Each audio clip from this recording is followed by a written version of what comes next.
Say I'm a hustler on a mission, grinding for that spot, a brand new pot to piss in. Trying to school my partners, I don't think they pay attention. I'm sticking to my vision, on the road to the riches. Every single day, I'm a hustler on a mission, trying to get 100 every single weekend. I'm on a mission, 24/7, 365 until I reach the heavens.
I'm gonna put a stupid interview on his shit. He made himself an interview.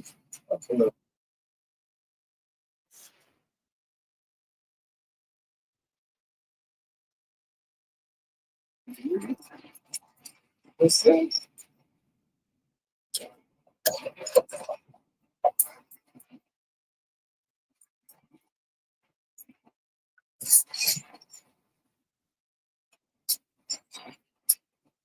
Say, say,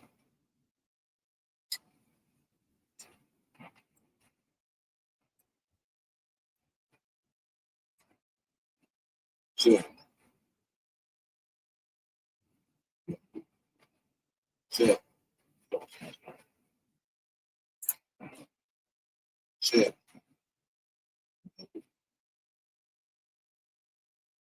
Shit, stop being focused on We built our own platform. You know what I the mean, lit to house. share and spread love, awareness, and protect ours. I'm with you on that, my boy. I'm Listen, with you on that. yes.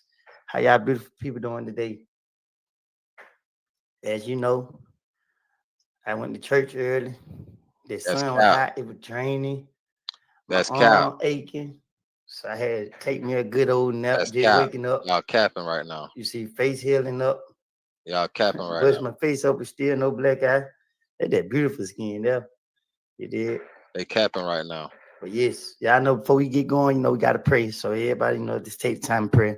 Our Father, we call on your Lord, ask you to forgive us for our sins. Forgive us for the sins that we may commit, oh Lord. Give us strength. Be with us. Protect us. Remove all evil from our path. As we get this week going, oh Lord, we ask that blessings come.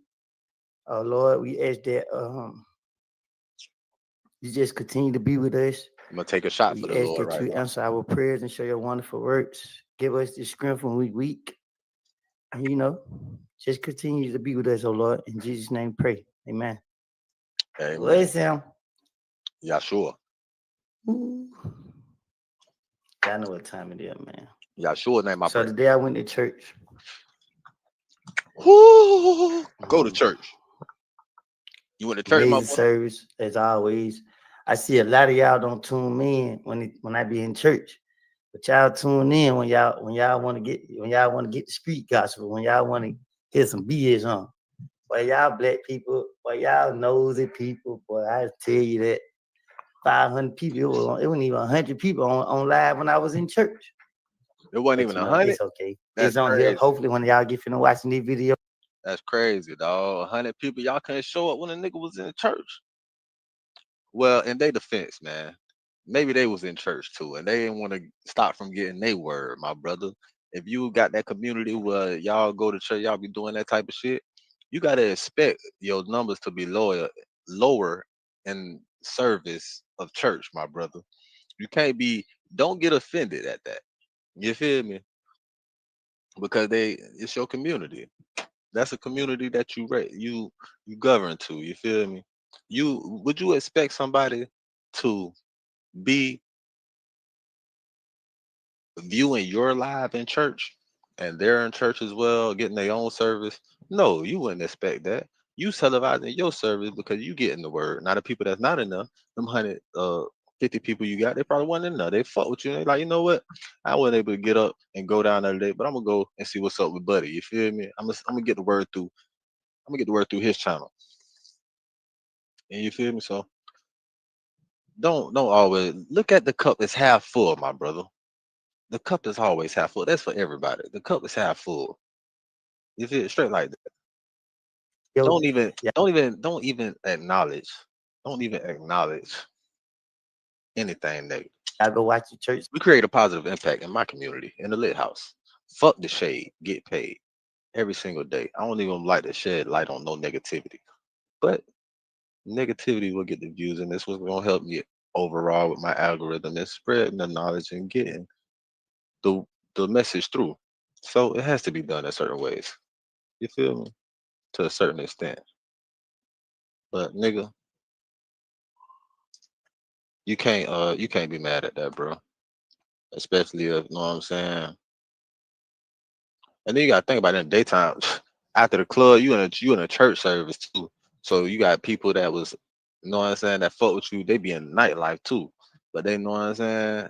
Them bitches probably ain't getting up until you done left church. 2 hours. You done been gone from church 2, 3 hours. Then they getting up. You feel me? Cause I don't know. I don't go to church no more. But I know that shit start at like 10 a.m. And on Sunday, I don't get my ass up before 10 a.m. unless my daughter come in this bitch waking me up. That's the only time I'm gonna get up before 10 a.m. And so making it to church by 1 before it's over and done, that shit is a wrap.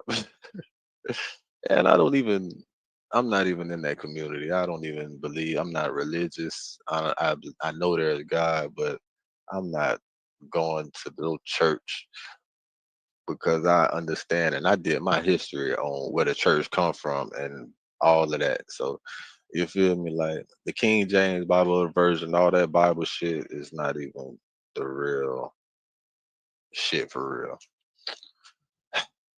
If you know, you know. Service, you know what I mean? Give God the recognition that the Everybody got Lord deserves. everybody got something. Got to believe in something though, right? Yeah, I know what time it is. For I just those who believe went to church, God bless y'all. For those who didn't go to church, God bless y'all. We pray that one day y'all get up and walk into that church house and hear the word of the Lord. First of all, let's clear this up right now. It's not the word of the Lord Himself, because it's been modified so many times. We're not doing that. I'm not even gonna go against what you're saying, my boy.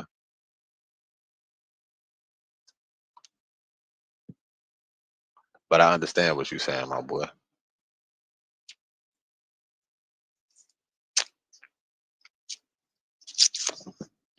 I would like to ask him a question. Do he consider himself a Christian, Catholic, or any of those religions? I just like to ask those type of questions. Them type of questions I would like to ask.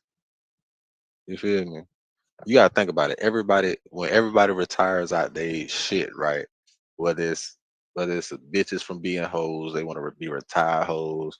Whether it's pimps, pimping niggas, they retire from the pimp game. Whatever, killers, murderers, whatever nigga retire from strict like streetwise, like legal wise, then they get deep. They get waist deep in the church and shit. You know what I'm saying? After they after they retired from their previous street profession. It's a reason. It's a 100% reason why a lot of retired pimps become preachers and shit like that, right? It's not a coincidence why I'm not gonna go that deep into it. But as a people, you have to realize we was brainwashed. Our ancestors were brainwashed and forced to say they believed in some shit for survival, man. Let me just get that point across. People, your ancestors were forced, beaten, like unhumane things were done to them to make them say they believe in a specific way of life and religion. And if not, they would die. So a lot of our ancestors' survival was to say they believed in the shit that they was pushing on them.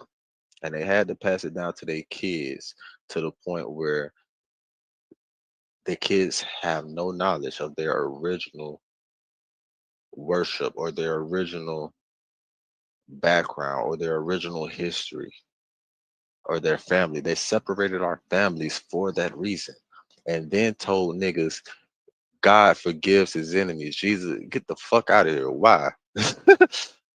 Yeah, they would preach forgiveness of your enemies because they are your fucking enemy and they want you to not rebel against them with that type of same force or anyway. Message. Yes. Okay, I ain't cool. getting that deep. I'm not gonna get too deep. I'm not gonna get that I deep. don't know if y'all seen it, but I got an interview out with Fox 5 News where, I sat down with the news and we talked about, life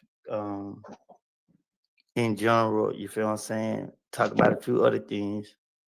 If you ain't check it out, make sure you check it out on Fox 5 Atlanta. Okay, they dive into it. I can't stop picking my head, man. This stuff hurt. Hell yeah, that shit hurt, boy. You almost killed yourself, nigga. We know that shit hurt. We could look at it. We can tell that shit hurts bad, nigga. Nigga, you almost killed yourself, bro. I got a partner that killed himself the same fucking way, bro. And that nigga had hair on his head. Nigga, you ain't have no hair, nigga. You are blessed. Hold on, man. This nigga is real deal blessed, boy. I don't think this nigga understand it, boy. I don't think this nigga know how fucking how blessed Jit is, boy. I really don't think Jit know. He can't know. Ain't no way Jit know. Ain't no fucking way, bro.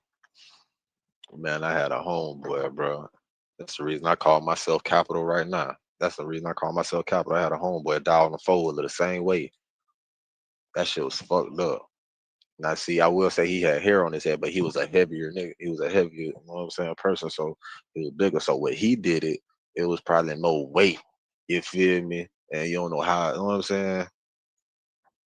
It definitely was more weight and it caused more force. And that probably was the main reason. But nigga don't even know, boy. Your ass was damn near, but I see why you go to church. I could see why this nigga go to church. I could honestly say I see why. No bullshit.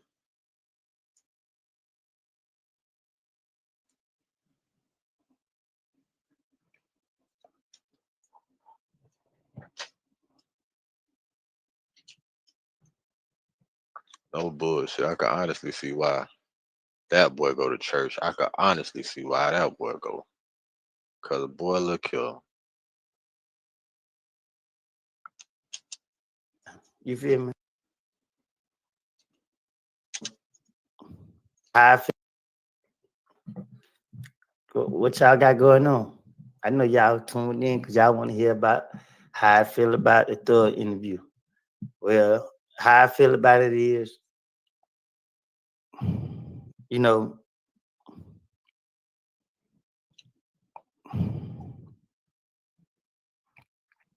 it's just one step at a time. You feel me? How I feel about the interview, one step at a time. A lot of lies. You just self accountability, my nigga. You know what I mean? The truth don't matter. So it's no need for me to defend myself. You feel what I'm saying? People forgive. You know what I mean? It's okay. I forgive. Am I gonna sit right here? Like, I don't been through enough. I don't took the blame enough. You know what I mean? But you know, I got the hurt and not be afraid. So I just take the blame. You feel me? When you do so much bad, it shit sit on your conscience. And it just tear you apart. And it's the worst type of demon to deal with. The demon of your guilty conscience. You feel me? Like a lot of y'all sit on here and y'all just be looking at me as a fool or stupid or whatever y'all want to look at me. Y'all don't never hear me complain about that. I just be like, okay. Because how y'all view me doesn't matter to me. Only thing matter to me that others can do is how they treat me. Now, that's how they matter to me. How you treat me matters to me than how you view me. You can see me how you see me. You can feel towards me how you feel towards me. But it's how you treat me that I pay attention to. So, like I said, I don't take medicine. For those who everybody confused, I don't take medicine. You feel me? I had a whole bunch of head injuries. So I got a difficult way with talking. You feel me? I get tongue tied. But if you pay me attention, what I say makes sense. I just may pronounce it wrong. Is there anything wrong with taking medicine? No. That's why they give people medicine to take. But I don't take any. Am I the cause of this? No. Accountability. I didn't tell nobody to go do anything illegal. I didn't participate in anything illegal at a certain point. But I'm not gonna I ain't gonna do that. You know what I mean? We're just gonna let it be. Let it be then. Don't talk about it. Let that shit be Some then. things just don't when something don't make sense in my head. You know, I sit right there and I be asking about like, why does it not make sense? Why is a nigga doing this? Why a nigga doing that? But if I take that whole interview and break it down, yeah, I am, bro, because it's gonna be on my conscience. So let me explain something to y'all for one.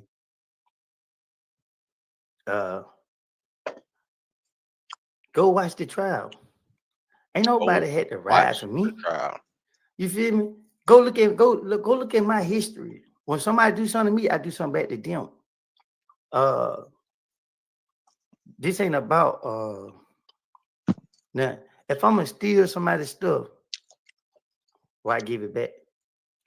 Let me tell you something. In Atlanta, everybody know who everybody is. Everybody know where everybody drive. Everybody know where everybody stay. Let's just be real. Everybody in Atlanta know where everybody stay, where everybody drive, and what belongs to whoever. A nigga trying to clean up that opening statement, because the truth of the matter is you fed your lawyer that bullshit, bro. You know what I mean? It's okay if y'all want to put the blame on me to beat the case, but you should have did that and then won the case and then, left it alone. Don't beat the case. Come home from the case and then start pointing a finger. Now look back on and say, "Oh, thank you, God, Lord," and then you move forward, my nigga. But don't come and try to discredit nothing. Everything played out the way it played out. Thanks for the super chat. Walk in the light of the sun, as if all can see you at all times. God wins. Amen.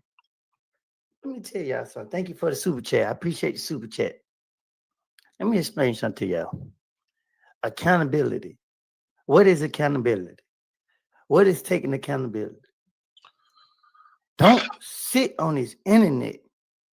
Don't sit on this podcast and you gonna open up. Be real, bro. You gotta be real with yourself before you can be real with anybody else. You trying to discredit people. You hurt him because the world didn't side with you. Let's be real. You hurt him because I was gonna let it go. I was. You know what I mean? Yeah, I do got problems. My problem is trusting the wrong ones. My problem is, you know what I mean, being too good to people. Because the truth of the matter was, if you paid attention to anything, a nigga said I was innocent. Then nigga said I was guilty. Then nigga said I ain't had nothing to do with nothing. Then the nigga turned around and said I did it. So it's just like, you ain't even had to speak on none of that. You could have just left it alone, bro. You know what I'm saying? Like you could have avoided the whole conversation about what supposedly took place because you know me. You know me. You know you don't want me to explain what took place because I don't know. Never sue the other driver after a car accident. There's a better way to get paid a way bigger check without having to go to court. That bitch say, you know you don't want me to explain because I don't know. What? Listen, if you've been in a What car... what the hell Woody talking about, man?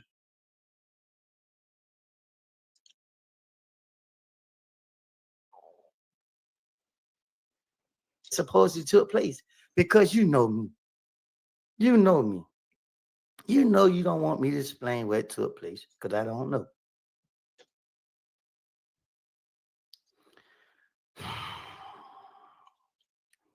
Love you with it. Be in peace. I can't be in peace. I can't be in peace because it's like this. A nigga mad because they see the world loving us. This whole thing is still jealousy, and y'all don't even understand this, bro. This whole thing is still jealousy, my nigga. Come out, apologize, and hear what it is, bro. But instead, you steady lying, and you steady getting caught in your lies. And then, nah, bro, that ain't how they work. I came out with the truth, my nigga. I got the truth out. And if people want to accept me for you know, me, then I ain't gonna lie to them. I ain't gonna lie to y'all to make y'all accept me. I ain't gonna lie to y'all to make y'all forgive me. If I did wrong, it's a reason I did wrong. It's up to you to try to understand what happened. So let me explain something to y'all. Y'all all talk about this halftime song. 2014, October, November. You know, Thug made the song. He made the song. We all, you know, when I first heard it, I'm like, why the hell didn't he make a song about me? But you know, I'm young. I didn't do it, so I didn't care as much as I should have. When I first heard it, Yak explained this. I was like, what the hell? Yak, like, but he just mentioned your name. Oh, that's hard. So when Yak said it's hard, I'm like, but why would he put my name saying that? You feel me? But you know me, at the end of the day, I'm like, shit, it's not true, so I don't care. You know what I'm saying? So, you know, we went in there, we listened to the song, he completed the song. Why y'all think I'm not in the video? I'm not in the video for a reason. So, but if you go look at another video that he got, I'm in the video, and what I'm doing, I'm hiding in plain sight. I ain't putting my face out there you know what I mean? I ain't doing none of that. When we, anyway, long story short, going to all that. January, I'm the number one suspect in an investigation. People targeting me. They go into my family houses. Nobody gave me money to help me or my family. Nobody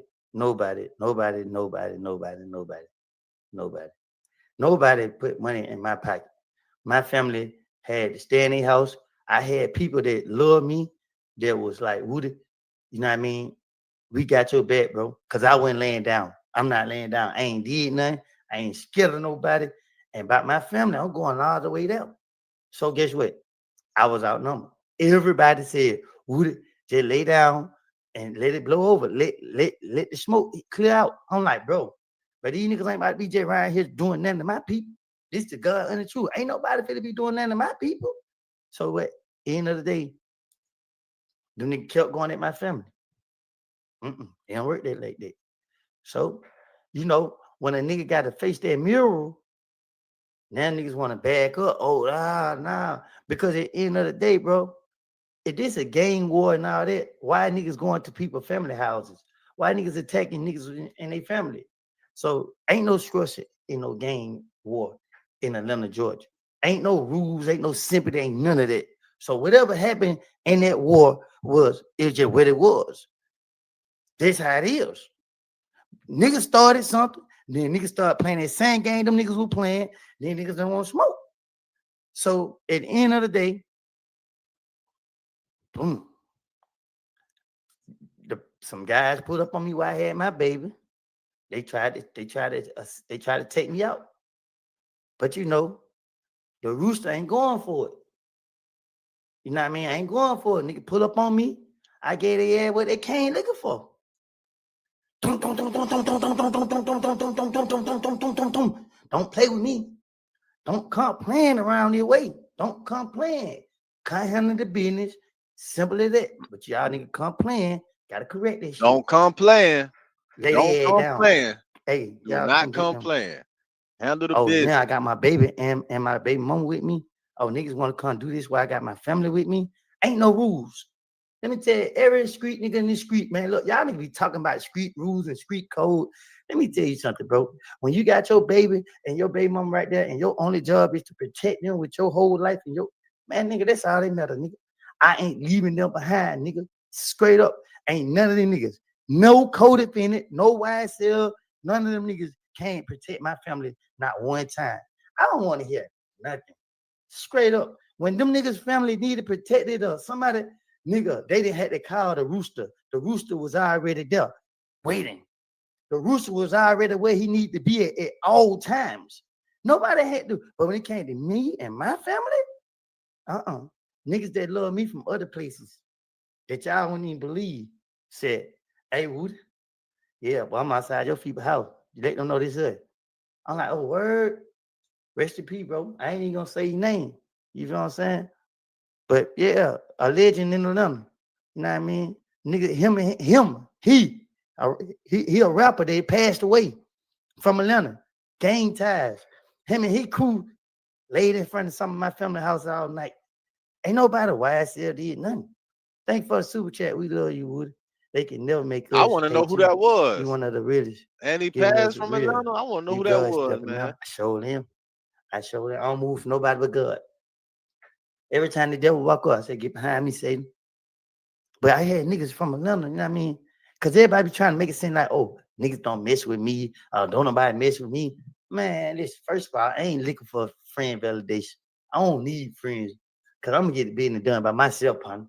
And I ain't got to worry about nobody incriminating me. But let me tell you this. January call, nigga pull up, try to harm me while I got my kid. I flipped the ass. 12 gave me 24 hours to get in the fire. Y'all know I ain't finna get myself up. They come get me, the SWAT team come get me the next day with my probation officer. They locked me up for violating probation for not doing community service. I wasn't even on community service. So basically they put me in jail for no reason for 3 weeks. So I got out of jail. I went to jail February. I got out January, February. I got out March. Community service. I went always right back to jail what the fuck you March, and I got out April. When I got out of jail in April, not been for him. When I was in jail, I called motherfucker like, hey, yeah, we gonna pay for your lawyer. I ain't gonna bullshit. I ain't doing Find the lawyer. service. I pay that shit. Oh, very cool. No, me and my baby mama on the phone. She don't find the lawyer. Lawyer like said. Lawyer like yeah, I take $2,500. Call them. Hey, lawyer want $2,500. Nobody ain't answering the phone. Don't sit on here talking about how people betray you. Talk about how you betray people, bro. Come on, man. Talk about how you betrayed. How the liberty of nothing cuts out anything, bro. Man, listen, bro.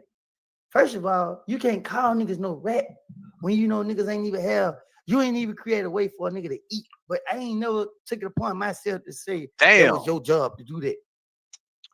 Damn, boy. He just said some real nigga shit. You right calling niggas rap, but you ain't even creating no ways for a nigga to eat, nigga. You wanted a motherfucker to go out here and do some bullshit, put their freedom on the line for you, nigga. And then you want to mention a nigga name in the motherfucking song and have a nigga heat come down on him behind some bullshit I ain't even had nothing to do with, nigga. What? And then you ain't even setting up opportunities for a nigga to get no money legit out this shit either. You's a fuck nigga. That's what he just said. Pussy nigga, you a fuck nigga. That's what I just heard. I just heard, nigga, you a fuck nigga. That's what I just heard. Fuck. You a puss ass fuck nigga. That's what I just heard. I just heard that nigga say that. I don't know. That's my interpretation of the situation. That's my translation. That nigga just said, "You a fuck nigga. You got a nerve to be doing all this shit, and you ain't got nothing setting up no opportunity for a nigga, and you supposed to be big slime. You a fuck nigga." And that's how they be putting clickbait on motherfucking YouTube and shit. They be like, "Ooh, Woody just called Young Thug a fuck nigga." No, I just translated Woody's politeness into how he wanted to be, how he wanted to say, "You a fuck nigga." See, he in his reverend stage right now. You know, he like he said, you feel me? He ain't on that shit. He not with that bullshit right now. That nigga said, "Man, look, you ain't even creating no opportunities out here for a nigga legitimately, and you can. You could set up multiple opportunities for niggas, and you ain't even thinking about doing it. You just out here on some bullshit, perpetuating the bullshit statistics, the stereotypes of niggas, because you want to be a thug."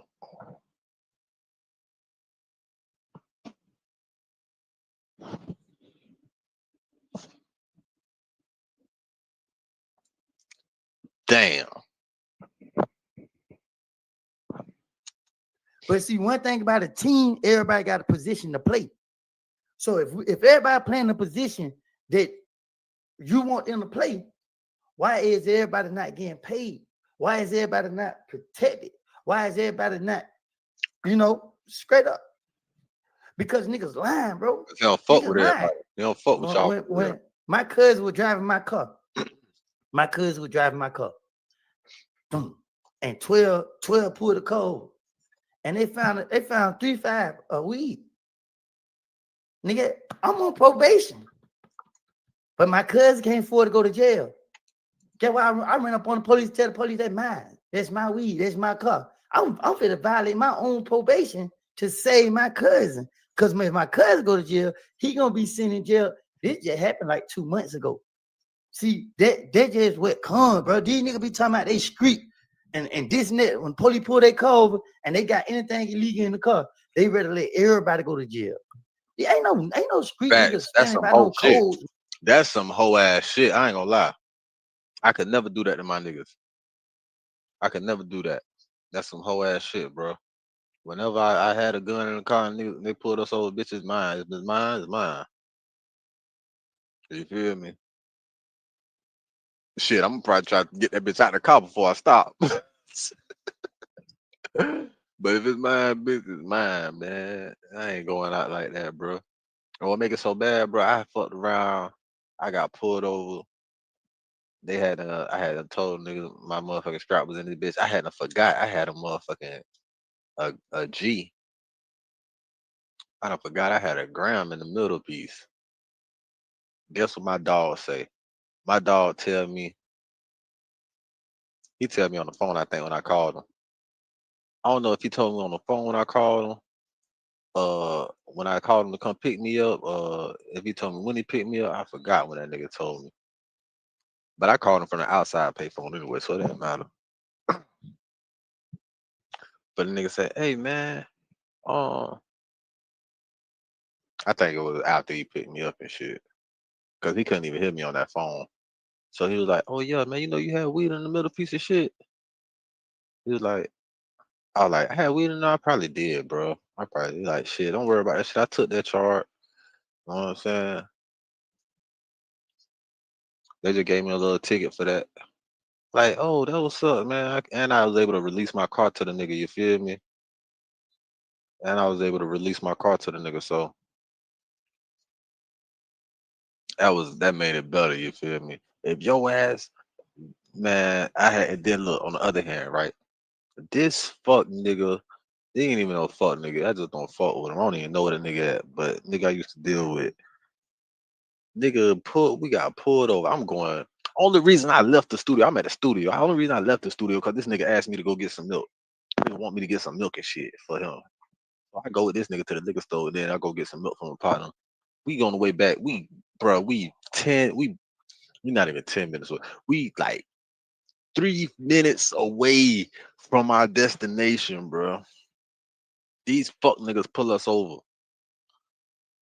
So they pull us over, right? These fuck niggas pull us over. Now look, as far as I'm concerned, all I know is in this car is this half a zip of weed. But see, I know how to get rid of that. I ain't worried about that shit. They blurp us. We think a motherfucking car. We think it's a car behind us getting pulled, but these bitches in an expedition truck with the lights in the bitch behind that bitch, so you can't even tell. So they walk up to the car, he blow, he like, oh shit, we thought the car was like, no, that's us.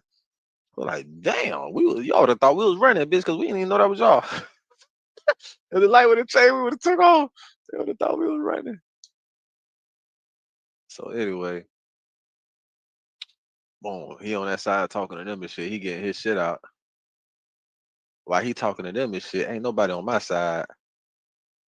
I done slid the half a zip out the middle piece, put that bit by my nuts. This is like 2008. I done put that bit by my nuts, right? So I done put that bit by my nuts. Now they want to pull niggas out the car. So I'm like, I'm good. I'm straight. They searched me 3 times. They ain't fucking with me. They don't find shit. So they bring me back to the car. They talk about some paraphernalia. They pull me to the car. That motherfucker point at something. Point at something. I said, what the fuck you pointing at? I don't see shit. That nigga just pointing at shit. I'm like, what the fuck is you pointing at? I'm like looking like, what? I'm like, what the fuck you pointing at? What? I don't see shit. What the fuck is you talking about? Cause as far as I'm concerned, this shit that was in this car is about my nuts. So you put me back there to look at this shit in the car. I don't see nothing. I'm looking at the car. I don't see nothing. What I'm supposed to be looking at? I see what? You need to pull this shit up. What am I supposed to be seeing? Cause I don't know. You need to put this shit in front of me, sir. What the fuck am I supposed to be looking at? So all in all, this nigga have an empty baggie, he motherfucking see, and a straw, right? I'm like, a straw? Like, what? I don't know shit about this shit. This nigga motherfucking snort dope because he from New Orleans. He snort dope. And instead of telling the police that is his shit and releasing his car to me so I could come back and get him, this fuck nigga scared to go to jail. And then we get in there, this fuck nigga say, man, this shit like a hotel compared to my city. I said, what, nigga? I said, bro, I'd beat your ass in here if I wasn't gonna get another charge, bro. I get another. That shit is gonna make my bond higher, bro. But I want to beat your ass in this bitch, nigga. Like, bro, I'm supposed to beat the shit out you, bitch. I already got another charge already. They done caught me with the motherfucking. What makes it so bad? They didn't even have to catch me with that shit. I was being greedy. Think I was gonna be swift enough to get all the way to the pod. You know what I'm saying? I'm thinking I'm finna be swift. I done already got all the way to the change and everything. They had a little section, all bathroom and all. I could have went in that bitch and flushed some shit easy, like no problem. I could have just flushed that bitch. That bitch was gone. They had nothing. I played tremendously, but that's that fuck nigga shit. Niggas ain't street niggas out here. And if a nigga can't take his charge, he a bitch ass nigga. OB, you a bitch ass nigga for that, nigga. I told you that before, but I'm gonna tell you again, nigga. If you ever see my shit, if you ever know, nigga, yeah, this me, nigga. You a bitch ass nigga for that shit, nigga. I ain't gonna cap. I don't give a fuck, nigga. That was some hoe ass shit, nigga. I had a hard ass song to record that night, and you fucked that up. You fucked up the progression of the group. You fucked it up. Not really, because yeah, I went around, but you fucked up that motherfucking session. That probably was my song that night. That song I would have made that night. That probably would have been the one. Bitch ass nigga. Man, because you're gonna stand by the codes. Hey man, you gonna do it right. If we all in the car and you got find the car and 12 stop us, when 12 say who fight is here, you gotta be like, oh, they mine, officer. But instead, shit, everybody gotta go down with you. Man, Cause you these a nigga mad bitch. because I ain't doing a light sentence, bro. Cause you a bitch. When I got out of jail in April, thug dropped hell time. You tried to what?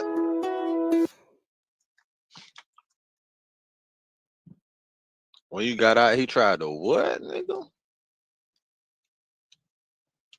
Officer. But instead, shit, everybody gotta go down with you. Man, these nigga mad because I ain't doing a They light sentence, bro. bitches.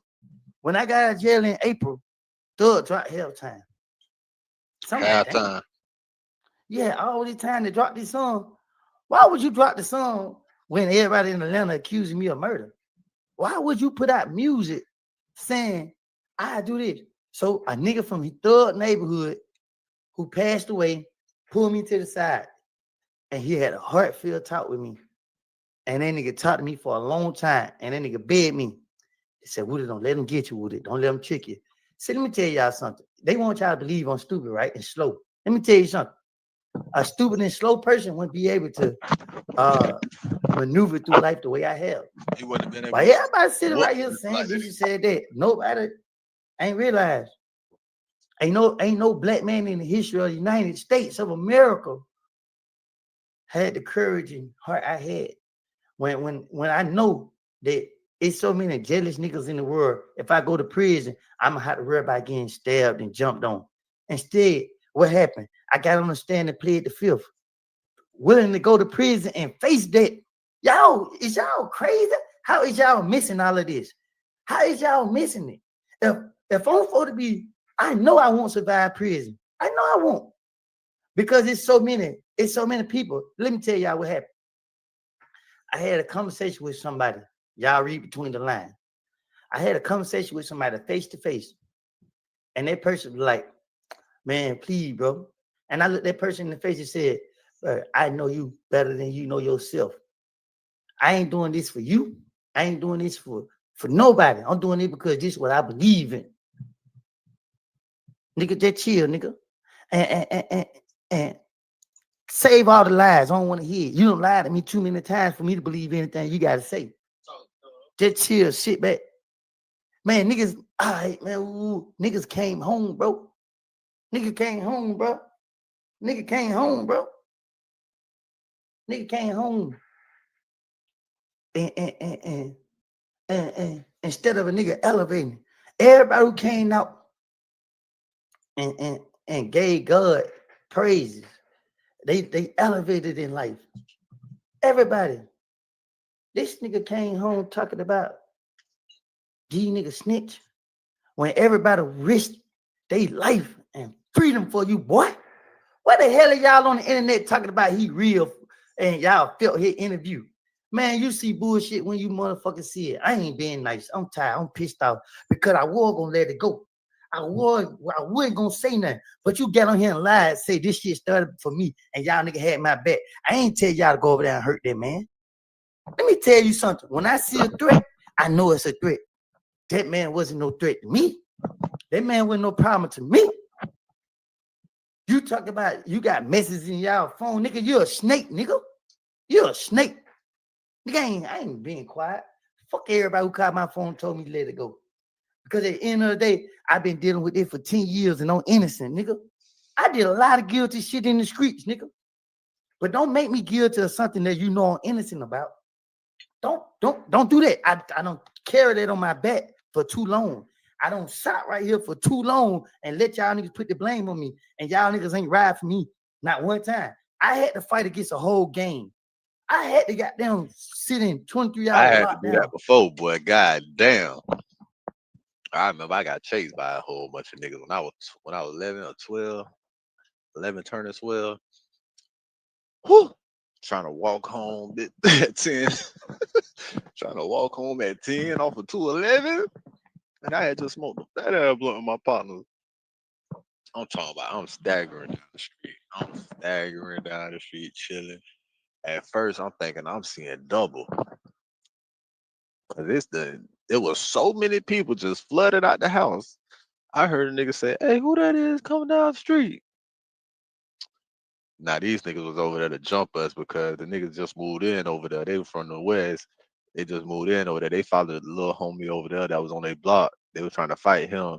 He felt like they were finna jump him, so they followed him around the corner to where we was at. And we over there deeper than the bitch. About 20 of us. It was only about 5 of them. There was 5 of them running him around there, like 20 of us. And now they don't want to fight, so they go back to their house. Then later that night, about 3 hours passed. It was night sign now. So this shit happened like what 7, 6 o'clock, like 10 o'clock. I'm trying to walk home. Man, why the fuck is about 100 niggas flooding out of houses, bro?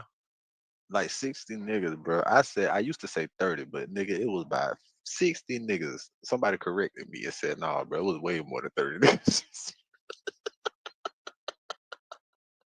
Nigga said, "Nah, bro, it was way more than 30 niggas chasing you. That shit was closer to 50, 60 niggas chasing you, boy." Like what? So yeah, so they chased me down. The nigga said, "Hey, who that is coming down the street?" At first, all they see like 7, 10 motherfuckers out in the like the yard in the street and shit. Nigga said that shit. It was nighttime, so you see the door open. You know how a light, you could tell like a door open. You see the light. I just see niggas flooding out that bitch, flooding out that bitch. I got, and this not including niggas that's outside. I go like this, 3, 4, 5, 17, 18, 19, 20, and I start turning around at 20, 21, 22, 20. Man, what the hell y'all got going? What the fuck y'all doing, man? I'm trying to go to the house. Y'all got some bullshit. What the fuck is y'all on? Y'all niggas is tripping, bro. What the fuck is y'all on, bro? The fuck did I do? I ain't do shit to y'all. Y'all nigga got me Y'all messed just up. trying to get on air. Man, Anybody I that don't know why the world be thinking I'm cool. Good. Nah, bro, I got heart, bro, because I understand life, nigga. I understand life. I understand what's going on. All these years, I be protecting niggas. And I ain't talking about with weapons and nothing. I'm talking about allowing niggas to say who it is, who it that. But the truth of the matter, nah, nigga, you ain't being real. If you could have a conversation with your 16-year-old self, what would you say? Leave these niggas in the street where they at. Ain't no nigga in the street got good intentions, my nigga. If you got a friend that's in the street and he ain't trying to come up with a game plan to get y'all out the street without causing y'all life or y'all freedom, get rid of them. If you got a friend that tell you no when you finna go do something stupid, anything that is gonna be harmful to your health, that's your partner. boy, get rid of them. Don't have niggas around you. They gonna be yes man to you. They gonna be out here encouraging you to do stupidity. Yes, man. No, don't do that. Cause let me tell y'all something. Nigga mad because I ain't sitting in jail for the rest of my life. I think he messed that up. I think he y'all meant to say encouraging you to do stuff around you. They gonna be yes man to you. They gonna be out here encouraging you to do stupidity. No, don't do that. Cause let me tell y'all something. Nigga mad because I ain't sitting in jail for the rest of my life, y'all. I ain't do it. Now let me tell y'all something about me. If I would have went over there and did it, and they would have beat trial, and they gave me immunity, oh, I would have been on here like, yep, and what? I did it. I ain't scared. If I gotta put that work in, bro, and nigga, if I'm caught, I'm caught. If y'all know about it, y'all should never know about it. Oh, well, I did it. But if I ain't did it, don't get on the internet line saying I did it. Nah, don't do that to me. Don't do that. Because you know when it happened, don't do it like that. I feel like with y'all. I didn't make it public. I didn't know, bro. Right is right, wrong is wrong, bro. You feel what I'm saying? Like, ain't no coming back. I ain't condoning it. I ain't condoning it. Especially to somebody who ain't never did no wrong to me. Now, it was different. If it was Shell Cal, if Shell Cal would have got his head knocked off, I would have been on here smiling. I would have been lying like here to y'all. Yep, I did it. I don't care. Imagine being able to build an app with your name on it just by thinking about it. Meet Base 44, a complete AI creation platform. Describe what you want. But due to the fact it wasn't him, and it was somebody that, you know what I mean, I had respect for, I can't let y'all keep putting it on me. Yeah, I feel you. I don't Everybody care. If rap. you don't care, but I did it. Hell yeah. They call them It is what it is. We YSL. smoking that food. What their But name truth is? for the matter, YSL. I have respect for Shawty. You know what I mean? For one reason. And YSL. it was just one reason only. I ain't gonna Why say would I call it? Why would I break in the nigga car? It ain't and give start him because his of shit Woody back? though. Why And all would I? that That interrogation don't that make bro sense. had was before that. In the streets, you ain't never That's heard of what that. popped it all off. And then let me tell 2015 y'all what something. popped it Y'all see all me off. for who I am. This my own platform. So ain't nobody controlling what I say. It's a whole agenda. So they at the got. end of the day, what y'all tell me? So when people Y'all gotta understand too, the snitching shit is a whole agenda that the government and like this shit deeper than just music for real. Like everybody pulling this shit out. There's reasons, bro. This is a whole agenda behind this shit. They trying to construct and have obedience. They trying to have niggas obey. Like this shit deeper than that for real. This shit is a whole plot to get what the fuck? I'm people on the outside come to me just trying again. to, I'm a motherfucker. take I'm a side with motherfucker run someone, that shit again. Hold on. get the whole story. Get the whole story. You know what I mean? Niggas just trying to clean up they mess that they made. You know what I mean? Your opening statement. Your lawyer sat right there, put the blame on me. Your lawyer said on January 7th, I did this to these people. On January 8th, I did these people. January 9th. How the hell your lawyer get all these dates? Your lawyer went around in that car. If Truth was still here, how different would things be? Truth would be on Gunna's side. One thing about Truth, see, Truth had real principles. Truth stood for well, real, my nigga. Any nigga that know Truth know that. I mean, like, I know Truth might got some enemies that might not like the way I'm defending him, but let me tell you something. I'm gonna stand on what's right, and I'm gonna go out with my eyes seen. And let me tell you this, Truth, it wouldn't even be this. Excuse me. It wouldn't even be all this. You know what I'm saying? If Gunna would have came home and he would have put out music, and people would have said, "Oh, he a rat," shame him. Doug would have came out like this. See, he would came out cheesy, smiling. Nah, nigga, I don't give a fuck. I don't give a fuck. I was gonna be quiet, but I can't be quiet when you trying to leave it off on me. I ain't scared of my enemies. I ain't scared of no niggas from no block. I don't care what hood you from. I ain't scared, bro. We all bleed the same way. We all gotta go the same way. The difference between me and the other niggas here, I know God protecting me. You hear me? I know God protecting me. See, these niggas can't go to God because they don't know how to ask for forgiveness. They don't know how to get on their knees and pray and ask the Lord to forgive them. They don't. So guess what? They got to deal with their conscience first. You feel me? They got to deal with their conscience first. Ooh, man, let me tell you something, my nigga. You could have started that interview out by saying, I want to apologize. I want to apologize to my family. I want to apologize to the victims of this whole situation, family. Say Charles, I want to apologize to all my so-called friends.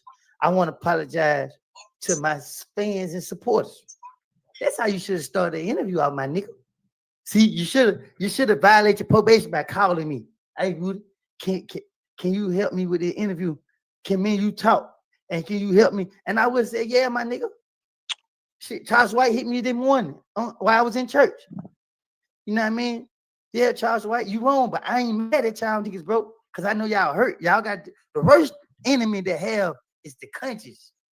When you got to deal with your conscience, come on, man. It's only 700 likes, man. Y'all get lights up. I ain't asking y'all for no super chats. I ain't asking. Yeah, y'all get the lights up. Woody versus Woody officials. Make sure y'all get the lights up to my YouTube channel. People screen recording. I don't be asking. That'd be my problem because I don't be asking. Woody versus Woody officials. I need to ask. TikTok. Do I gotta ask? KXC_Woody. Y'all get the lights up. Y'all share my shit. Instagram Woody _self-made. Yeah, y'all still these videos. Make sure y'all put that in there. Get my lights up. Make sure y'all subscribe. Follow my channel. Yeah, drop man. Get my lights up. If you got it quick. Get my lights up. Subscribe. Share this shit. That's all I'm saying. I appreciate that shit. That's real shit, Zoe.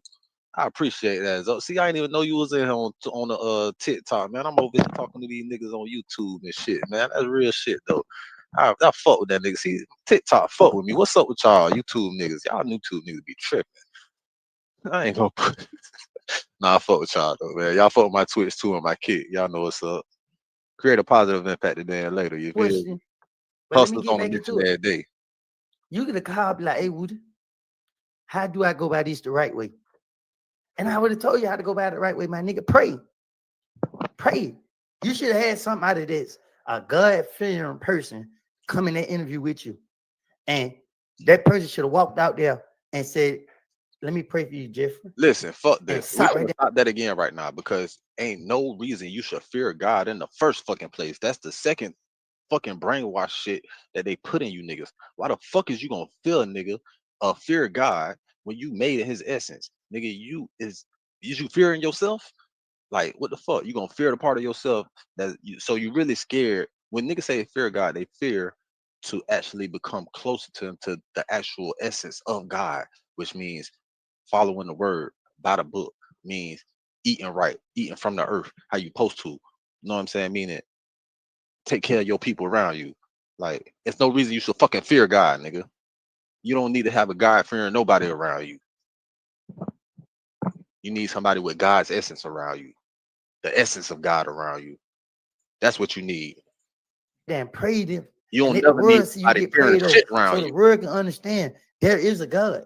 And God work with those that Why think the that fuck God would I won't fear work with God? you. God love each and every last. Listen, I'm gonna tell you, and God, if God loves you, why the fuck would he want you to fear you, nigga? Why the fuck would he want you to fear him if he loves you? Think about that. Do your daddy want you to fear him, nigga? Do your mama want you to? Your mama might want you to fear her, but do your daddy want you to fear him? Niggas that know your daddies, nigga. Do your daddy want you to fear him, nigga? No. That's one of you. What's wrong with you niggas, man? Me too. Every last one of us matter to God. Stop. God Hold is on. Stop understanding and try to overstand.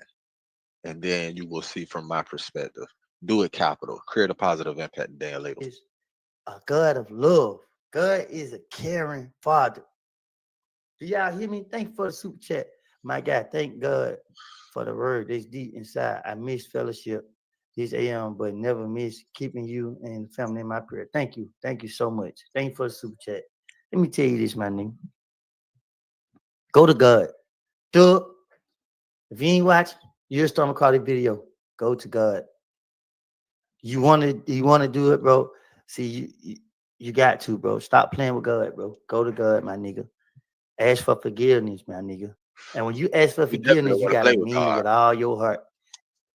Don't ever play with God. Because when you play with God, you're playing with yourself, nigga. I don't think you got that. You made in God's image. You playing with God, you playing with yourself. And when you mean it with all your heart, the Lord gonna forgive you. Don't worry about who that's forgiving you. Don't worry about yet, Shannon. Nobody forgive you. Just worry about God. And when God forgive you, my nigga, you forgave him. And you will be able to have a clear conscience where you ain't gotta sit right here and blame nobody else. When you ain't gotta sit right here and do what you're doing, my nigga. What happened, happened. It's time to move on. A lot of people can't move on because a lot of people are hurting behind it. But come on, bro. Yeah, You we getting can't a put game out on no game right music. now. While I'm on the You know game, what I'm I making mean? game. Talking like that and then come out with Y'all don't with a see me whole podcast. on Contradicting yourself, my nigga. if you want to You see me on contradict the game, yourself throughout come this to my whole TikTok. podcast. You want to see me on the game, come to my TikTok, man. We got all this shit. I got this shit. I got this shit flowing, nigga. I got this shit flowing like tug of war, nigga. Y'all roll for me. Y'all coward ass niggas ain't ride for me. Ain't none of y'all coward ass nigga ride for me. I'm mad again. Every time I keep thinking about that statement, it's like y'all roll for me. But I ain't never call y'all nigga phone and say, hey, come ride with me. Come ride. Go put in no. Y'all niggas ain't never put in no work for me. Shit still crazy. The whole city that Jeff been telling, but streets most definitely been dead. Keep your head up, homie. Rock it with you. Thank you. Street Man, let me tell definitely y'all been something, dead. man. They instead of because he loved, bro.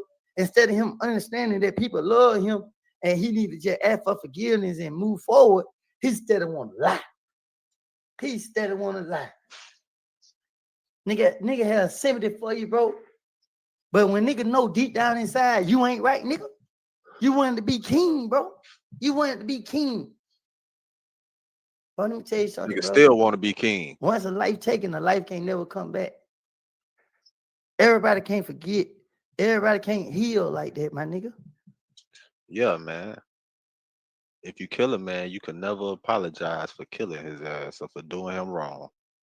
But if you beat the nigga ass, you could you got time to apologize for your wrongdoing. You know what I'm saying? You cut a man, you can apologize for cutting them. You know what I'm saying? If he's still alive, you can apologize. You kill a man, and when you kill a man, you taking away his whole future. not not his not yeah, you taking away his future, but you taking away his future lineage as well. Meaning you taking away his kids. You know, it was a nigga. I wanna do it to a nigga one time so bad. I swear to God, I ain't gonna lie. I wanna do it to a nigga so bad. And this nigga was really like a family to me, bro. I wanna do it to a nigga so bad. I swear I'm not gonna count. I can't count. I wanted to do it to a nigga so bad. I told God, my grandma had a stroke right after the fuck nigga cross did some fuck shit to me. My grandma had a stroke. I already do it to this nigga. I said, God, I'm gonna let that shit go. I'm not gonna do it to him. Just keep my grandma here. 13 years my grandma was here.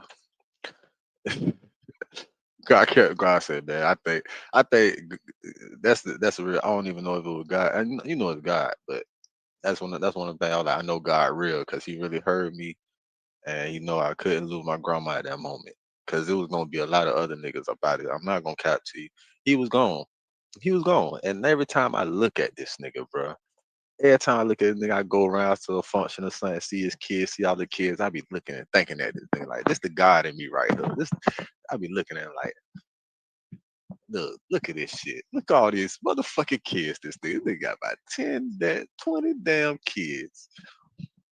He got about 20 damn kids. This nigga only had like, I don't know how many. He ain't had, probably had one.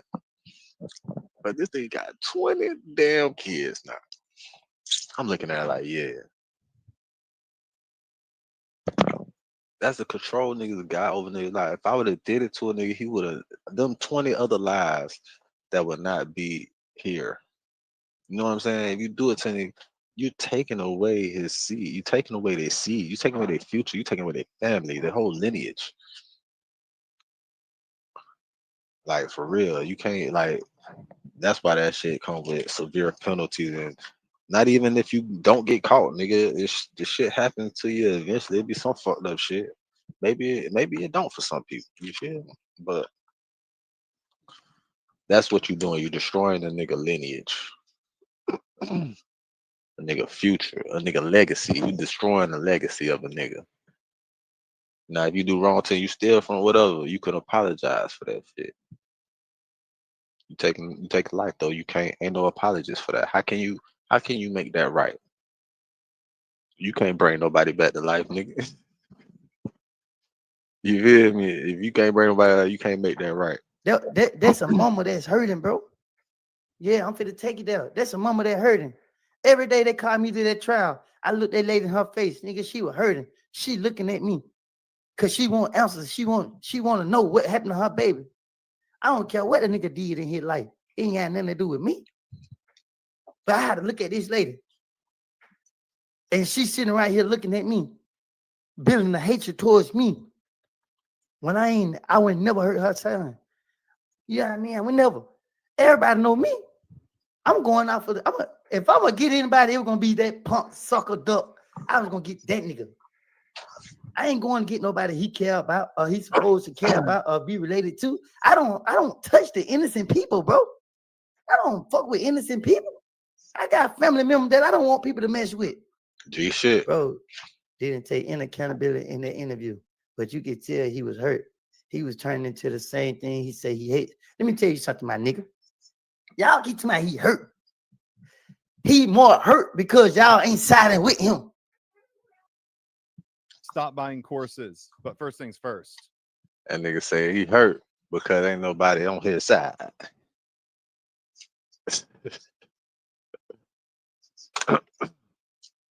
He want the niggas to believe him. But we seen the real you in that interrogation room, nigga.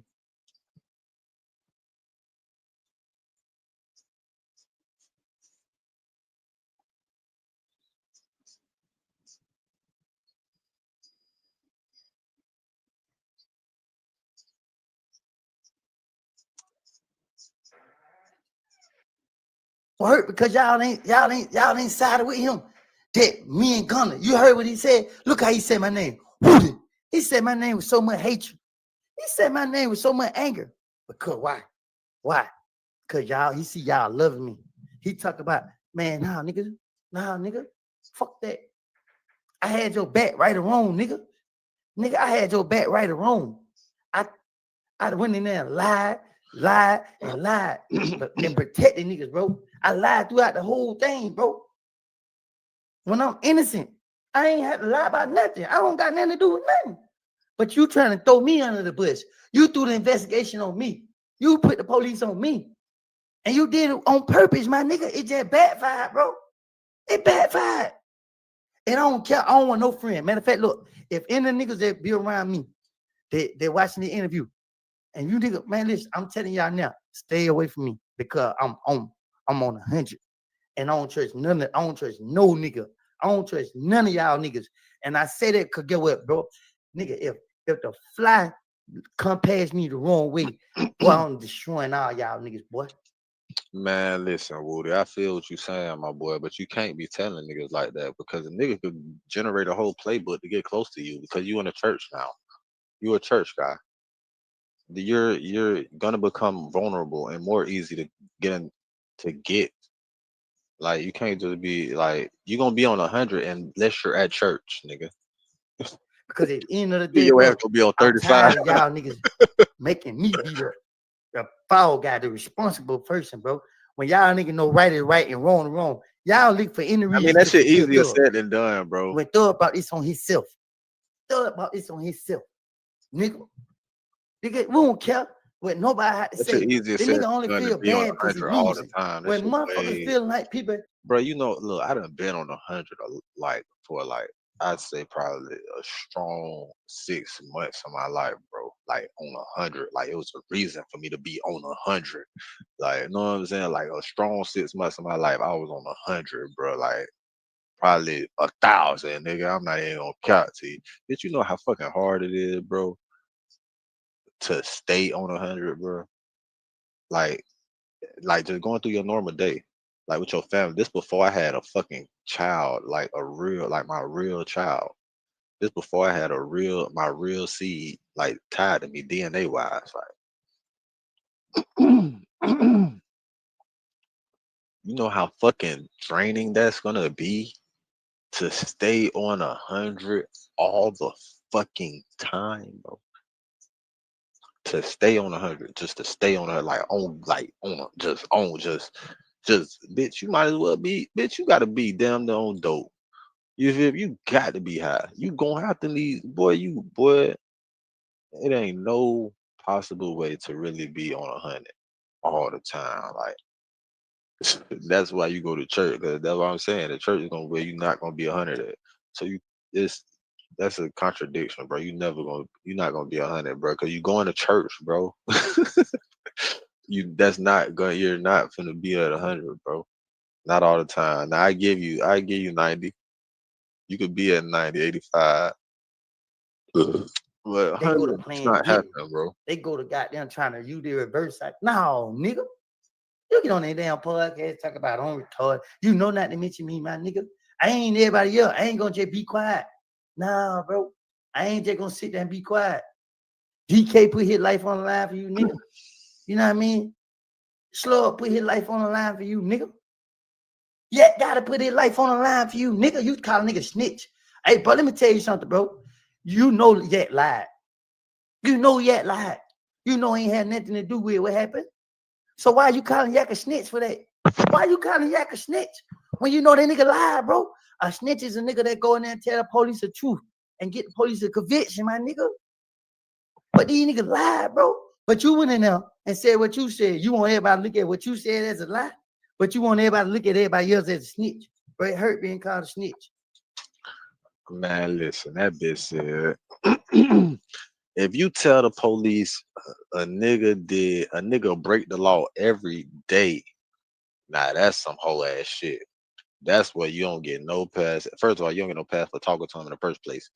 But when I heard the audio where you say that to the police about that nigga that you just said on the interview that you tried to free, I can't respect that shit, dog.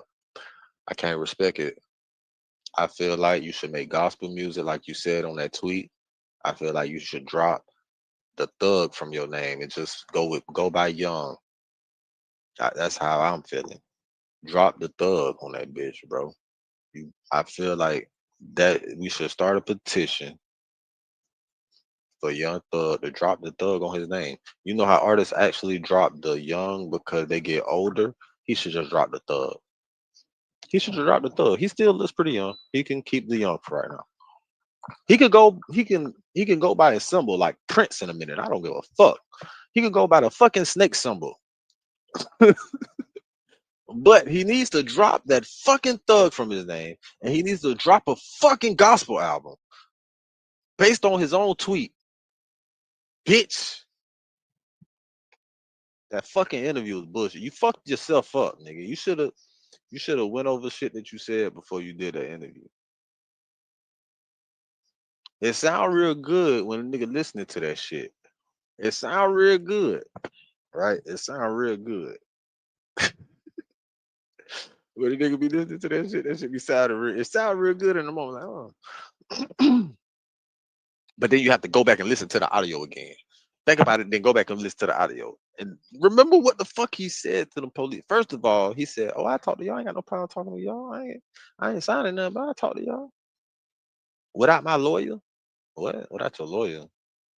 And they asked you and clarified that with you at least 3 times for a reason, because you was a high profile person.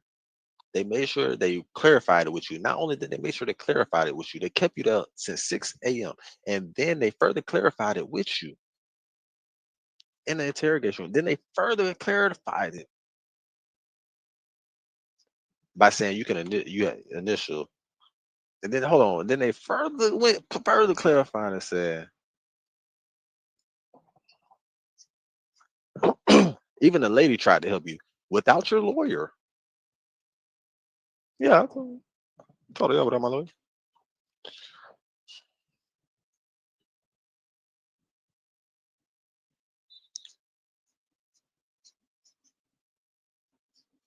And then they further let you know after they read you your rights, nigga, that you should get your fucking lawyer. They read you your fucking rights. You know, in certain places they only read you your rights when it's a felony case involved, and you could be charged. So they read you your rights because you could be charged, and what you was scared at that moment, what you scared the police was gonna do something to you in the fucking interrogation room, nigga. Ain't that what you said? You see how Get the police gonna do something to you in the interrogation room, nigga. but you want everybody to still call everybody else a snitch and forgive you. And hold on, and then you further at the end of the shit said, "Give me a call if you need any further information about anything else, and just don't let the world know." And then you let them sucker your dumb ass into saying, "Oh, you." And then the police let you know you were snitching. The police said, "Oh, you can tell you, oh, I ain't snitching. I ain't snitching. You ain't none of these low level niggas. I ain't snitching. The police told your ass what to do, and then you went with the he actually, if you think about it, this nigga Thug, Young Thug, went with the move the police actually told him to do in a fucking interrogation. Am I bullshitting? I'm finna edit. I'm gonna edit that shit and go through it. You ain't taking accountability. I gotta do I it. ain't letting it go. I edit shit. I've been editing I don't shit my care. whole life. I don't give a fuck about Y'all who want to forgive him, go forgive him. But let me tell you this: he ain't had no sympathy when he thought he was king. He ain't had no.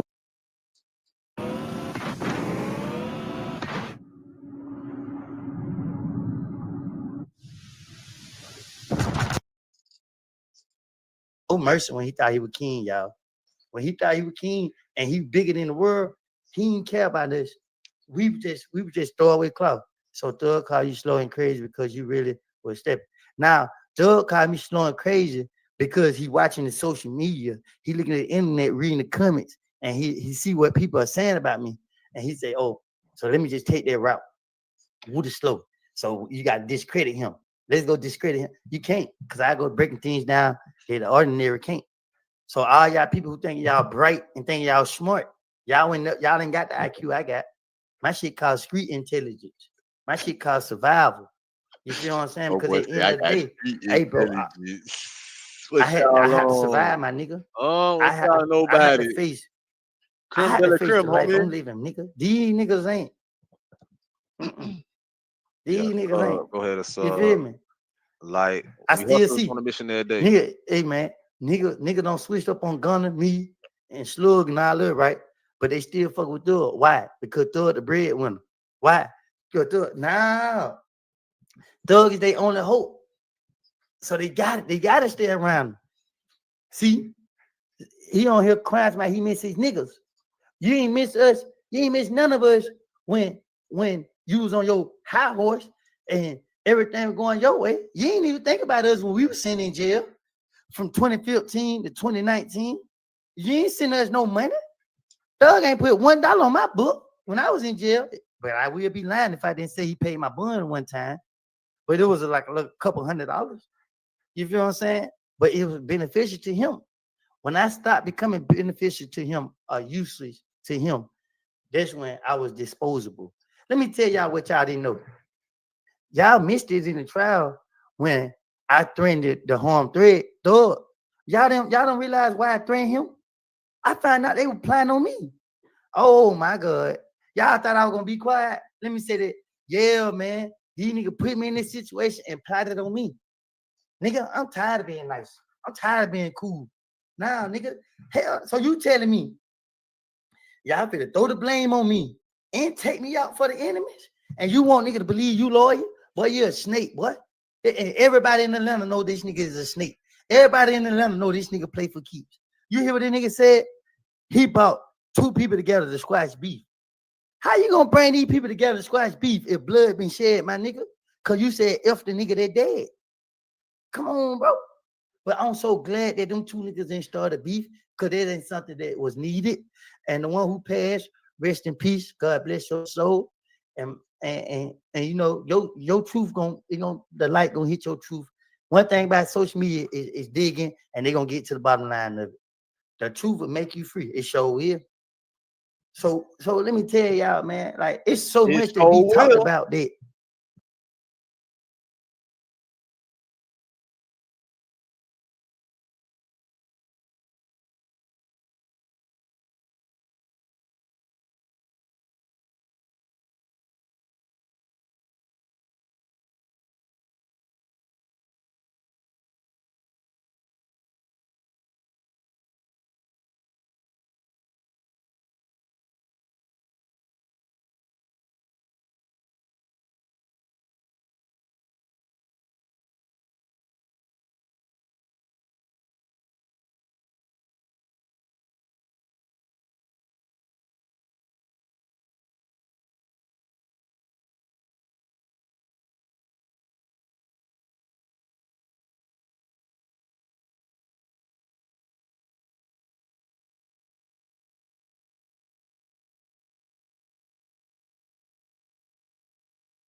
Brand new partner.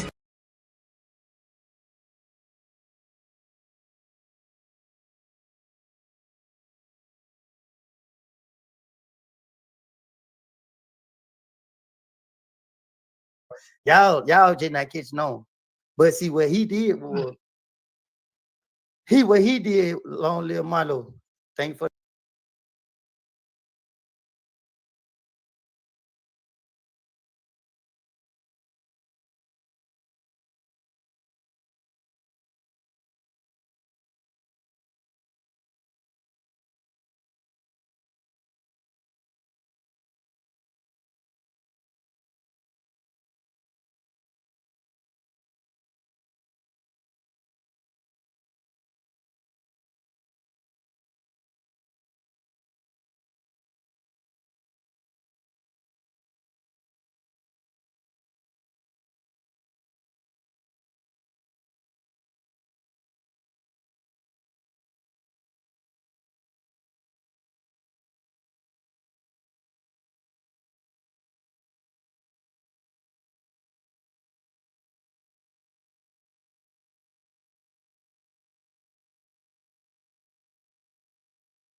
Thank you for the super chat.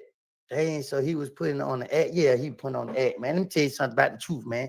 The truth can't be fabricated, my Of nigga. course he was putting on the act. The Yeah. truth can't be fabricated, my nigga. Man, let me tell you something. That nigga faking, my nigga. Let me tell you, when these niggas put these glasses on, don't want y'all to see their eyes. One thing I ain't scared to show y'all. I ain't scared to let y'all look in my eyes. I ain't scared to let y'all. Now he took him off. Now he took him off specifically when he was talking about Gotti. When he was talking about he specifically took him off at that moment. You could go to it. I marked it when he took the glasses off and when he put them back on. He put them back on when he was finna cry. He put them back on. He was getting emotional. Talk about goddamn. See this and this what niggas. I'm dealing with because I know my heart and I know I ain't got no intentions on harming nobody. I do everything the right way. I take my kid to school every Monday through Friday. I take care of my family. You know what I mean? I try to be supportive to each and all of them. I get some of my family in church every Sunday. I'm doing the right thing. I don't care weapons. I don't condone violence, gang activities, criminal activities. I don't do none of that. I don't even associate. Can't no criminals call my phone. I don't do none of that. So I know I'm clean. I've been protected by the Holy Ghost and the Holy Spirit all this time. These niggas ain't protect me. Man, these niggas, bro, listen, bro. These niggas, fuck that. I'm tired of being nice. I'm tired, y'all. And they want y'all to believe I'm crazy. Nah, y'all can't get rid of me by lying on me like that, my nigga. You ain't never seen me take medicine a day in your life. What kind of medicine I take? You should write a book, bro. Your story is powerful. Yeah, man. But the thing about it is you gonna let your kid read the book. Is y'all gonna let y'all kids read the book? Is y'all gonna explain my life to these kids? Because let me tell you what I did. I gave my lawyer to a friend. And when it was time for niggas to get theirs, watch him throw an interview. Do it like he gonna give anybody his loyalty. Drop it in the chat. If you, yes or no, just type yes or no. Watch him throw an interview. Do it seem like anybody will worth his loyalty? Yes or no? Just drop it in the chat right now. Drop it in the chat right now. Watch him throw it on that interview. Do it look like he was gonna give anybody his loyalty? No. Exactly. I don't see not one yell in that chat. No. That nigga won't give no loyalty to nobody but himself. If it ain't beneficial to him, look how he's sitting on them jail calls and talk. That nigga talk with anger, bitterness, hatred. The way he was talking on the phone, nigga, you on a jail phone, my nigga. You're a celebrity. Jail phone. Come on, I know that it's a possibility that them calls get linked out if you're a celebrity. Especially People looking for anything. Body count, nigga, then when 12 pull up on me now. Get what I say? They got their body count rolling, so I need to go and get me a viral clip out there. I gotta say something stupid. You feel what I'm saying? Because I know everybody is running to social media. So get what? If 12 got a body clip come out of me, when y'all see me doing something stupid, you gotta say he said it, because you already know once you become a certain position in life, that they just what it is. And he ain't had no sympathy, bro. He ain't had nothing. But now when he had to face the trauma and the pressure that was put on us, now he got to go through it. Now he wants sympathy. Now he want to get on here and cry. Ooh-wee. Then he get what, bro? You couldn't even cry. That what did it for me. Nigga, let them tears out, nigga. You steady trying to hold them in. Let them out. If you really sincere and you really hurting, nigga, why you ain't let them tears fall? You got to put these glasses on, nigga, because you got to hide it. You got to hide the sinister look. You got to hide them demons. You know what I mean? Every time you looking at these niggas with these glasses on, don't talk to me with no glasses on. Take the glasses off. Anybody that talk with the glasses on, bullshit. Take the glasses off, because the eyes never lie. They make sure your eyes match the words that coming out your mouth. Shout my podcast out, bro. E. Smith with Universal Podcast, for sure. Thanks for the super chat. Woody vs. Woody officials on YouTube. For all them who screen record my video, y'all better give me my credit. Straight up. But let me tell y'all something, man. When you go to God and you ask the Lord for forgiveness, you get down on your knees, you ask for forgiveness, you pray, you talk to God. You ain't gotta go through step by step. Thank y'all for the super chat. Court coming soon, watch. Hood Rich Pablo, you and get out next month. Thank y'all for the super chat. So let me tell y'all this.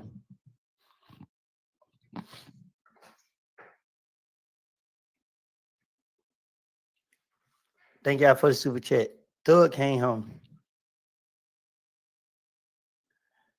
He came home and he made a song called Money on Money. And he said, all he said in that song, y'all know the verse. And now he coming out talking about he don't know what to do. But he don't create all this spool stuff. He don't start all these problems. And now you talking about you ready to sit down. You did your first interview with GQ. You got on that interview and you made the ass of yourself, my nigga. You calling me slow. You calling me stupid though. You calling me slow and stupid. I learned, bro. All them times I had to go sit in jail. I didn't say I had to go sit in jail because the Thug made me go sit in jail. Why you because said? Thug put me in jail. What you I said? said I got caught for the crimes that I did. I had to pay for it. So 2015, when the feds got me, I had to go do 5 years for a possession of a gun. 922 G1. So get what happened. I went inside in jail. I did 5 years with a public defender. Go look it up. If we're a team and everybody got a position and how you had a nigga back, how come there's no proof of that? How come it's nothing you got documented to show that you got any of us a lawyer? Only person you got a lawyer was your brother. It's your mama child. You supposed to do that. But who else had got a lawyer for? Yourself. You got a You went to the jail and burned get regular people out, but you had a whole lot of niggas sitting in jail for you. You ain't burn none of them out. You went to burn the regular people out. You ain't gonna went to the jail and burn the regular people out. Y'all didn't burn it. Nobody out that y'all knew. For Future and Drake birthdays, y'all bought them nigga cars and road rushes and stuff. But the ones who put in that work for y'all ain't even buy us a Dodge Charger. But you go buy a rapper who got all these millions in his bank account. You ain't even buy a nigga a bottle in the club, every nigga. Man talk to their girl. Talk that shit. Hold on. But hold on God, saying like brother and the little envious. Hold on, through the whole time. Hold on, Woody. Them niggas ain't even buy a bottle in a club for a nigga, man. Talk that shit, Woody, man. Y'all niggas ain't even motherfucking buy a flat tire for a nigga. Y'all niggas ain't even bought a pack of blunts, backwoods for y'all niggas ain't even motherfucking bought a HP for a nigga to smoke and shit. You know what I'm saying? Y'all niggas ain't did shit for real like y'all was supposed to do. Y'all niggas said y'all were gonna do some shit and they ain't do it. What type of nigga say he gonna do some shit for his nigga that put in work and they don't do it? A fuck nigga. And I used to do a different type of shooting. I used to shoot up the scene with that camera, nigga. You know what I'm saying? Niggas told me they were gonna pay me. They told me they didn't say they were gonna pay me. I said, what? I said, what? I know this nigga right here. He heard you tell me you were gonna pay me when you said you were gonna pay me. You heard what the nigga said? I ain't even add, I ain't even put him out there. Oh yeah, word.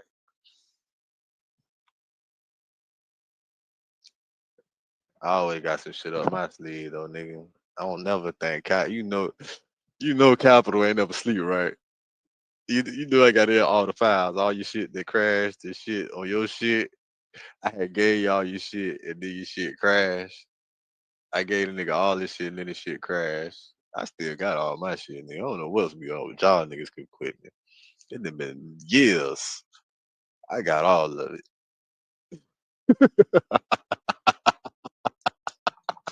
On that Mariah call, say man, yeah, this is who I got Thug all is, of man. it. I got Thug want to be God. Would you be open to a combo with Thug? Nope. Cap. Nope. You capping, bro. I ain't gonna lie. You capping, bro. You capping, Cannabis. bro. It's not just legal in 38. You capping, bro. He capping, bro. That nigga capping, bro. That nigga capping. If you really follow God and you going by the word of God, like you said, nigga, you capping, bro. If you really go, you capping. Or unless you faking about that God, so you just trying to move spiritual, not because you know you almost died in the ass. I don't know. But you capping, bro. You capping. Either way, you capping. You capping. Either way. You capping about something, boy. If you don't talk to them, you ain't gonna never talk to them again. You capping about being the God person that you in the church person changing your life over and shit how you want to. You feel me? You capping, bro. If you say you're not gonna talk to them, you capping about not talking to them. If you really that person, either way, you capping, bro. Nah, because Thug lying, bro. Thug lying, and he don't want to take accountability. So you That gonna nigga cap? made a He that nigga capping? made a tweet saying he apologized. He couldn't even make a video. So he basically just said he ain't gonna talk. So he gonna cap and say he ain't gonna talk to the nigga because the nigga ain't cap because the nigga capping still. So you ain't gonna talk to the nigga because he capping. But you gonna cap and say you ain't talking to the nigga. But you would. I mean, say you wouldn't talk to the nigga. Anyway, let me take another. I don't need another. You feel what I'm saying? That shit up. All his That is action rapper showing juice. is he doing and saying anything to be forgiven. But with dry snitch, he basically said, yeah. But the crazy, that ain't dry snitch because I didn't. I said a lot of shit. That nigga basically did tell some more shit. He told some more shit in that interview. He know he should. He gonna listen back to you like, man, I probably shouldn't have said that shit like that. He tried to catch himself on a lot of shit just to try to explain his part, but that nigga still told some more shit he shouldn't have said shit And about. do it. See, snitching is when you telling the truth. Peace is the lamb is truly wonderful. Snitching is telling the police the truth about what happened. So he want everybody to be snitches and rats. But Brian still made his opening statement saying that, let me introduce y'all to Woody. Woody broke in that car. He gave like only people know what's going on are those who involved. Nut people know that. You know what I mean? That's what it was, bro. Let me tell you something. When them niggas shot at me when I had my baby, I ain't know who shot at me. After 5 minutes of them niggas shooting at me, Thug made a phone call saying that he heard I just got shot at. My family don't even know I got shot at. How you know I got shot at? So I thought Thug didn't shot at me. God always got you. You're healing up good. Thank you for the super chat. Thank y'all for the super chat. He was never your friend the way he dodged. Yeah, he wasn't. Thug ain't nobody's friend. Thug ain't nobody's friend. He not. Like, how the fuck would you think a nigga your friend, bro? His fucking the fucking animal he chose for his label was a snake, bro. And it ain't cause of the S, bro. He could have had so much other shit to go with slime other than a snake. I don't even know snakes for really being slimy like that. Snakes are reptiles. The only slimy snake is probably a water moccasin. Know what I'm saying? Like, a nigga chose a snake for the mascot of his label. There's no way you can think a nigga is a friend. It's an old saying. Some fuck shit gonna happen if you have a dream about snakes. If you dream about snakes, it's somebody around you ain't right. You feel me? Somebody you keep around you ain't right. I had a dream about snakes one time. Bitch.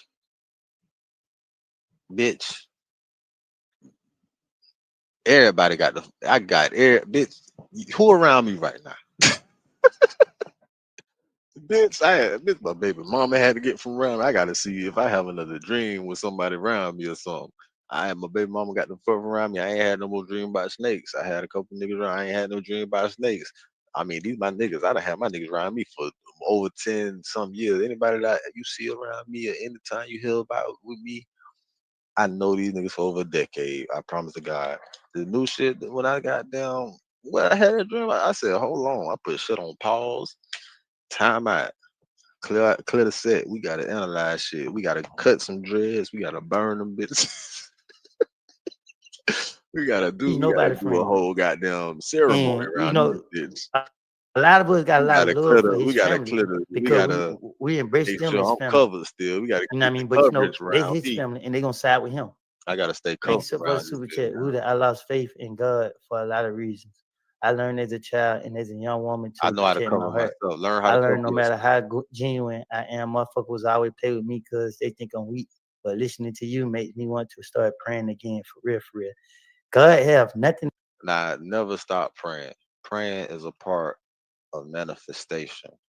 Now, praying is the root to finding the God within yourself. When you speak about praying and God and all that shit, know that we're made within God's image. So when you pray, you're praying to, you don't have to say a fucking word. It's a reason you don't have to say a word when you pray. It's the God within you is gonna speak, is gonna connect with the universe manifestation. This shit's bigger than that. Like when you once you understand energy, movement, like the earth itself, like the air, the trees, the water, all of it has a language. And it speaks to you in ways you will never hear until you reach that point of the God within yourself, bro. Like people don't like it's a reason why people be talking about fasting and shit. Like I could tell you, bro, that it gets so it could get real scary. If you can make it to a certain point and level and you start recognizing, understanding this shit, it open up your third eye to some shit you like it's unexplainable for me. To Right? do with what people do to you or how people treat you. Never lose faith in God. Let me tell you something. When I was in that cell, see, the police are smart. They list our jail calls. And when I was calling, I had just got shot at. Police didn't care. It was so much violence going The on. police don't And never then care, they nigga. just like attack Woody, get Woody, get Woody. So they listened to my jail calls and they heard I didn't like being isolated. I didn't like being locked down because I was so worried and concerned about my family. So I called home all day just to make sure that my family good. I was breaking out the cell just to make sure my family was good. I was doing crazy things to get out the room just to check on my family. Every officer that encountered That's me in fucked that up. jail can tell you I was worried about my family. Just imagine somebody coming to your house and see you holding your baby in your hand and your baby mama right behind you, and they still open fire. They still try to do what they want to do. That's another level, bro. Can't nobody on the internet say nothing to me about this situation. As a man, my family got nothing to do with what people think I may have done. My family's out of it. But when you put my family in it, the gloves come off. Anybody can get it. And that's the mindset, my nigga. You feel me? The spirit is so wonderful because I was on my way to the hospital. There's no way possible I supposed to went to the hospital with fire. I put it down, I picked it back up. I said, no, I'm taking my stuff with me. But if I would have never picked it back up and walked out the hospital, them You were guys dead. they were gonna take me and my You were family away. motherfucking dead, bro. They were gonna Oh, take me and my family away. Thug wasn't gonna do nothing. That nigga that's wasn't gonna pay fucked for our up. funeral. He wasn't gonna come forward and say I ain't had. That's crazy, bro. Every time, every time I had that feeling too, every time I be about to leave and then think like, man, where my shit at? Let me go get my shit first. Every time. Now it have been since I done left and I don't even think about that bitch and everything go good. But the times I think about it, like, man, let me get my shit. Nigga be in tune with themselves. Nigga be in tune with the energy. I mean, it was something connected to that boy that told that boy, don't leave that bitch this time. You need it this time. All the time that you took it that you ain't need it. You need to take it now, nigga. And that's just what happened. Nothing to do with nothing. He wasn't gonna do none of that. He It's wasn't gonna the do none of that. that's the He was gonna put the spirit. blame on me to set himself free. That's the God within you He was telling gonna you. put the blame on me to set himself free. Thank y'all for the super chat. Anybody that's been paying attention saw through that weak ass interview. Bank went easy on him. I respect Bank. I called Bank and I told him I respect him. I told Bank I respect him because for one, you did what was right, my nigga. You seen the boy needed love. Are you looking to buy an investment property or a short-term rental, but you can't qualify because you can't prove your income? If so, we can help you with our investment. Man, listen, man, hold on. Yeah, he could have saw the boy needed love. He could have saw that, yeah. But he know damn well he know exactly what that shit was gonna do for him. And I think Thug reached out to him because I think Thug reached out to him personally. Part of the point, I think, because Rollo dissed the co-host on Big Fats. He probably didn't want to do it a Big Fat, so he was like, you know what, I'm doing a Big Bang on Perspectives. Big Bang got his own shit, boom, solo interview. Big Bang trying to publish. I don't even know how that shit went. Big Bang could have hit him up like, man, come through. I don't know how that shit went. I can't tell you. But one thing about Bank, my boy about that Bank, where he seen it. He said, oh yeah, shit, it's an open lane. Shannon Sharp been going through his shit. It's kind of little, it's a little open right now for the next one. This is the next one. This the next top. This gonna be the next one. Ain't nothing gonna be closer to that motherfucking Cat Williams interview than this Big Bang interview right now. After this nigga trial and all this shit that went down, and there's still more motherfucking leaks coming out after the interview. This nigga gonna have to do another interview after the interview. And you handling it like a real OG, my nigga. For real, bro. I ain't taking it away. But Thug hurting himself. And instead of him What they forgiving about that himself, motherfucking Bank, dude. he steady lying. On God, don't talk to bro about nothing else. About With it. that, It ain't nothing else to be about said that between Bank, y'all. nigga. It ain't. Yeah, it ain't. About We ain't that got nothing Bank, to talk nigga. about. You feel me? Like, because at the end of the day, I know why you only apologizing. You only apologizing because you see, if me and Gunna were losing right now, Thug would not be apologizing. He'll still be on the internet popping his shit. Yeah, I'm the king. I'm the GOAT. I'm the greatest. I'm the best. I'm bigger than Michael Jackson. Oh, Tito Brown ain't got nothing on me. Now, nigga, you only apologize because you see your face card declining. Now you been exposed. See, one thing about the devil gonna use you until he can't use you no more, my nigga. That's what Thug do. Thug just like the devil. He used us till he couldn't use us no more. But he used us so much and abused us so like much the devil. that it backfired on him. Because God said, come to me, my church, Hold on, man. and I shall protect you. Hold on, man. Listen to how he said it though. He used us till he couldn't use us no more. Listen to how he But said he it. used us so much and abused us so much. Now, nigga, you only apologize because you see your face cut. Oh, Tito Brown ain't got nothing on me. I'm the GOAT. I'm the greatest. Apologize. He'll still be on the internet popping his shit. Yeah, I'm the king. I'm the GOAT. I'm the greatest. I'm the best. I'm bigger than Michael Jackson. Oh, Tito Brown ain't got nothing on me. Now, nigga, you only apologize because you see your face cut declining. Now you've been exposed. See, one thing about the devil gonna use you until he can't use you no more, my nigga. That's what Thug do. Thug just like the devil. He used us till he couldn't use us no more. But he Look, what he trying to get his bag? That bitch said, "Oh, Thug just like the devil." Look, what boy finna get in his that's bag? what Thug do. Thug just like the devil. He used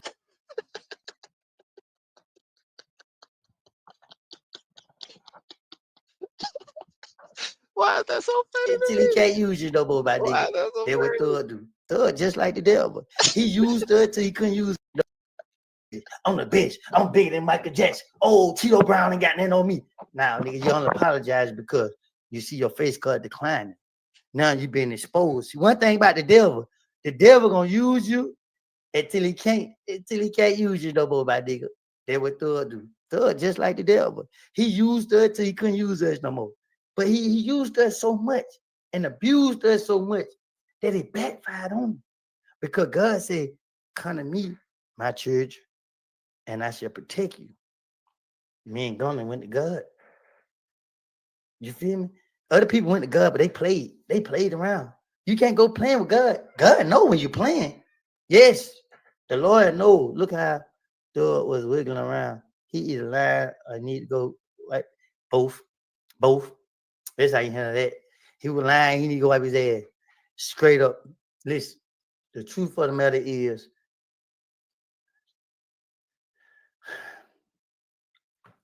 every second is a blessing. It is new. Nobody knows what tomorrow gonna bring. Nobody know what's gonna happen in the next 10 minutes. Nobody know. Nobody got life figured out. Everybody want to be a rocket scientist, smart, just got it all figured out, and it's just not the case.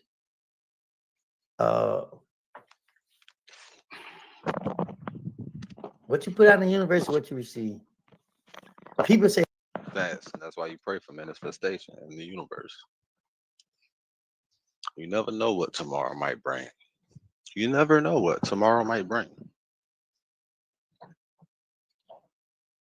But in the next 10 minutes, I could plan out what the fuck I'm about to do, and I can know. You know what I'm saying? And I can set steps in motion to have things in order by a certain place. And that's what goals are. So, in the next 10 minutes, I could schedule me some things to do or to have done that could help me with my goal that I have set for a date in the future or a date for tomorrow.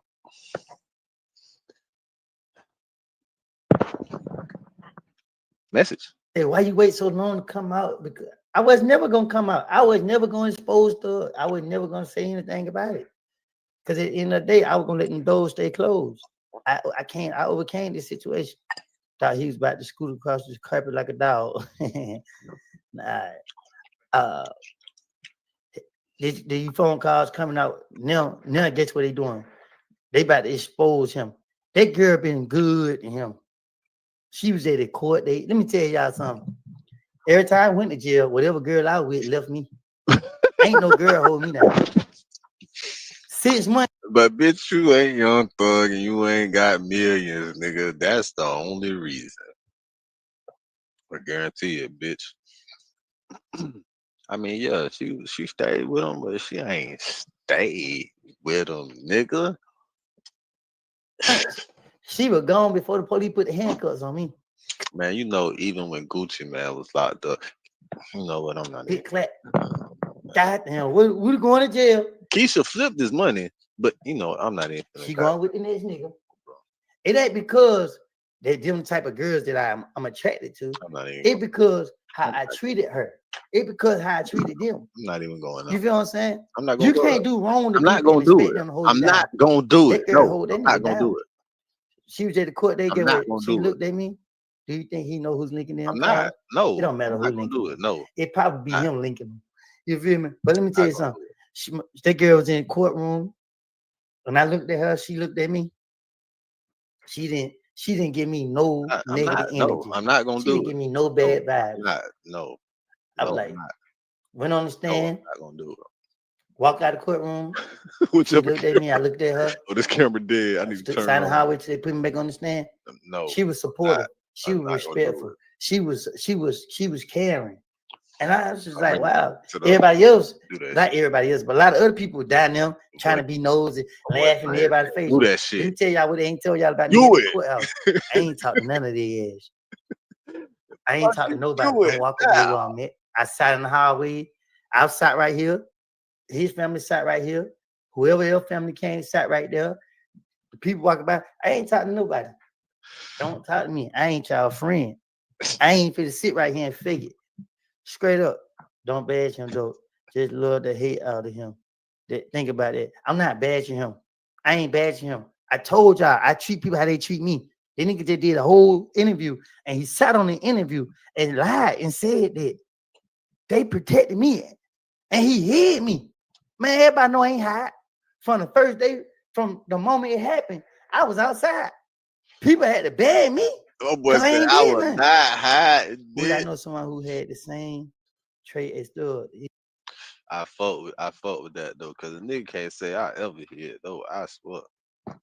That should make you mad as a bitch. If when a nigga lie on you, when a nigga or a bitch lie on you, that's probably the maddest you gonna ever be in your life.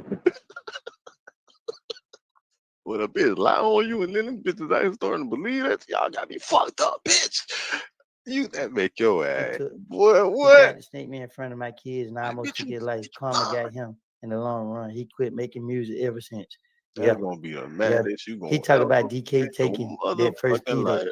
A bit loud on you. Talk about DK. I'm still mad What with you mean? because Man, let me tell y'all something. If Aaron one of y'all, it's 6,062 people watching. Yeah, If Aaron one of y'all was a part of the YSL indictment and y'all seen how thorough it was, y'all would have took the first plea to let y'all go home too. So when everybody seen her talk about they went, bro, let me tell you something, bro.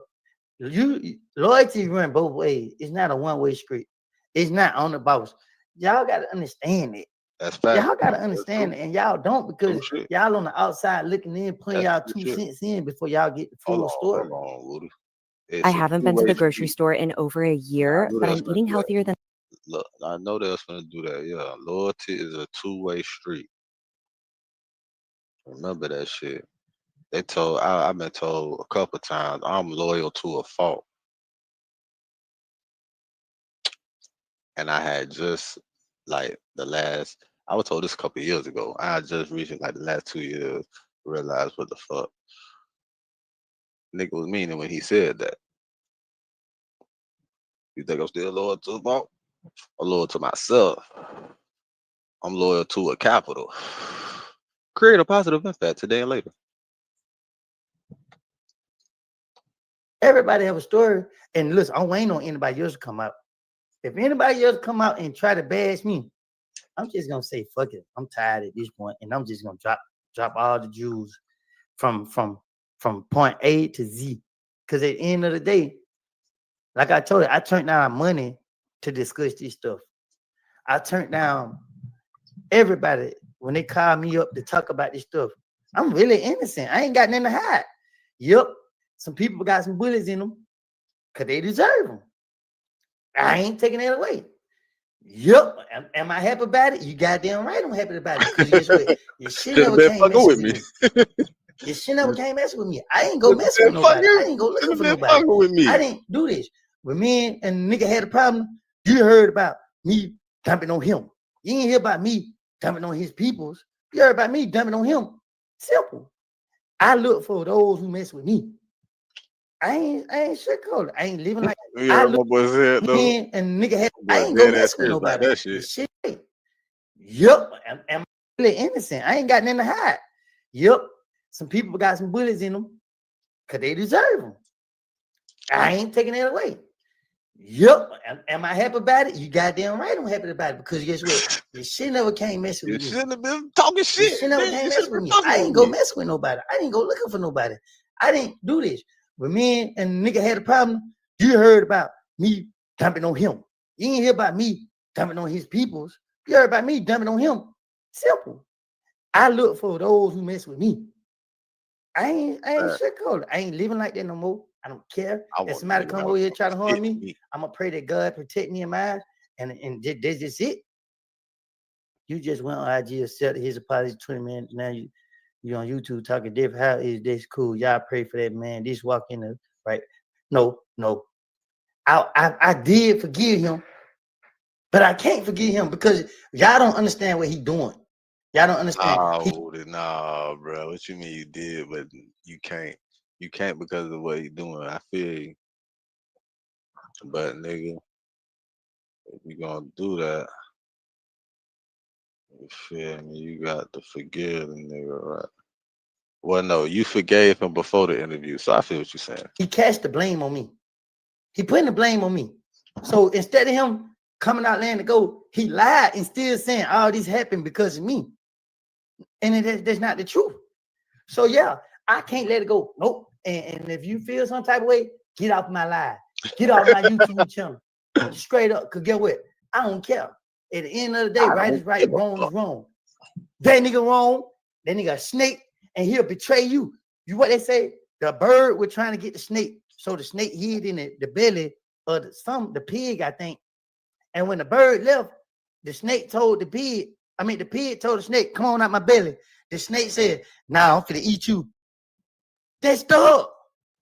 Nigga, ain't no sympathy, bro. That nigga did shit to a lot of people, bro. What y'all talking about? He did shit to a lot of people. Man, you know what? I'm getting out loud because y'all they piss me off. Straight up, I'm getting out loud. Y'all want sympathy for that nigga. They ain't got no sympathy for this. They done made Woody mad. Listen, I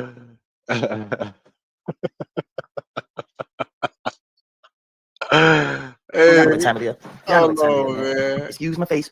You know what I mean? That what happen when you come from the dirt, the concrete. You get scars, you get cuts. You fall, you get back up. They You feel what I'm made saying? it hot. They made his ass hot. He got off. Why the fuck he just got off like that?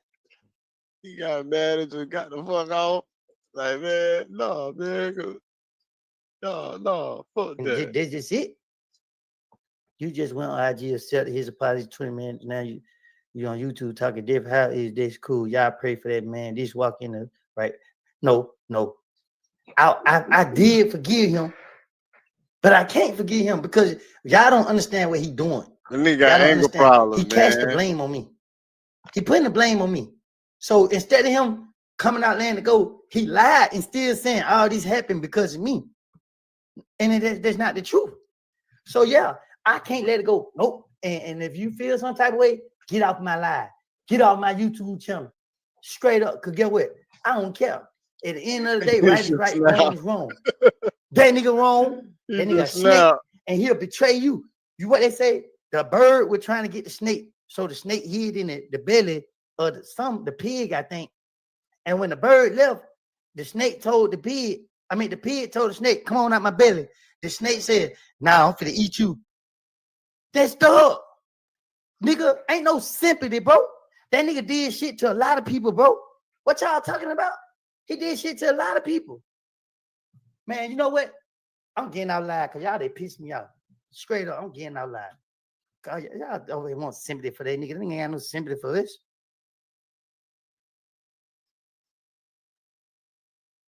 Never sue the other driver after a car accident. There's a better way to get paid a way bigger check without having to go to court. Jit ass snapped and got off quick as fuck. Jit was hot. Hey, that's funny. Hey, real nigga reactions. Real niggas do what they want to do. Bitch niggas do what they can. Whole ass niggas gonna talk about it and fuck niggas gonna hate. Regardless. I promise you that. I am capital. Whatever you do, make sure you do it capital and create a positive impact today and later. Fuck them haters. Get your paper straight like that. We in the lit house. Fuck that shade. Get paid, nigga. That's every single day, nigga. Home Inc. TV. We hustlers on a mission every single motherfucking day. Don't you motherfucking forget it. You should be a hustler on a mission too. Subscribe to this bitch if you is. You are. Hey, I'm a hustler on a mission. Grinding for that spot. A brand new pot to piss in. Trying to school my partners home, they pay attention. I'm sticking to my vision on the road to the riches. Every single day, I'm a hustler on a mission. Trying to get 100 M's, nigga, I ain't kidding. I'm on a mission, 24/7, 365 until I reach the heavens.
recollection tomorrow morning. So Mr. Haddad or Mr. Nestor, we won't forward to change of plea this afternoon. And state, is it the same term? That's previously.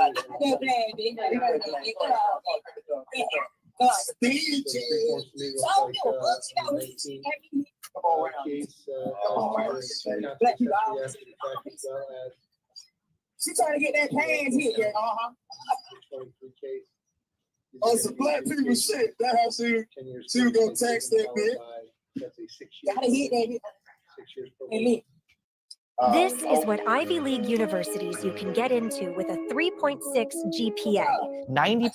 All council run concurrently, all sent to that one concurrently with one another. It looks like there's no restitution in the 23 case, the 19 case, I'm reserving restitution.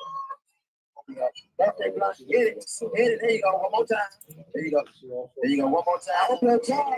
Stupid. Happy birthday, baby. From the 85. Hey,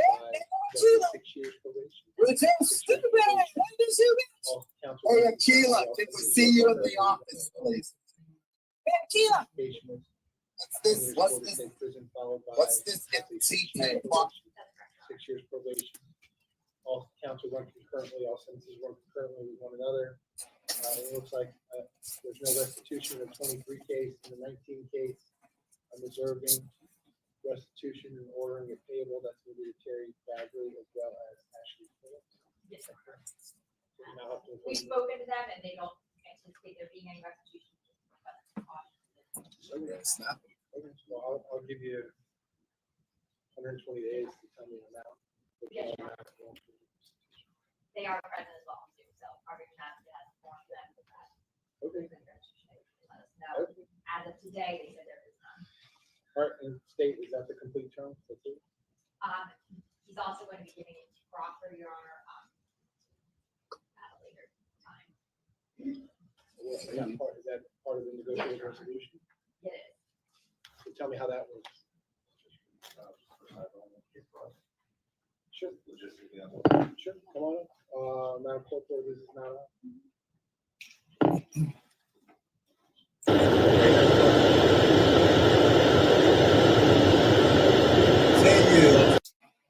So he only gonna do like FOMO. So you got some time served.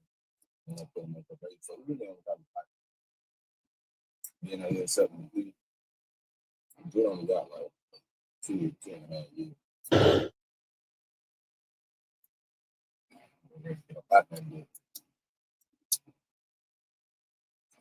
Please let me know. I'll try to ask you. Mr. Henry, I'm going to put you under oath and I'm going to ask you some questions. If I ask you something you don't understand, please let me know. I'll try to ask you better questions. As loud as you can so the court reporter can get down all the answers. Okay, raise your right hand. Swear to tell the truth, whole truth, nothing but the truth. You can put your hand out. Please state your full name. How old are you? How far did you go in school? Do you read and understand the English language? Are you presently under the influence of any drugs, medication, or alcohol? Have you ever been treated for a mental illness? Are they giving you any medication in the jail right now? How are you feeling this afternoon? Your head is clear? You understand what's going on this afternoon? You understand you're resolving 2 pending felony cases this afternoon? Mr. Haddad or Mr. Nascimento, have you seen or heard Mr. Henry say or do anything which would call into question in your mind whether you understand what's going on? All right, so Mr. Henry's 2 cases, sir. I'm going to go one at a time. In case number 19, 1871 CF10A. This is before the agreement you made with the state. Before the deal you made with the state. You were charged as follows. Counts 1 and 2 is murder in the first degree with a firearm. Those are capital offenses. The maximum and mandatory penalty is life in Florida State Prison. Counts 3 and 4 are accessory after the fact of murder in the first degree. Those are each first degree felonies. The maximum penalty is 30 years in Florida State Prison. In case number 23-10643 CF10A, you're charged in count 1, tampering with a witness in a capital felony. That is punishable by life in Florida State Prison. Count 2, directing the activities of a criminal gang. That's a first degree felony. Again, punishable up to life in Florida State Prison. Count 5 is conspiracy to commit tampering. Again, as it relates to a first degree murder charge, that is punishable by a maximum penalty of life in Florida State Prison. And count 7, unlawful use of a two-way communication device as charged. That's a second degree felony. The maximum penalty is 15 years in Florida State. So, sir, again, before the agreement you made with the state, before the deal you made with the state, your maximum exposure here was life in Florida State Prison, followed by life in Florida State Prison, followed by life in Florida State Prison, followed by life in Florida State Prison, followed by life in Florida State Prison, followed by 75 years in Florida State Prison. Sir, do you understand all the pending charges and the maximum possible penalties involved? And it's my understanding that you want to resolve both cases today. Is that correct? And that resolution is an agreement you've reached with the state, the terms of which are as follows. Number one, in the 19 case, you're going to plead no contest to both counts of accessory after the fact. Man, no, bro. Nigga plead no contest. Man, hell no. You supposed to play. You supposed to. That's a no one, boy.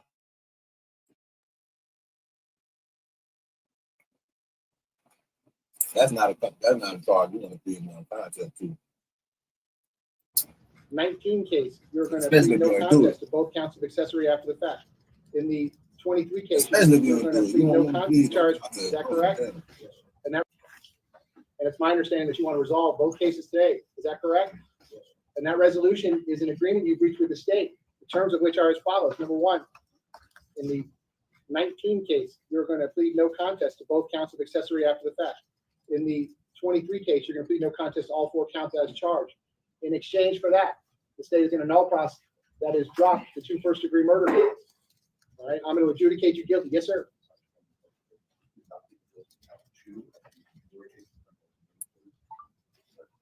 What's happening with that? That would be no problem. So he's only going to plead to the tampering with a witness in a capital felony, conspiracy to commit tampering and unlawful use of a two-way communication device. Just the tampering and unlawful use. Just count 1 and count 7. State, you're going to null process count 2 and count 5. Correct. As it relates only to Mr. Henry. Okay. So Mr. Henry, what it's going to be is 2 counts. Never sue the other driver after a car accident. There's a better way to get. Well, wait till this motherfucking shit come out on this case. But I guarantee you some shit gonna get beat by this case. No question about that shit, boy. What all that talking about? Tampering with a witness in a capital felony and unlawful use want to see what's gonna of a two-way communication device. In exchange for that, I'm going to adjudicate you guilty on the 2 accessory counts as well as the tampering count. I'm going to sentence you to 10 years in Florida State Prison. That will be followed by 6 years of reporting probation. In the unlawful use of a two-way communication device, that's a 2nd-degree felony. The maximum exposure, it's a 2nd as charged, I believe. It's a 3rd, except as it relates to a capital case. But I'm happy to look it up. Well, what did you want the negotiated sentence to be for that? That was going to be the maximum. 5 years? Is that what you're going to do? Correct, Your Honor. Okay. All right, so sir, as to that count, it's going to be adjudication of 5 years in Florida State Prison. So the 2 accessory counts as well as the tampering count, those come with 6 years of reporting probation after the Department of Corrections sentence. I'll give you credit for all the time that you served in both cases. All of those counts will run concurrently. All those sentences will run concurrently. All counts in all cases, that is at the same time with each other. I'm going to have to impose mandatory court costs. I'm going to order restitution payable to Terry Bagley and payable to Ashley Phillips and reservists the amount. I'm going to give the state 120 days to tell me the amount of that restitution. If they fail to do so within 120 days, there will be no restitution. If they come back with an amount and the attorneys agree on the amount, I will impose that as another condition of your sentence to pay back that restitution. If they come back with an amount and the attorneys do not agree on the amount, I will conduct a restitution hearing. Sir, lastly, I want to make it very clear on the record, and it's unrelated to this negotiated change of plea. I guess at some point after the fact, the state wants to take a proffer from you or have a discussion with you, ask you some questions about whatever that may be. What I want you to understand, sir, is I guess that's part of this negotiated resolution, but your answers to any of those questions, whatever they might be, have no bearing on me and have no bearing on this negotiated resolution. In other words, the deal you negotiate is the deal you negotiate. Right. You understand all that, sir? Have you had enough time to talk to your lawyers You about all don't that? get what you're supposed to get, man. You get what you negotiate. And that's a hard thing. For it. They've answered all your questions. You're sure that that's what you want to do? Because I want to emphasize, Mr. Henry, and I'm going to do this again at the end of my plea colloquy. Whether you resolve the case by way of a negotiated plea or an open plea to me, or you resolve the case by way of a trial, it doesn't matter to me at all. But due to the resources that have been devoted to this case, I have 250 jurors summoned for jury duty starting tomorrow. So I want to be very thorough with you here this afternoon, because if you wake up tomorrow or the next day and you decide you changed your mind and you want to resolve this case, both cases by way of a jury trial, that's not going to happen. All right? If you want to have a trial, the trial starts tomorrow. If you want to accept the deal, you can accept the deal today. But there's not going to be any buyer's remorse, in other words, because I've given you plenty of time to think about this, talk to your lawyers about it, talk to your family about it. I talked to you about it last week. Kind of looks like your lawyers probably did something or other to get a better disposition for you as of this afternoon, but this is it today. So understanding all that, you've had enough time to talk to your lawyers about all that. That's what you want. Nah, bro. So they gave him the bill. And go with him and negotiate. That would be originally before the trial. My thing is first trial with people. Why not bring that bitch against it? You know they gotta let you go.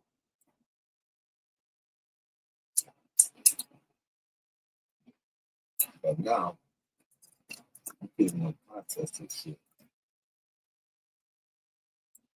That shit. We don't know what statements, if he got any statements. We don't know if he got any statements, made any statements, any of that shit until no WWE anything.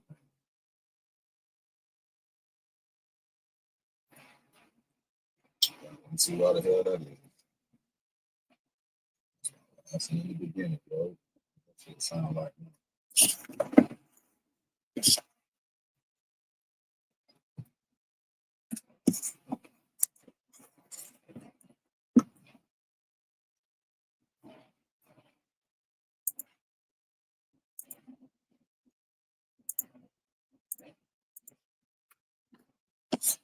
look.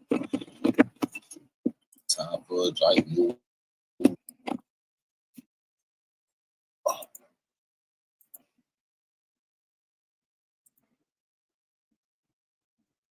And the whole something going on.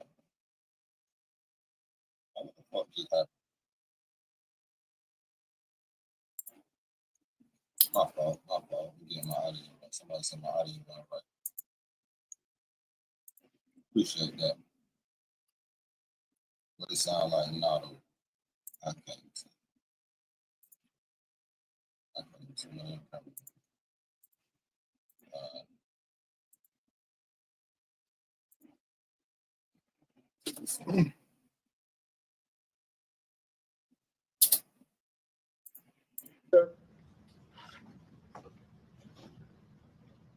Has anyone forced you, threatened you, or coerced you to enter these pleas? If I accept your pleas, there will not be a trial in either one of these cases. Do you understand that? If I accept these pleas, there's a whole bunch of constitutional rights you are giving up. I want to make sure you understand all of those rights. You have the right to maintain your plea of not guilty in trial in each case. You have the right to present defenses, file motions, and other pleadings in support of your defense. You have the right to remain silent. You have the right to have the state prove you guilty beyond a reasonable doubt. You have the right to confront and cross-examine the witnesses against you. You have the right to appeal any decisions that I may have made up to this point or any rulings I might make in a future trial. But understanding by entering this negotiated resolution today, you are giving up all of those rights. The matter is going to be resolved today, right now, this afternoon. Is that what you want to do? Are you satisfied with your lawyers? Have you had enough time to speak with them? Have they answered all your questions? Are you satisfied with all the work that they have done for you? Sir, I've got two identical plea forms here entitled plea of guilty or no contest to criminal charges in circuit court.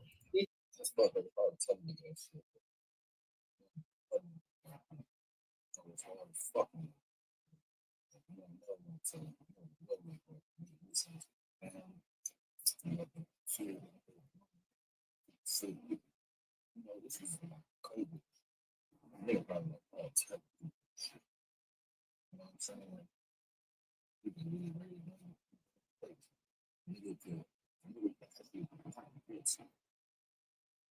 see what I'm doing, right? I'm like, fuck it. I'm gonna really dirty and sharp. Yeah, go 7, 8 years. Damn, bro, I'm gonna get 10 years. I ain't even did this shit, bro. Nigga, fuck that. Fuck me. You can't tell it like that. It's hard to tell you. You know, I know that shit fucked up. You know what I'm saying?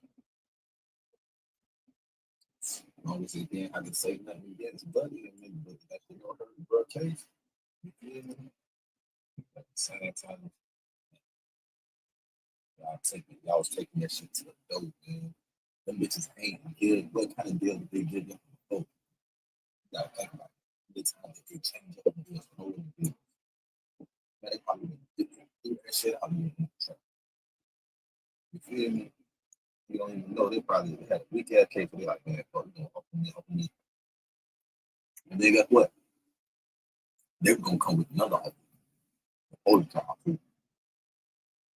You was like, no, I ain't saying that deal. Stupid ass deal. Do shit. You know, already been through. When the trial was starting tomorrow, they still continue to deal with high school trial. And it would have been better than that last week. Each one had your name on the top. Your initials on the left-hand side, front and back, and your signature on the back. Did you go over both of these forms? Any questions about what's on either of these forms? And is that your signature on the back of each form? Sir, there's a few things that I need to tell everyone that I take a plea from. They may or may not apply to you. If you are not a citizen of the United States, these pleas will result in your deportation. Do you understand that? Under the provisions of the Jimmy Rice Act, if the offenses to which you are pleading are sexually violent or sexually motivated offenses, or if you've been previously convicted of such offenses, then these pleas will subject you to an involuntary civil commitment as a sexually violent predator upon completion of your sentences. Do you understand that? I want to show you the difference between a 401k and an index uniform. My thing is, like, you gotta say shit like that. If that's not any fucking case, you know, this ain't even that type of fucking case. So a lot of personal life policy. So 401k does build cash value. Now it's usually through your employer. Like y'all just be wasting time. There's drug offenses, but talk about what the fuck my case. Your driver's license for a period of 1 year. Do you understand that? Sir, paragraph 11 of each form that you sign reads as follows. I acknowledge that my attorney and I have reviewed any discovery disclosed by the state. My attorney and I are unaware of any physical evidence for which DNA may exonerate me. In other words, sir, if there's any physical evidence in the case that we could test for DNA, that DNA evidence would not tell me that you were not one of the people in that vehicle when these crimes occurred. But actually, the opposite would be true. If there was any such physical evidence that could be tested for DNA, that DNA evidence would tell me that you were one of the two people that was inside this vehicle when these crimes occurred. Sir, do you agree with that statement? State, do you agree with that statement? Yes. Defense, do you agree with that statement? Mr. Henry, understanding everything that I have talked to you about up to this point, do you still want to go ahead and resolve both cases today, right now? Defense, is he stipulating to a factual basis for the purpose of each plea in both cases? And if he's entitled to a PSI defense, are you going to waive that as to each case? Absolutely. State, is there anything else that you need me to do before I take this plea? So, Mr. Henry, again, two cases. We're going to do one at a time. In case number 19, 1871 CF10A, as to count 3, accessory after the fact to murder in the first degree, and as to count 4, accessory after the fact as to murder in the first degree. How are you going to plead, sir? Guilty, not guilty, or no contest? In case number 23, 106.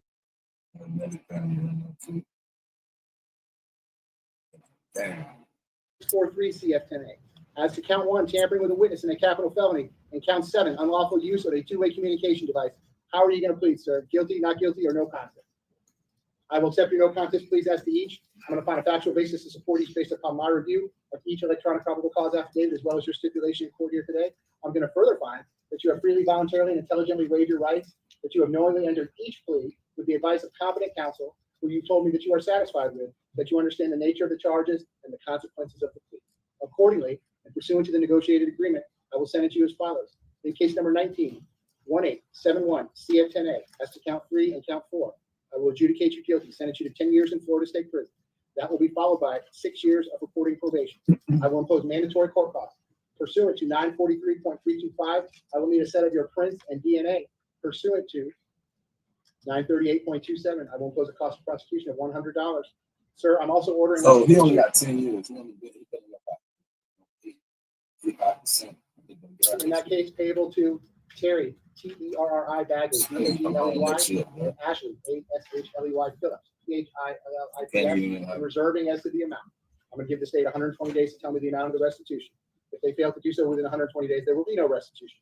If they come back with an amount and the attorneys agree on the amount, I will impose that as another condition of your sentence to pay back. If they come back with an amount and the attorneys do not agree on the amount, I will conduct a restitution hearing. That will conclude that. In case number 23, 10643 CF10A, as to count 1 and count 7, I will adjudicate you guilty. Count 7 is a sentence of 5 years in Florida State Prison. Count 1 is a sentence of 10 years in Florida State Prison, followed by 6 years of reporting probation. I will impose mandatory court costs in that case as well. I will not impose the cost of prosecution in that case, as I just did so in the previous case. Pursuant to 943.325, I will need another set of your prints and DNA.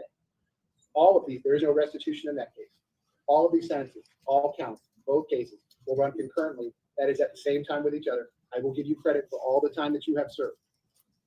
State, in 191871 CF10A, bring down to list of counts 1 and 2. And in case number 23-10643 CF10A, state your announcement as to count 2 and count 5. I think that concludes all the matters. State, is there anything else that you need me to do regarding Mr. Henry in either case?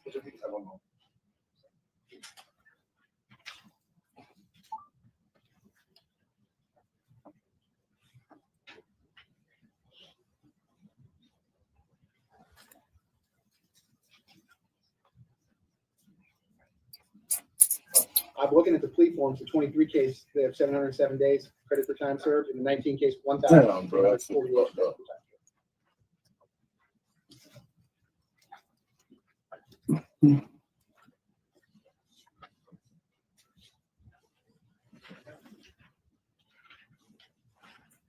Yeah, man, this shit's still going on. 12 years, 8 years. So listen, my Yeah. hearing doctor is at 3:30 I p.m. gotta remember the trial was a mistrial. You know what I'm saying? The first trial I mean, I was going to make it mistrial. available if you wanted to do it now. That's why he didn't try to- Okay. He tried to- Anything else? I don't know why they weren't releasing it.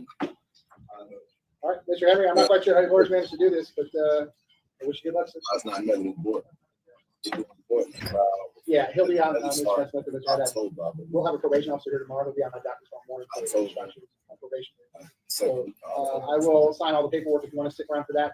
We're otherwise That's going why to they be try to get them recessed up out the 3:30 p.m. The So hearing they doctor get said them at out 3:30 the p.m. So I'll be in recess. certain Build a website you love with Wix. they can make their case stronger against them. For your words, That's ultimately what we are saying.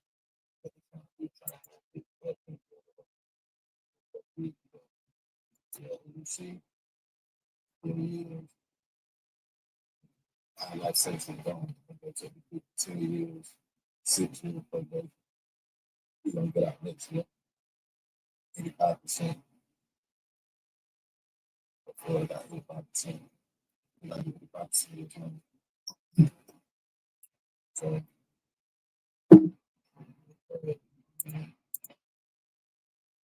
In defense, there is no additional evidence, witness, or testimony you would. Okay, no problem. You would like Henry, state, am I still correct? There's no other additional evidence, witnesses, or testimony you would like to present as to that motion? In defense, there is no additional evidence, witnesses, or testimony you would like to present as to that motion? You would like to present the testimony of defendants and a limited purpose of what happened. Okay, no problem. Like, can you hear him over there?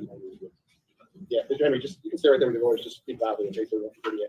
Raise your right hand, please. You swear to tell the truth, whole truth, nothing but the truth? Yes, sir. Okay, put your hand down. Please state your full name and spell your full name. So your main part? Mr. Henry, please want to talk about what happened in the hospital on October 26, 2018. Do you recall driving to the hospital? Do you guys see that? Answer yes or no, please. Yes. Okay. And then at some point. hold on, let me slow it down. My bad. But just to, Do you recall driving to the hospital? Do you guys see that? Answer yes or no, please. Yes. Okay. And then at some point, when you arrived at the hospital, were you placed into a room? Driving to the hospital. What happened in the hospital on October? So your main part? Mr. Henry, please want to talk about what happened in the hospital on October 26, 2018. Do you recall driving to the hospital? If you guys speak up, answer yes or no, please. Yes. Okay. And then at some point, when you were brought to the hospital, were you placed into a room? When you were placed in that room, approximately how many officers were there?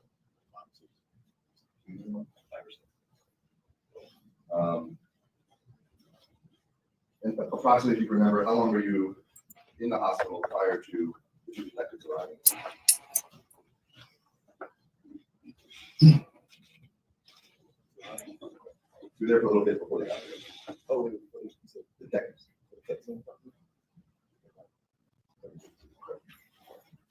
And describe to me the room that you were in. You were either by yourself. what else should know?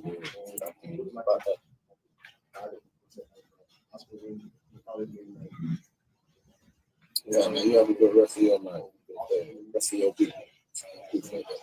Create a positive impact. While you were in that hospital, at any time, you placed in handcuffs. Do you recall who placed you in handcuffs? You're saying one of the officers, you're differentiating officer versus detective? Yes, the officer that will stay with me. Okay. And while you were in that room prior to giving your statement, was there always an officer in the room? Yeah. And at any time, were there any officers in the doorway? Yeah. What were they doing? They'll just stay there. At any time prior to giving your statement, did you feel as though you had the ability to get up and leave? What do you think, in your mind, what was your impression that would happen to you had you tried to leave?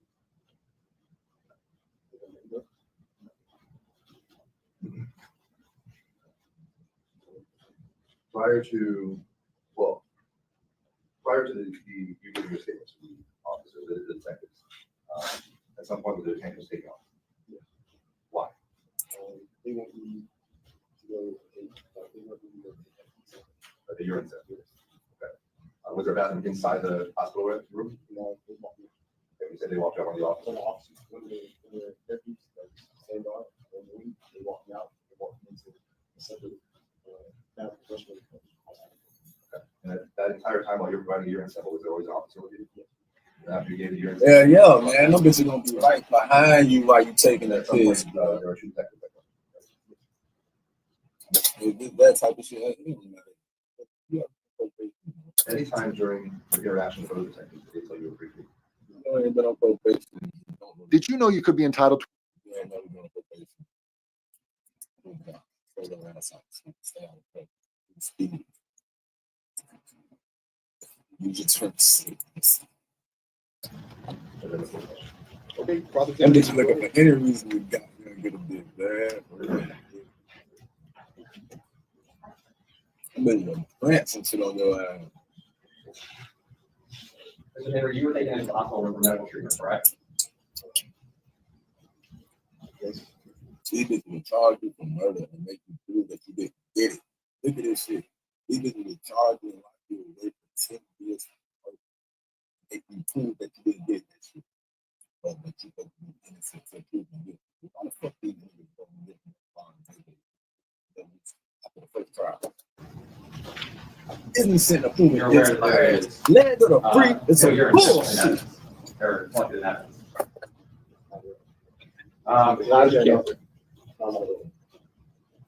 You say you were handcuffed. How long were you handcuffed for? So you were handcuffed for over 2 hours in that room, which you're testifying to. You say twice a day. Did you ever try to leave? Did you ever ask to leave? Did you ever discuss with the nurses that you wanted to leave?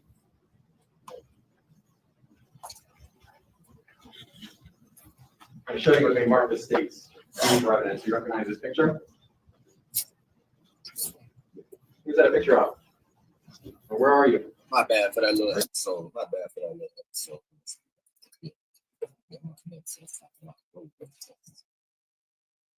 You ain't the only nigga that take this. What did I miss? Did you ever ask to leave? You ain't the only nigga. Say twice a day.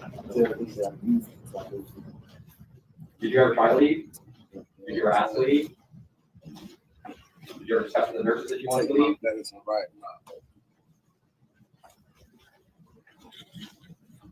I'm showing you what they mark the states for evidence. Do you recognize this They're all picture? from Florida, you know what I'm saying? Sugar City, Florida, you feel me? Who's that a picture of? Or where are you? Are you wearing handcuffs in this picture? Any objection? Okay. Without objection, state's B for identification is not going to be an evidence that states exhibit 2, only for the purposes of this. Yeah, lights, shares. Mr. Henry, you agreed to ride with Detective Toya about the crime scene? Where you said the crime occurred? Sugar City, Florida. That's what Florida shit. We probably DJ Dick Dance. This will be some DJ Dick Dance shit. Did you ride with Detective Toyota? You testified yesterday. How were you at the crime scene? You were seated in the front seat with him. I'm going to check this outside the scope. Well, it is outside the scope, but over the defense's objection. Go ahead, sir. You can answer the question. You did not ride with Detective Toyota. You were in the back seat. And at the end of your interviews with the detectives, they offered you a ride home, correct? They did not offer you a ride home? And they did not give you, law enforcement did not give you a ride home? No further questions. All right, based on that, any redirect? Just briefly about the photo. Yeah, you spoke that. Mr. Henry, Offer you a ride home, that would be a no. pictures being taken of you. Do you recall the officer taking photos of you? Was this taken before or after the handcuffs were taken? Objection. Yeah, Florida, yeah. Hold on, over the state's objection. City, Florida.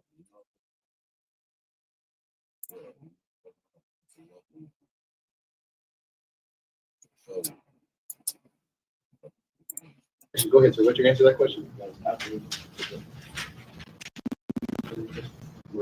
You said you recall some photos being taken. Those photos that you recall being taken, were they taken before or after the handcuffs were taken? After. Based on that, any recross?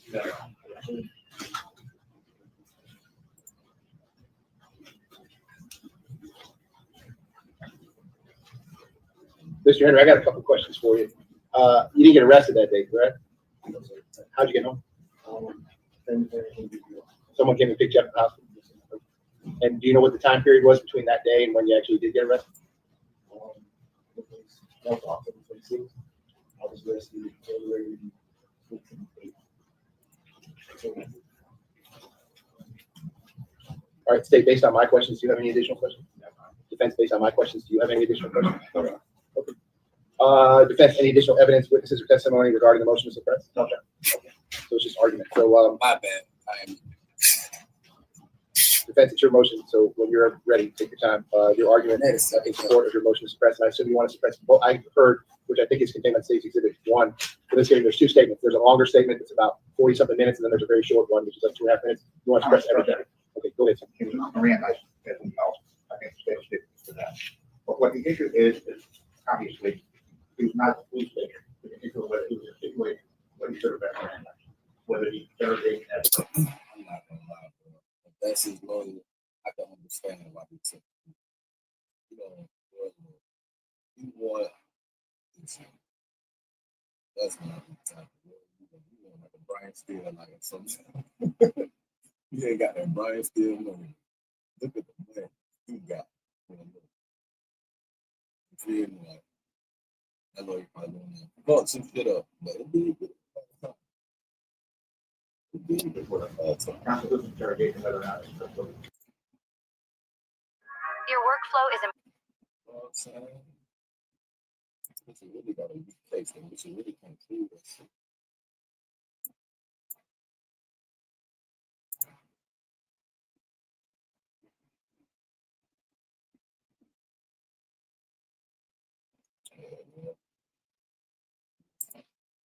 Good and then go to brother. It's hard. At a shooting, we heard That's testimony hard to that get serious. the car arrived at the hospital with two bodies. Mr. Henry was driving the car. Two bodies were taken into the hospital. Mr. Henry was taken to the hospital. And he told the nurse or somebody that was there that there was a drive-by shooting. He explained to him where it happened. We know from what the inspector testified, other police people, personnel, they were present. And talking to him, and he then went out and walked the scene, canvassed the scene, looking for evidence of a drive-by shooting. They were unable to find evidence of the drive-by shooting, and the detective came and talked to Mr. Henry. You've heard the tape. And I just want to quote from the transcript of it. The defendant is confronted with, as he said, the police corroborated there were at least 5 or 6 cops in the room, everybody around him. He was in a situation where he's, I'm going to call it a custodial situation when we get to that point. But anyway, the statement was, the defendant is confronted with Bertrand and Moretti. Hey, Henry, hey, man, how you doing? What's up, man? How you guys doing? Hey, my name's Detective Bertrand, and this is Detective Mark Moretti. We're here to talk to you about what happened, okay? Listen, you need to be straight up with us and tell us what happened here. My understanding, you told these officers something, but the evidence doesn't show that happened right here. That's confronting the defendant with something that's complying. I'm already saying he committed a crime there. He was lying to the police. So we know that they're confronting them with evidence of falsehood. Should he have been Miranda because the rest of the statement, whether he formulate the rest of the statement. And I would submit to the court that the police had to do the Miranda under that situation. They formulated, they have a crime, there's no question crime committed occurred. They called it crime scene. The scene at the hospital was taken off, it was a captive crime scene. Half of the Miramar Police Department were there. 5 or 6 people were guarding him. He's in a situation where any person would feel they were not free to leave. It sounds good. Now, I just don't like the tape. I don't like how you present yourself. He's in a hospital. Niggas just tired of being back there, though. They get tired of going through that shit. CO, all that shit. I submit to the court that it's a situation. He was defenseless, quoting from a Hunter. Miranda warnings are required when an individual is undergoing. I think it hurt that place, so I think it's gonna hurt the case. That's this court, this is Supreme Court, this court has explained. I don't know if that's gonna hurt the case, but take it 10 years. It is for her freedom of action is curtailed to a degree associated with the actual arrest.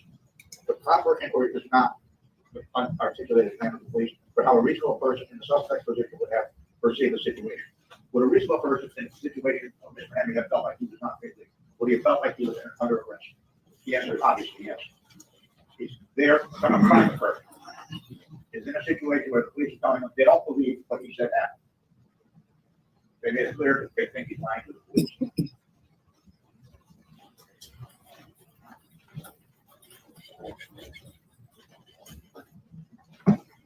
How would a reasonable person react to the situation? You're in a hospital bed, you have policemen all around you, you're getting accused of lying to the police.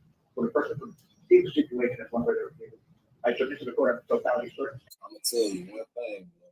When I get out there on the street, I'm going down there at least $250,000 in these weapons. I guarantee this boy got at least $250,000.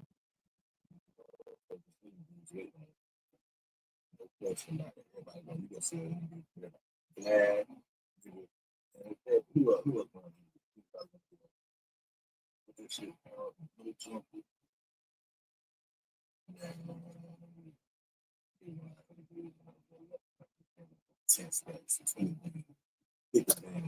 They would not. I can see the cases state that a hospital is not necessarily the equivalent of a police station, but it's not the place where the inquiry occurred. I'd be surprised if he get out and don't do one. He gonna have to do that shit though. It's a reasonable man.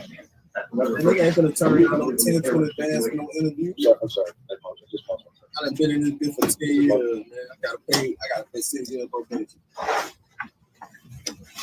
Who you gonna get out? What do you do?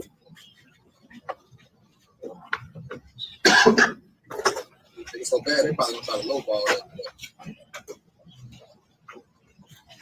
They paid $2,500.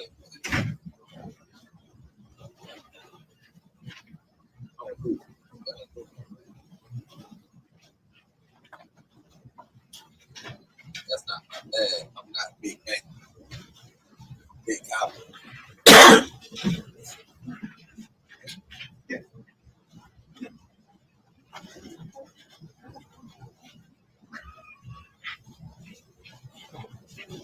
Damn, dog. Oh boy, I get my a little happy in that deal. But like, yeah, this shit almost over.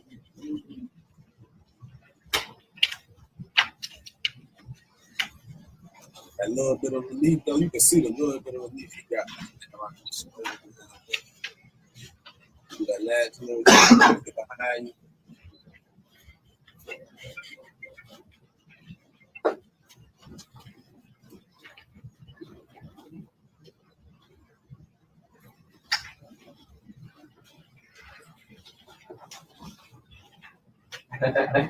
That's it, bro. That might be the prosecutor.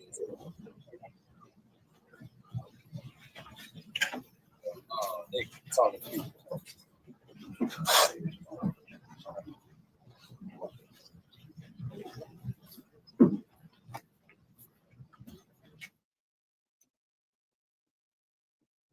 Jellyfish lighting is an all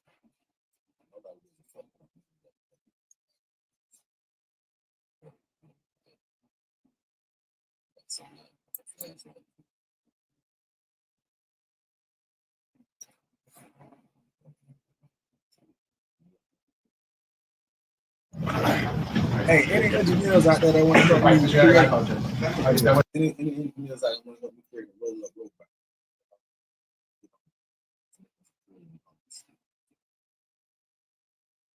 I want to be a robot roll up for me. I know it's at least 10 million people at the same time. It's hard. It's regarding a medical issue of limiting. That's a true. I go to Russ versus State, which is, court of case they relied on it so heavily in its motion because it wasn't. Little Jeff did what? The court stated, court correctly, police are not required to give Miranda every potential suspect. Miranda warnings only apply to custody investigations. Yeah, the Little Jeff. Then it goes on to say the reasons for Miranda warnings at this stage because interrogating certain custodial circumstances inherently coercive. Statement made under these circumstances are inadmissible unless the suspect is specifically wanted Miranda rights to decide to waive those rights. And then it says for Miranda purposes, custodial question interrogation means question initiated by law enforcement officer after a person has been taken into custody or courtly is otherwise deprived of freedom of action anyway. The determination of whether the person is in custody for purposes of Miranda is how a reasonable person in the suspect's situation would perceive the circumstances relying on Yarborough in those cases. A person is in custody, quoting from Hunter, a person in custody is a reasonable person in the same position, but believes that his or her action, freedom of action, was curtailed to a degree associated with actual arrest. And I quoted that before. And that's the situation we have here. The defendant is in a room. He is confronted by the police that they don't believe what he's telling them. So he's lying to them, and they have to come clean. And then he's not Mirandized. He's surrounded by a bunch of police. Go to the bathroom. Take him to the bathroom. He's in a room where the police agree. Who is Little Jeff? They said there's a bunch of police. 4 or 5 sound reasonable from what the defendant is saying. They're consistent with what already testified. How many police are here? He's in a room. It's a confined place. He's got policemen around him, and he's confronted with evidence that he's lied to the police. Should he have been Mirandized? Absolutely. It's a statement that is going to be used against him in the obstruction case. He should have been Mirandized. I think under the circumstances testified to as to how this occurred, the defense will have Miranda warning under all the cases here. Thank you. Sorry, this is very sensitive. He's clearly not making forthright with the court. As Inspector Fox, or Officer Fox testified to, when he first got to the scene, Mr. Henry was sitting outside on a stone bench when he went over and asked him what was going on. When he is questioned in the room by the detectives, they testified he was not handcuffed. In the photograph, he was not handcuffed. Detective Toyota takes him on a ride. If he was really a security risk, if he was really somebody they thought was a suspect, Detective Toyota never would have taken him on that ride, and they never would have offered him a ride home. That offer for the ride home is at the end of that recording, where they say, like, we're going to arrange to take you home. He was not a suspect. As the officers all, excuse me, the officers all testified, they thought he was a victim. He was receiving medical treatment because, as the defendant stated, he was among the people being shot at. So when we look at whether something is custodial or not, it's the Ramirez test, outlined in Ross, which is the man was police summoned him for questioning. He was not summoned. He brought himself to the hospital. The hospital was a crime scene. There were officers there. A crime scene was there. They were processing the vehicle. They were processing the deceased. They were processing for evidence, potentially evidence physically located on Mr. Henry as a victim. The fact that the court heard the purpose, place, and manner of the questioning. This questioning was non-confrontational. He's not confronted with any evidence. They're not saying, you know, we found bullet casings, not saying we found GSR. The confrontation is, we don't think this happened where you said it happened. And if you look at the transcript, you read the transcript, you can see that because on page 9 of the transcript, they're like, look, here's a crude fraud. See, the other lawyer, I was a brand new older man. Yeah, I took the so he still no trial. That is a big difference. That's a versus the last time next year. And then your trial start. The day before you this last day before you been sent this shit. You guys get off the ramp here. Did you drive past the Chick-fil-A? They're trying to figure out where this happened. Is I think 2 of the officers we're trying to figure out if we even had jurisdiction over the case, depending upon where it actually occurred. There were not 5 or 6 officers in the room. That never happened. But the officer said that's why there were officers around, you know, nearby, and there were. It was the crime scene. There was an active shooter loose based on what Mr. Henry told police. He was victim of a drive-by, which means somebody's driving around shooting up vehicles. So of course police are going to respond to that.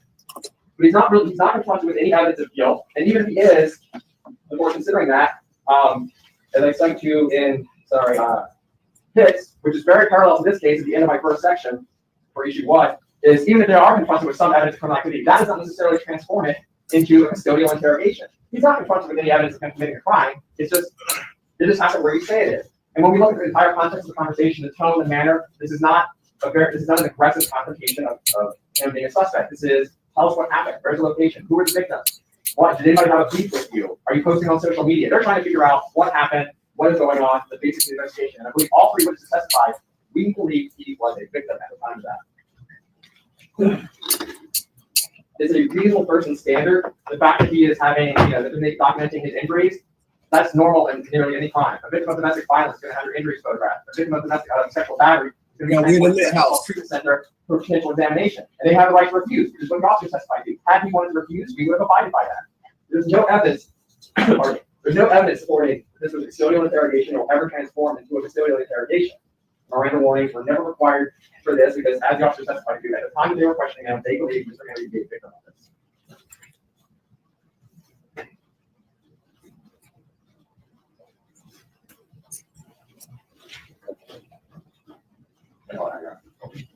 Thanks, I'll give you the last word. You guys want? If I may, I have to disagree with the states. I do think that the beginning portions of the transcript were replete with instances of the detectives confronting Mr. Henry with repeatedly evidence of him lying and not telling the true story about that. We see it in the second question. The first question is this Henry. The second question is the evidence will show that it happened there. You lied to us, you're not telling us the truth. If you want to page 3, you see him confronting on the bottom. If you want to build an app and have no idea how to code or where to start, ask Google, bitch. Don't be giving a fuck about these motherfucking websites. 30 other websites like we do about to tell you. They text you up. Here's the hard part. We're having a real hard time trying to understand is that we shut down the entire area. We have officers on the shoulder walking out. They find a bunch of one-shell casing. We won, but they end with nothing to what you said adds up.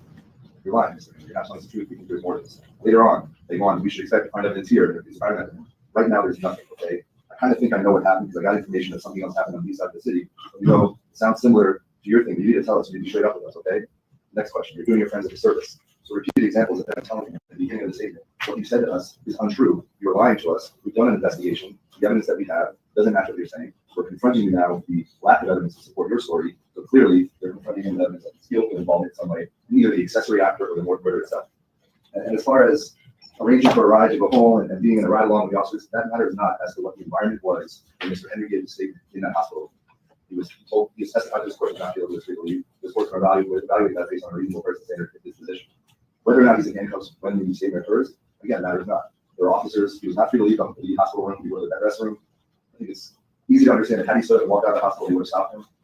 He had been there for some time before the statement occurred. They were collecting evidence. There was a crime scene, putting evidence, GSR, from his hands, taking his clothes, things of that nature. Things that a reasonable person would not understand to be happening to a victim of a crime, or someone who may be a suspect of a crime. And at the very end, Judge, clearly the officers testified they believed him to be a suspect did not matter, not as the case law tells us. In Stansbury versus California, 511 US 318. These officers' subjective view of the individual is not bearing on whether or not the person believed they were custody, whether they express it or not to you. It's what happened to Mr. Henry that day, and was he reasonable believing he was not free to leave? Was his physical emotion or was his right to decide what to do next curtailed by the action of the officers? And we was that it is clearly if you evaluate just in the back of that room prior to the statement. Thank you.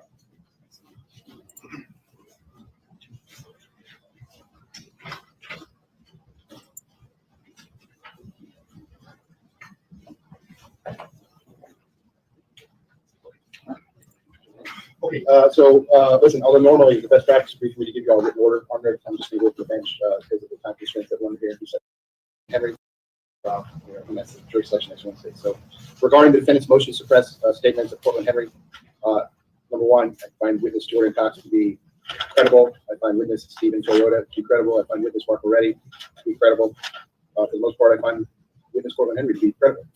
Except maybe he has this handcuff issue, but I just don't know. There's no evidence to the contrary. So let me put a couple things on the record right up front. Number one, it's clearly interrogation. Okay, there's no issue about that. They're asking him questions like, did you fire a gun that day? Did you have a gun that day? All right, those are questions that are meant to elicit or could elicit incriminating response. It's clearly interrogation. That's not an issue. Yes. Number two, Clearly certainly the best practice would be for homicide detectives to just advise the person of his rights. Were they to advise him of his rights, then we don't have to go through this 2-day procedure. I'm not called upon to make this determination, but for whatever reason, law enforcement doesn't really seem interested in doing that on a lot of these cases, so I have to make this determination. So really, the whole ballgame here is whether he's in custody. And I'm familiar with the case law that the state cited. I reviewed it again. I'm familiar with the case law the defense cited. I reviewed it again. The bottom line is, I don't think he's in custody, and I'll put the reasons why on the record. Let me also make this clear. If I had a photo in front of me, and I don't care where it was taken, if it was taken outside in the bay of the emergency room entrance, if it was taken inside the hospital, I mean, there's video cameras all over these hospitals, maybe not the treatment rooms, but if I had any picture or any video, anything, anywhere, at any point in time Mr. Henry had handcuffs on, I'd probably feel differently about this. but I don't. I have nothing that supports that in front of me, number one. Number two, they did in fact let him go. Number three, I think this defense is trying to give law enforcement too much credit. This is just a few hours after a double homicide occurs. And they're trying to, I guess, confer some nefarious purpose on behalf of law enforcement that they knew Mr. Henry was a suspect, that they knew Mr. Henry was going to be charged. This is the perjury trap that the defense relies on or mentions in their motion. Yeah, they were trying I to don't think put they it had on any idea what somebody. happened at this point. It was just a few hours after a double homicide. They're just trying to figure out what's going on to the point of putting Mr. Henry in a car and driving him.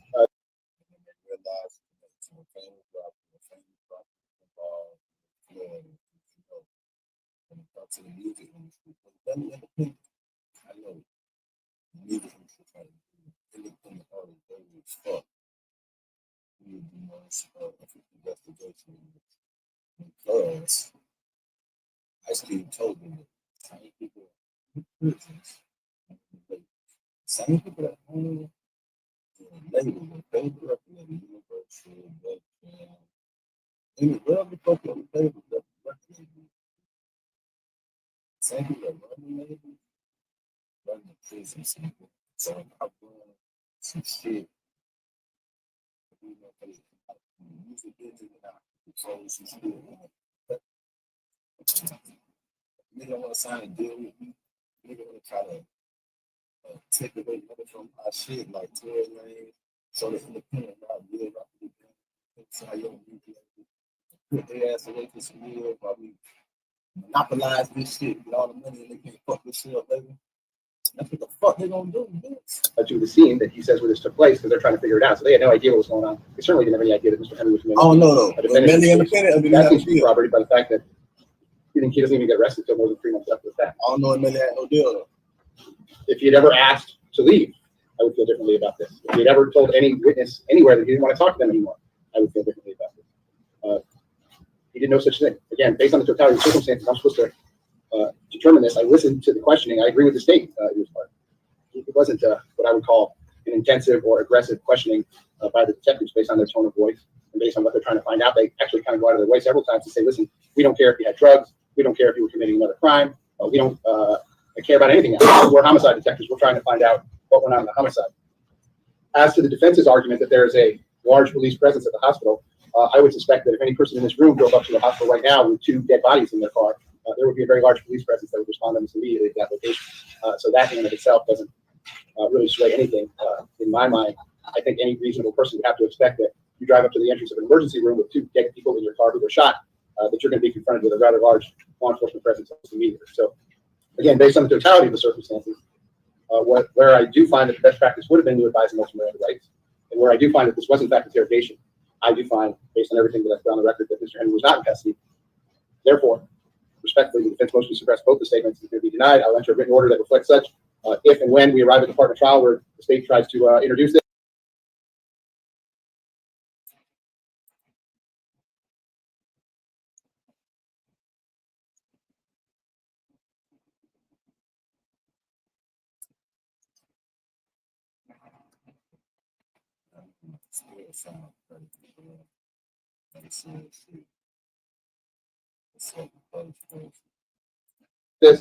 that would be over the defense objection, which I would consider to be preserved, renewed, and contemporaneous with it. Never sue the other driver after a car accident. There's a better way to get paid a way bigger check without having to go to court or pay expensive upfront legal fees. Listen, if you've been in a... So I'll enter a written order as to that.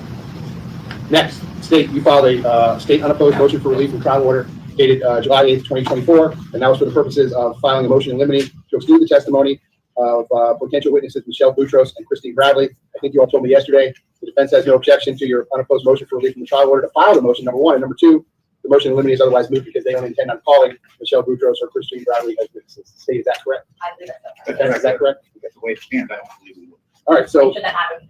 okay, well, as far as the motion for relief, just to file your motion, that's granted. And I'll enter a written order as to that.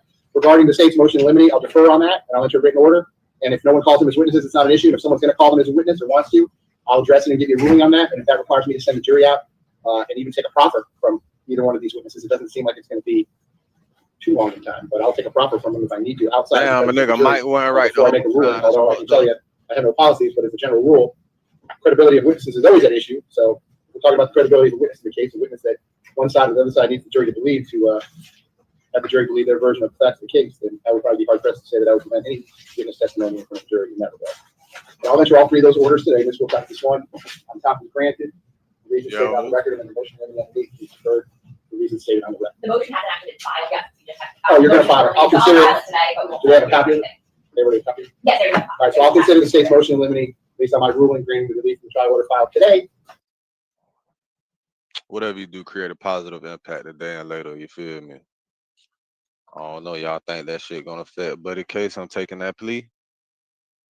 Which is September the 5th, and I will defer ruling on it based on what I already put on the record. State, is there anything else that you need me to do for you regarding Mr. Henry today? Not today, Your Honor. Defense, is there anything else that you need me to do regarding Mr. Henry today? Not today. Thank you. So Mr. Henry's going to keep a couple dates. Number one, next Tuesday, September the 9th at 1:30 p.m. We'll call that a trial status. So the record is clear on this. If there's going to be some sort of resolution, it has to be Tuesday afternoon. I can't take it Wednesday morning because I'm going to have the jurors here. There's simply too much human resources involved with this. And if Mr. Henry's case does resolve, and again, to repeat what I said yesterday, it doesn't matter to me whether it does or it doesn't. I have a couple other murder trials that are in line with in-custody defendants.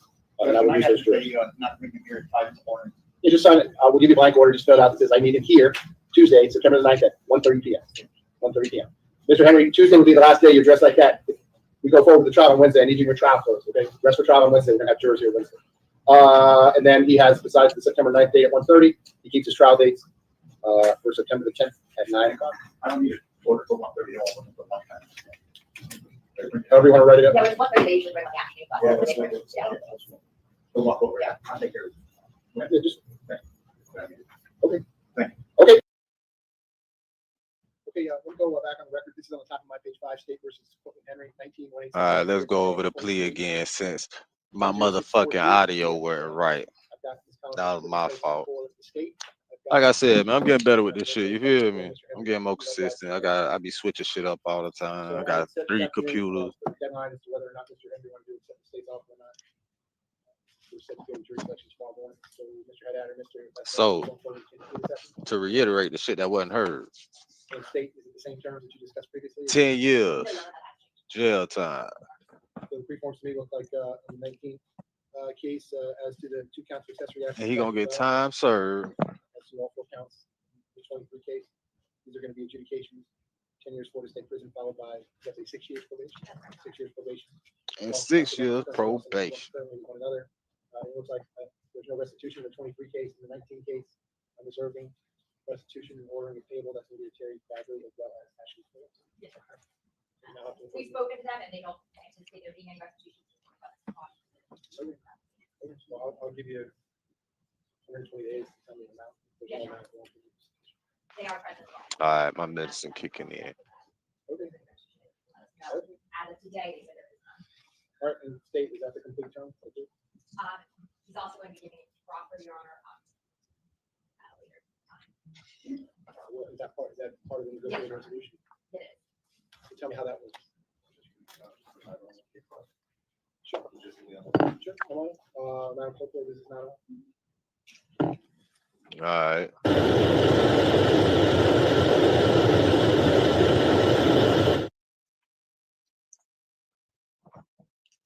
What that shit was about. Some questions. Fast forward that. Let me know. I'll try to ask you a better question. Okay.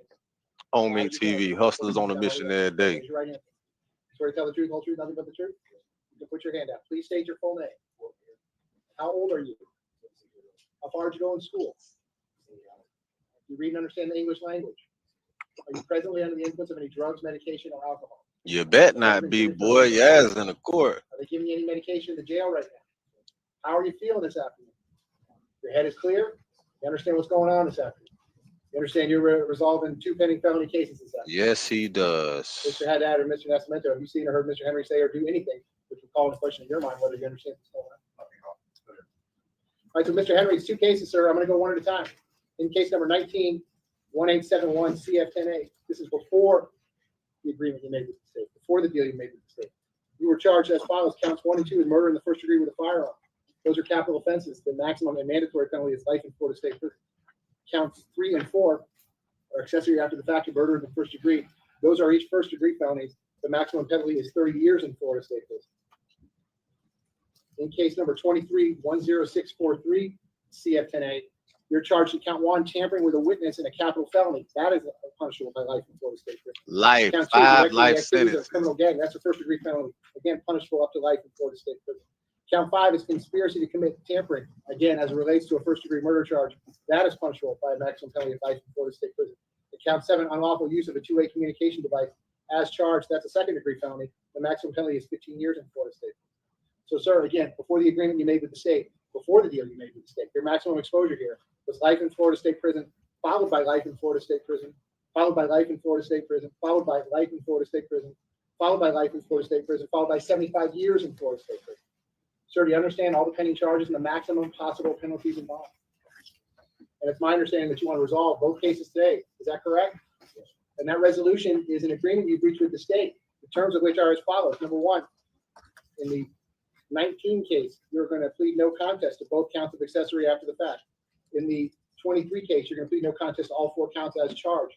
In exchange for that, the state is going to null process, that is, drop the 2 first-degree murder cases. All right, I'm going to adjudicate you guilty. Yes, sir. Yeah. I always give my people information on anything. So he's only going to plead to Oh, tampering with a witness in a capital felony. I can't hold back no information about nothing I got. Any game of information that I give, I hope that I got, I hope I can give it to somebody where they can go further with the shit than me. So, Mr. Henry, what it's going to be is 2 counts of accessory after the fact, tampering with a witness in a capital felony, and I feel like God in that a way. two-way communication device. In exchange for that, I'm going to adjudicate you guilty on the 2 accessory counts as well as the tampering count. I'm going to sentence you to 10 years in Florida State Prison. That will be followed by 6 years of reporting probation. In the unlawful use of a two-way communication device, that's a second-degree felony. The maximum exposure, it's the second as charged. I believe. It's a third, except as it relates to a capital case. I'm happy to look it up. Hold on, let's go over that again. My bad, I was distracted with my phone. So, Mr. Henry, what it's going to be is 2 counts of accessory after the fact, tampering with a witness in a capital felony, and unlawful use of a two-way communication device. In exchange for that, I'm going to adjudicate you guilty on the 2 accessory counts as well as the tampering count. I'm going to sentence you to 10 years in Florida State Prison. That will be followed by 6 years of reporting probation. In the unlawful use of a two-way communication device, that's a second-degree felony. The maximum exposure, it's the second as charged. I believe. It's a third, except as it relates to a capital case. I'm happy to look it up. Nah, Millie shouldn't. I don't even think they gonna have a deal for Millie, but whatever it is, I don't think he should take it. I think he should not take it and whoop that case. And then, boy, they're gonna be looking sick. Like, damn, I probably could have beat the case too, but you were just so ready to get out. Y'all still gonna get out around the same time. Like, if he beat the case, he gonna be out before him. That was just going to be the maximum. 5 years, is that what you're going to do? Okay. All right, so, sir, as to that count, it's going to be adjudication of 5 years in Florida State Prison. So the 2 accessory counts as well as the temporary count, those come with 6 years of reporting probation after the Department of Corrections sentence. I'll give you credit for all the time that you've served in both cases. All the after accessory count. All right, so, sir, as to that count, it's going to be adjudication of 5 years in Florida State Prison. So the 2. Hold on, go back. Go back some more. Prison. That will be followed by 6 years of reporting probation. Go back some more. The witness in a capital felony, conspiracy to commit tampering, and unlawful use of the two-way. So he's only going to plead to the tampering with a witness in a capital felony, conspiracy to commit tampering, and unlawful use of the two-way communication. Just the tampering and unlawful use. Just count 1 and count 7. Just tampering and unlawful use. As it relates only to Mr. Henry. Count 1 and 7. So, Mr. Henry, what it's going to be is 2 counts of right. accessory after the fact, tampering with a witness in a capital felony, and unlawful use of a two-way communication device. In exchange for that, I'm going to adjudicate you guilty on the 2 accessory counts as well as the tampering count. I'm going to sentence you to 10 years in Florida State Prison.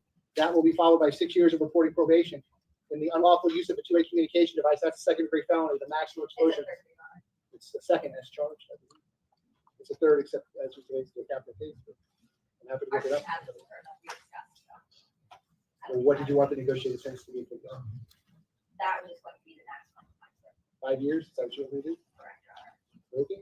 All right, so, sir, as to that count, it's going to be adjudication of 5 years in Florida State Prison. So the 2 accessory counts. They gave him a mask for that? Come with 6 years of reporting probation after the Department of Corrections sentence. I'll give you credit for all the time that you've served in both cases. All of those counts will run concurrently. All those sentences will run concurrently. All counts in all cases, that is at the same time with each other. I'm going to have to impose mandatory court costs. So he ain't plead guilty on that. He pleaded no low. payable to Terry Bagley and payable to Ashley Phillips and reservists of the amount. I'm gonna give the state 120 days to tell me the amount of that No restitution. contest. If they fail to do so within 120 days, there will be no restitution.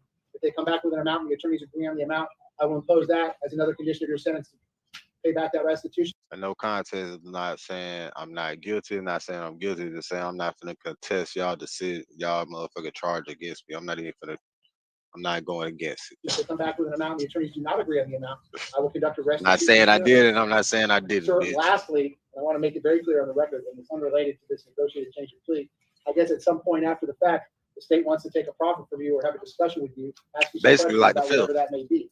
What I want you to understand, sir, is I guess that's part of this negotiated resolution, but your answers to any of those questions, whatever they might be, have no bearing on me and have no bearing on this negotiated resolution. In other words, the deal you negotiated is the deal you negotiated, and that's the ball. You understand all that, sir? Have you had enough time to talk to your lawyers about all that? And look, that's in life, period. You don't get what you deserve. You get what you negotiate. You don't get what you worth. You get what you negotiate. That's in business, in the court, nigga, with your partners, all the significant, all that shit, man. They've answered You all get your what you questions. negotiate. You're sure that that's You ain't getting nowhere. You ain't negotiated with your bitch in the beginning. what you want to do? Because I want to emphasize, Mr. Henry, and I'm going to do this again at the end of my plea Fair. colloquy. Whether you resolve the case by way of a negotiated plea or an open plea to me, or You could be a resolve the case $1 million by way of nigga a out trial, here. but due to the resources that have been devoted to this case, But you I do want negotiated hear to some of itself, the jury motherfucking being started pennies. tomorrow. So I want to be very thorough with you here this afternoon, because if you wake up tomorrow or the next day and you decide you changed your mind and you want to resolve this case, both cases, by way of a jury trial, that's not going to happen. All right? If you want to have a trial, the trial starts tomorrow. If you want to accept the deal, you can accept the deal today. But there's not going to be any buyer's remorse, in other words, because I've given you plenty of time to think about this, talk to your lawyers about it, talk to your family about it. I talked to you about it last week. Kind of looks like your lawyers probably did something or other to get a better disposition for you as of this afternoon. But this is it today. So understanding all that, you've had enough time to talk to your lawyers about all that. That's what you want to do. So, sir, has anyone forced you, threatened you, or coerced you into entering these pleas? If I accept your pleas, there will not be a trial in either one of these cases. You understand that? If I accept these pleas, there's a whole bunch of constitutional rights you are giving up. I want to make sure you understand all of those rights. You have the right to maintain your plea of not guilty and have a trial in each case. You have the right to present defenses, to file motions and other pleadings in support of your defense.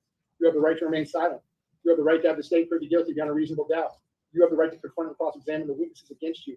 You have the right to appeal any decisions that I may have made up to this point or any rulings I might make in a future trial. But understanding by entering this negotiated resolution today, you are giving up all of those rights. The matter is going to be resolved today, right now, this afternoon. Is that what you want to do? Are you satisfied with your lawyers? Have you had enough time to speak with them? Have they answered all your questions? Are you satisfied with all the work that they have done for you? Sir, I've got two identical plea forms here entitled plea of guilty or no contest to criminal charges in circuit court. Each one has your name on the top, your initials on the left-hand side, front and back, and your signature on the back. Did you go over both of these forms? Any questions about what's on either of these forms? And is that your signature on the back of each form? Sir, there's a few things that I need to tell everyone that I take a plea from. They may or may not apply to you. If you are not a citizen of the United States, these pleas will result in your deportation. Do you understand that? Under the provisions of the Jimmy Rice Act, if the offenses to which you are pleading are sexually violent or sexually motivated offenses, or if you've been previously convicted of such offenses, then these pleas will subject you to an involuntary civil commitment as a sexually violent predator upon completion of your sentences. Do you understand that? If these are drug offenses, the Department of Motor Vehicles will revoke your driver's license for a period of 1 year. Do you understand that? Sir, paragraph 11 of each form that you sign reads as follows. I acknowledge that my attorney and I have reviewed any discovery disclosed by the state. My attorney and I are unaware of any physical evidence for which DNA may exonerate me. In other words, sir, if there's any physical evidence in the case that we could test for DNA, that DNA evidence would not tell me that you were not one of the people in that vehicle when these crimes occurred. But actually the opposite would be true. If there was any such physical evidence that could be tested for DNA, that DNA evidence would tell me that you were one of the two people that was inside this vehicle when these crimes occurred. Sir, do you agree with that statement? State, do you agree with that statement? Yes. Defense, do you agree with that statement? Mr. Henry, understanding everything that I have talked to you about up to this point, do you still want to go ahead and resolve both cases today, right now? Defense, is he stipulating to a factual basis for the purpose of each plea in both cases? Yes. And if he's entitled to a PSI defense, are you going to waive that as to each case? Absolutely. State, is there anything else that you need me to do before I take this plea? So, Mr. Henry, again, two cases. We're going to do one at a time. In case number 19, 1871 CF10A, as to count 3, accessory after the fact to murder in the first degree, and as to count 4, accessory after the fact as to murder in the first degree. How are you going to plead, sir? Guilty, not guilty, or no contest? In case number 23, 10643 CF10A, as to count 1, tampering with a witness in a capital felony, and count 7, unlawful use of a two-way communication device. How are you going to plead, sir? Guilty, not guilty, or no contest? I will accept your no contest pleas as to each. I'm going to find a factual basis to support each based upon my review of each electronic probable cause affidavit, as well as your stipulation in court here today. I'm going to further find that you have freely, voluntarily, and intelligently waived your rights, that you have knowingly entered each plea with the advice of competent counsel, who you told me that you are satisfied with, that you understand the nature of the charges and the consequences of the plea. Accordingly, and pursuant to the negotiated agreement, I will sentence you as follows. In case number 19, 1871 CF10A, as to count 3 and count 4, I will adjudicate you guilty, sentence you to 10 years in Florida State Prison. That will be followed by 6 years of reporting probation. I will impose mandatory court costs. Pursuant to 943.325, I will need a set of your prints and DNA. Pursuant to 938.27, I will impose a cost of prosecution of $100. Sir, I'm also ordering restitution in that case payable to Terry, Terri Bagley, Bagley, and Ashley, Ashley Phillips, Phillips, and reserving as to the amount. I'm going to give the state 120 days to tell me the amount of the restitution. If they fail to do so within 120 days, there will be no restitution. If they come back with an amount and the attorneys agree on the amount, I will impose that as another condition of your sentence to pay back. If they come back with an amount and the attorneys do not agree on the amount, I will conduct a restitution. That will conclude that. In case number 23, 10643 CF10A, as to count 1 and count 7, I will adjudicate you guilty. Count 7 is a sentence of 5 years in Florida State Prison. Count 1 is a sentence of 10 years in Florida State Prison, followed by 6 years of reporting probation. I will impose mandatory court costs in that case as well. I will not impose the cost of prosecution in that case, as I just did so in the previous case. Pursuant to 943.325, I will need another set of your prints and DNA. All of these, there is no restitution in that case. All of these sentences, all counts, both cases, will run concurrently. That is at the same time with each other. I will give you credit for all the time that you have served. State, in 1871 CF10A, your announcement was to counts 1 and 2. And in case number 23, 10643 CF10A, state your announcement as to count 2 and count 5. I think that concludes all the matters. State, is there anything else that you need me to do regarding Mr. Henry in either case? One moment.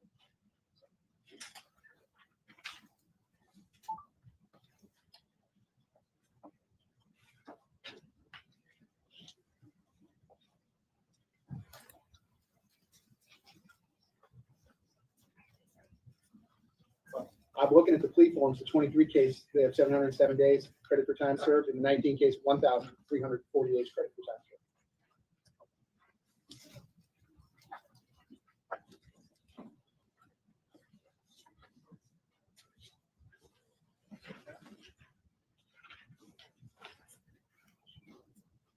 Nothing else I can use have in court.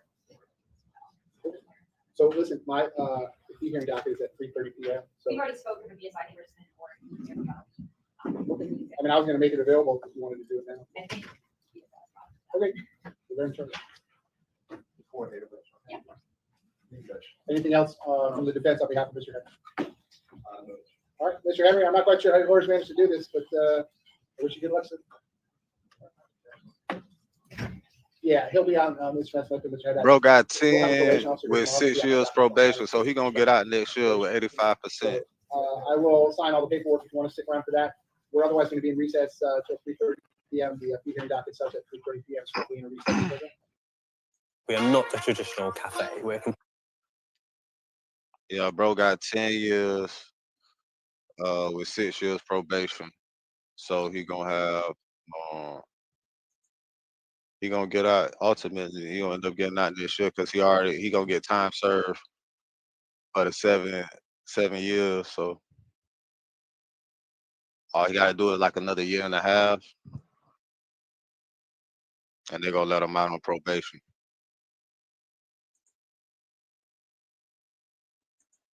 Yeah, that's what's gonna happen, man. So he playing no content a little, but I don't know if that shit gonna affect Nelly like that too much.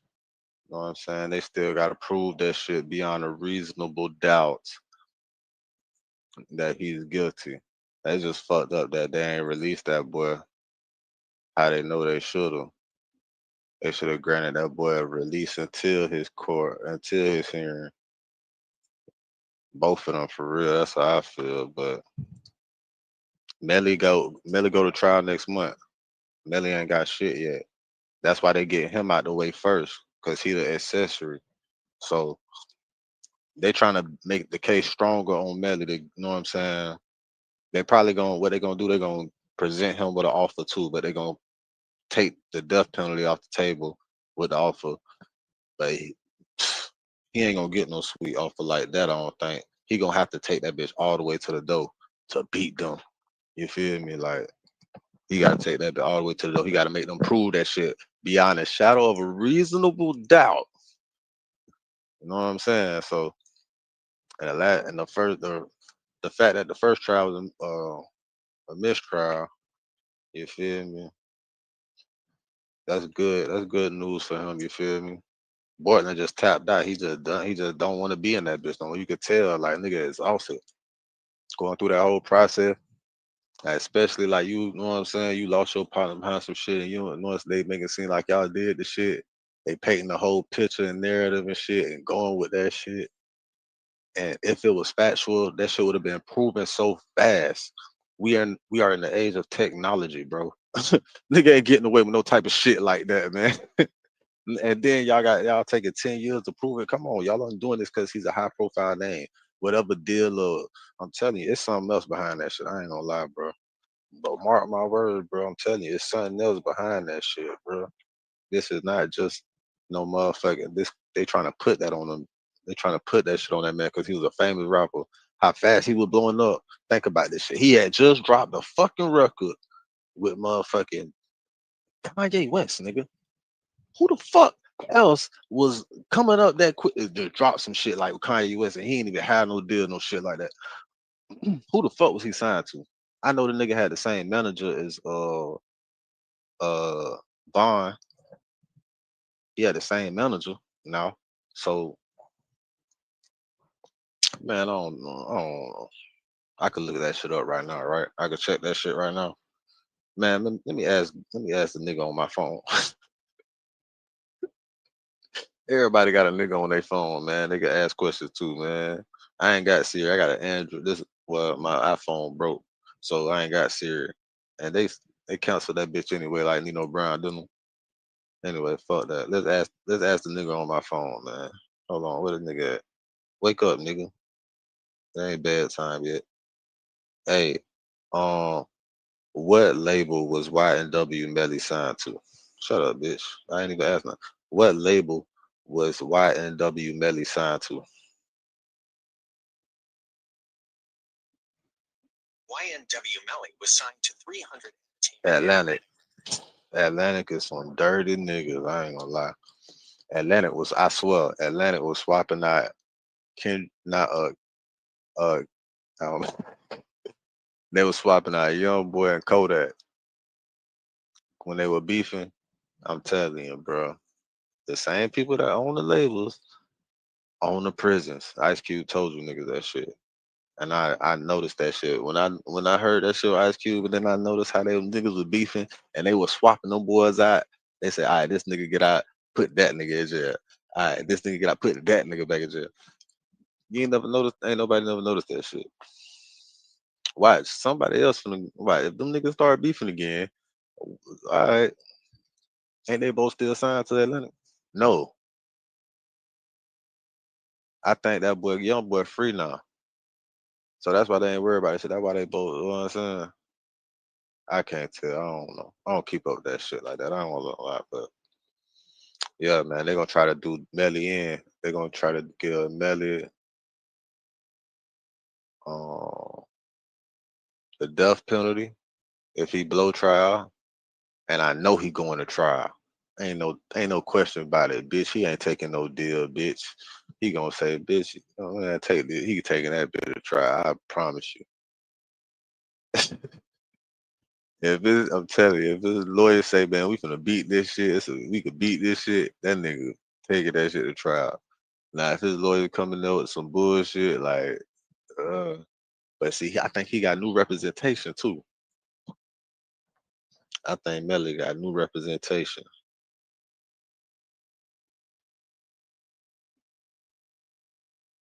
Cause they were like, he had an option to drop his lawyer because she had a criminal case. We all reacted to that. I reacted to that bill. That bitch had a criminal case, man.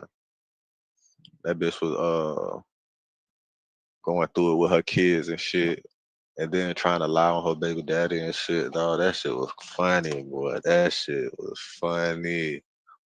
You could look at Melly lawyer getting arrested and shit. You could search that shit. That shit was stupid. But yeah, man, they finna try to do that boy in. Man, I feel like he gonna take that shit to trial and whoop that shit, bro. That's what I feel. I ain't no telling what it look like. This plea right here, it don't affect him that much. I ain't gonna lie. I don't think this plea affected him at all. Now, if he would have put in a guilty plea to one of them counts that they try to put on him, but he put a no contest, you could just tell that boy just like he just emotionally and mentally drained from that shit, bro. He just wanna goddamn be around his people and shit. They caught this case before Corona, man. You gotta think how many motherfucking people they done lost while they was locked up in that bitch, couldn't go to funeral, all type of shit, all type of fuck shit happened. Like, and then you supposed to be innocent until proven guilty, ain't you? How the fuck after that first mistrial you don't allow Melly to go home until the next trial date? Like, and it was only gonna be like a month and a half or some shit. That's how that shit is. Hey man.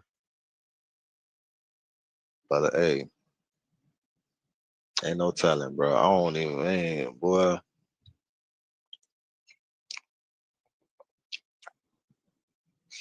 And Jet not even from Jet. Where this shit happen at? I don't forgot where this shit happen at. Jet like from Vero Beach or somewhere. Where the hell Jet from? You'll think his ass from Jacksonville, how they doing this case on my boy. I'm like, man, well, I'm thinking this nigga from Jacksonville, because that nigga definitely ain't from Jacksonville.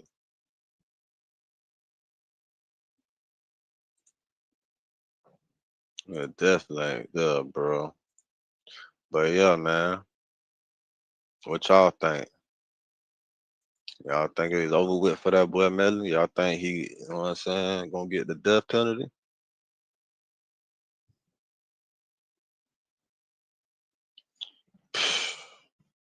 You know how Melly been looking in that bitch, drained like a bitch, so you know how Boylan was feeling. That boy had a little look of hope in his eyes and shit after that shit though. Like, yeah, I'm finna get up out of this bitch. He ain't worried about motherfucking dying in that bitch. What? That's that hurt when you like, man, they trying to have a nigga die in this bitch. Boy, if you ever seen the movie Life, boy, that's some fucked up shit. Imagine it's niggas all over America, bro. It's niggas all over America that is probably, I guarantee it's a nigga, it's at least two niggas in every state in America probably doing life for some shit that they ain't even do. Just think about the movie. Like, it's two niggas in America, in every state in America, that probably doing life for some bullshit that they ain't even do.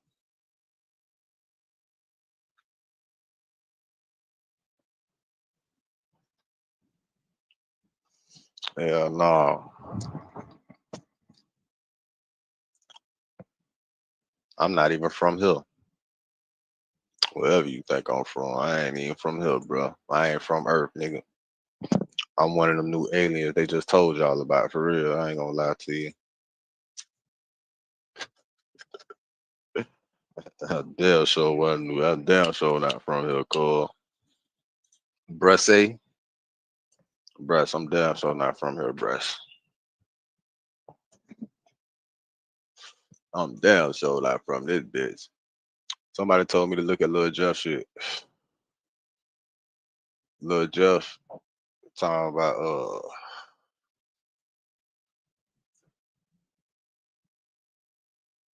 Ain't this buddy that died though?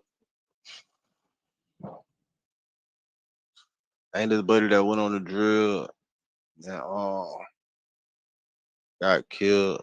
He tried to run up in somebody's shit and lay him down, and they hit him up.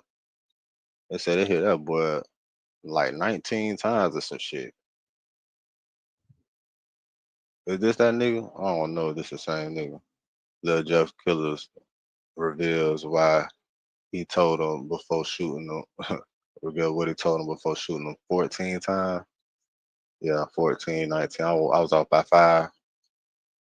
Shot a nigga 14 times.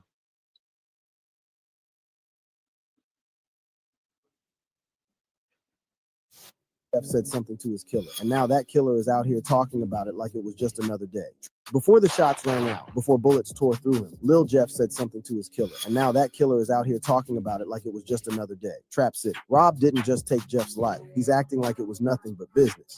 I understand everybody's sad, but hey, somebody got to be sad at the end of the day. We need to get this together. But now, word on the streets is that Jeff's crew isn't just mourning. They've already started sliding in his name. In this video, we break it all down, what was really said, and why many believe this is far from over.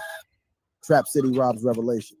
Lil Jeff's killer has proved himself as a certified OG. He is not afraid of nothing. And according to him, he doesn't feel any remorse for Lil Jeff. He messed around and he found out. According to him, even if people are sad about Jeff's death, he had to stand on business and protect the porch from the ops. I understand everybody's sad, but hey, somebody got to be sad at the end of the day. We need to get this together. And if you think Trap City Rob is afraid of his ops sliding in retaliation, well, there's no need to worry on his behalf. He has everything under control. You see, the Bloodhounds are obviously looking to get their get back, and Trap City Rob's death would be the perfect person to send a message to the rest of their ops that they shouldn't be messed with. One guy took to the internet to post, planning on spinning Trap City, my main target being the jelly bean looking on the right called Trap City Rob. Anyone want to come along? Let me know. Straps aren't funded, so bring your own. Well, Rob has sent them a message. People have been trying to kill him, all his life, but none have succeeded. And if they are about that life, they should bring it. Like you don't be getting death threats and shit.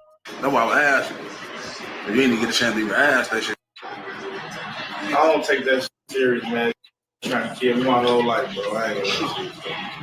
You gotta show me for real. And on June 8, 2024, cameras would capture just how ruthless Trap City Rob can be when it comes to protecting his turf and his homies. In the early hours of June 9th, news broke out of a death in Chicago. Unidentified male victim shot and killed in Chicago, Illinois on June 8, 2024. Spot News reports that the victim killed is Chicago rapper Bloodhound Lil Jeff. And it wasn't long before CCTV footage of the incident found its way onto the internet. The minute-by-minute chain of events was wild. The surveillance footage from the 6,600 block of S. Rhodes Avenue captured a group of individuals near a house and several parked cars. Among them were Lil Jeff's homies, the ones in the black car, the person dressed all in black, another in red, who was later identified as Q50, and one wearing a white hoodie. Meanwhile, a man in yellow shorts was seen, attempting to get into a car when Lil Jeff spotted him. In the footage, the door of the black car opens. It's Lil Jeff. Without hesitation, he begins chasing the man in yellow shorts. However, his figure quickly disappears from view, obscured by a large pillar of the house. While Lil Jeff pursued the target, his homies did not follow. Instead, they turned their attention to a gray car, opening fire. Lil Jeff managed to hit the man in yellow shorts once in the chest, but before he could press further, 2 other individuals suddenly emerged from an alley and returned fire. His body was sent flying back onto the ground at the foot of the porch. And as Lil Jeff lay on the pavement, the shooters finished the job. Reports say they emptied an entire magazine into him from above, making sure there was no coming back. Q50 and the other shooter fired back, but it was already over. There was no saving him. And just like that, the crew abandoned him, hopping back in the car and speeding off, leaving Jeff behind in a pool of blood. As the video ends, scanner reports confirm that a victim who had been shot 15 times was transported to the hospital by his homies.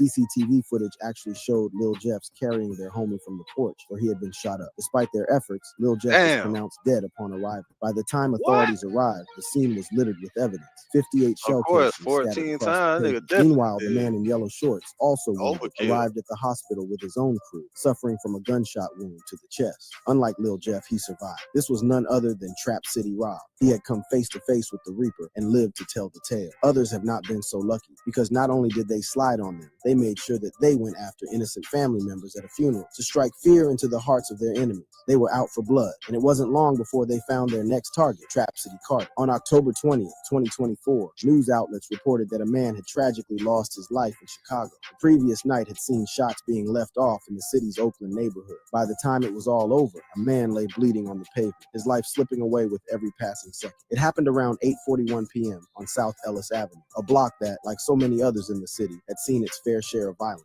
Witnesses told police that two men had approached their target, guns drawn, and fired without hesitation. The 32-year-old victim never had a chance. Within moments, the shooters had jumped into a white vehicle and disappeared into the night. Paramedics arrived quickly, rushing the victim to the University of Chicago Medical Center, but the damage was done. The victims had sustained multiple gunshot wounds to the chest and had lost too much blood. Despite the best efforts of the doctors, he was pronounced dead shortly after arriving. The medical examiner identified him as Chevelle Carter. Lil Jeff's affiliates couldn't hide their excitement over his death. They hopped on social media where, just like Lil Jeff, posted cryptic messages that hinted at Carter's murder being get back for Lil Jeff's death. They wanted everyone to know that they had just murked one of their biggest ops. Q50, one of Lil Jeff's closest affiliates, took to Instagram, where he posted 3 blunts and a message implying that he was done sliding because he had avenged his homie's deaths. Lil Scoom and Lil Jeef Boolin feet kicked up, "Now I can get rich. I love and miss y'all." He also captioned it, "P.S. It ain't over." And true to his words, retribution for Lil Jeff's death wasn't over because it was about to get a whole lot messier. Because just a few days later, another person would lose their lives in the gang. Y'all just This time, said that shit back and forth. That shit ain't never gonna be over, bro. It's never gonna be over.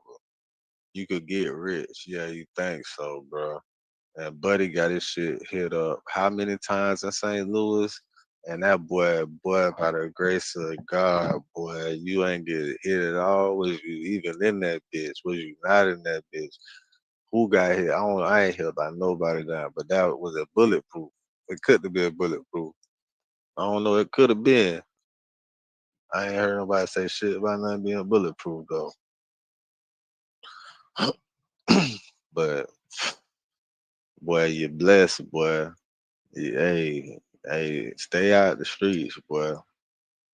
the victim had nothing to do with the streets. On November 2nd, what was supposed to be Trapsody Carter. And that's the nigga that was on the stream they had hitting the damn line of cocaine. You know he get high. Sending off turned into yet another tragic They incident in got high. Chicago. News outlets reported a woman was shot and killed while taking part in a funeral procession Niggas for her on brother in coke. South suburban Dixmoor. She had come to say her final goodbyes, to grieve with family, to honor the life of someone she had loved. Instead, she lost her own. At exactly 12:01 p.m., Dixmoor police were called to the scene at 147th Street and Sealy Avenue, where a white Jaguar SUV had crashed into a house. But the real tragedy wasn't the crash itself. It was what officers found inside the vehicle. Behind the wheel was a 34-year-old woman, her body slumped, suffering from multiple gunshot wounds. She had been driving in the funeral procession, making her way from St. Mark's Church in Harvey when the shots rang out. The same streets that had carried her brother's final journey had now become the site of her own. Paramedics rushed her to UChicago Medicine Ingalls Memorial Hospital in Harvey, fighting to keep her alive. But the damage was too severe. She was pronounced dead soon after arriving. Later, authorities identified her as Rome Y'all Turner. some dirty ass niggas, bro. Y'all some dirty ass niggas for that, bro. React to the baby what? What the fuck the baby did? What the fuck did the baby do? What video, man? Drop the link in the chat. I'm gonna see what I'm gonna She do. was Trapsody Carter's sister. For Lil Jeff's affiliates, there was no line they This couldn't shit cross here trying to sad, get revenge for man. their homie, whether it's shooting up. This some sad ass shit right here, bro. And they say they sending the National Guard to Chicago. Y'all think that shit finna help Trump? You think, what's the whole purpose? Do you really think, is that even true? I ain't see nothing about, I don't know, maybe they know about it because they from over there and shit. They got to know. Did somebody just tell them that? Because I know people was like, man, Trump, I know people kept saying Trump need to send them people over to Chicago, Trump, people. And then what? Did Trump just say, fuck it, I'm finna send them people over? Man, it's only 500,000. There's only 500,000 National Guard members. All of them motherfuckers ain't fighters. So if it's if there's only 500,000 National Guard members, it's about 3 million. The population in Chicago about 3 million. They say the gang population is upwards to about probably 200,000. So the National Guard only got about double the amount of the gang members in Chicago.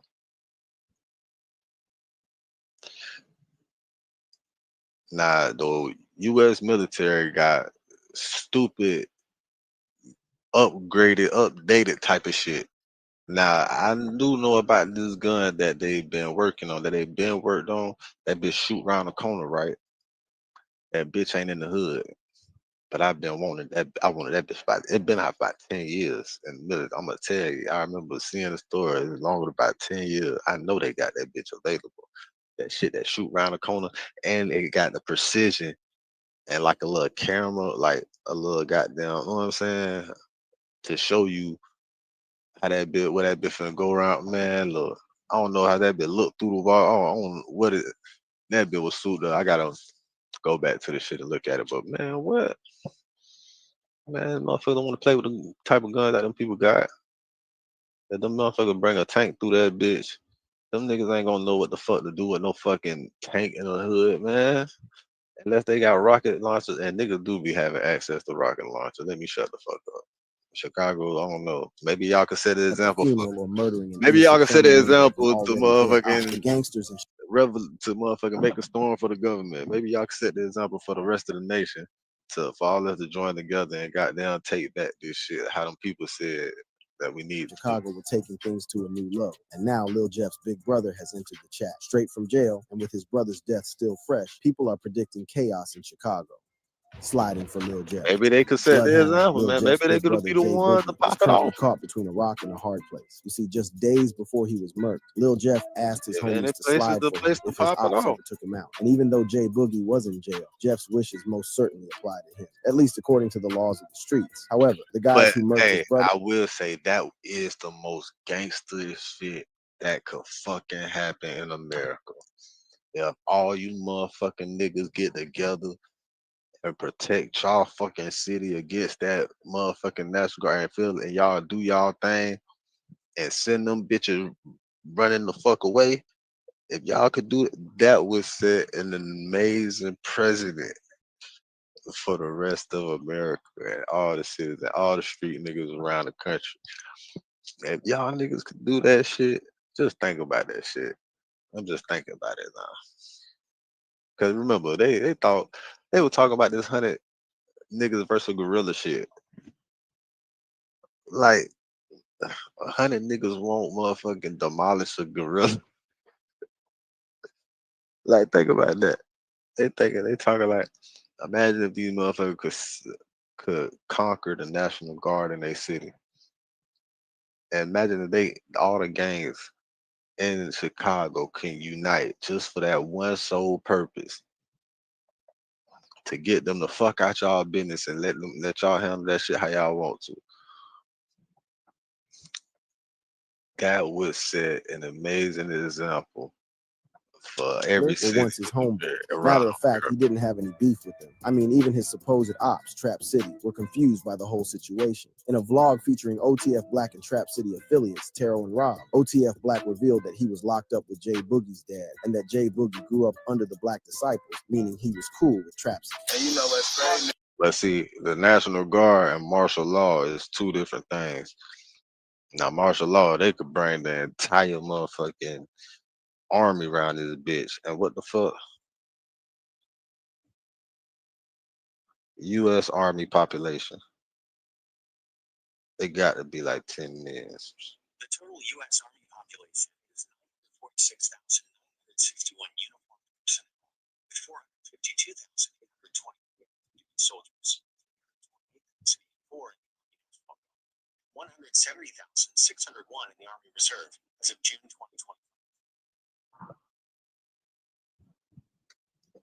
Hey, but all of them is some bad motherfuckers, but not all of them. But you gotta think about it, bro. That's not enough people to control.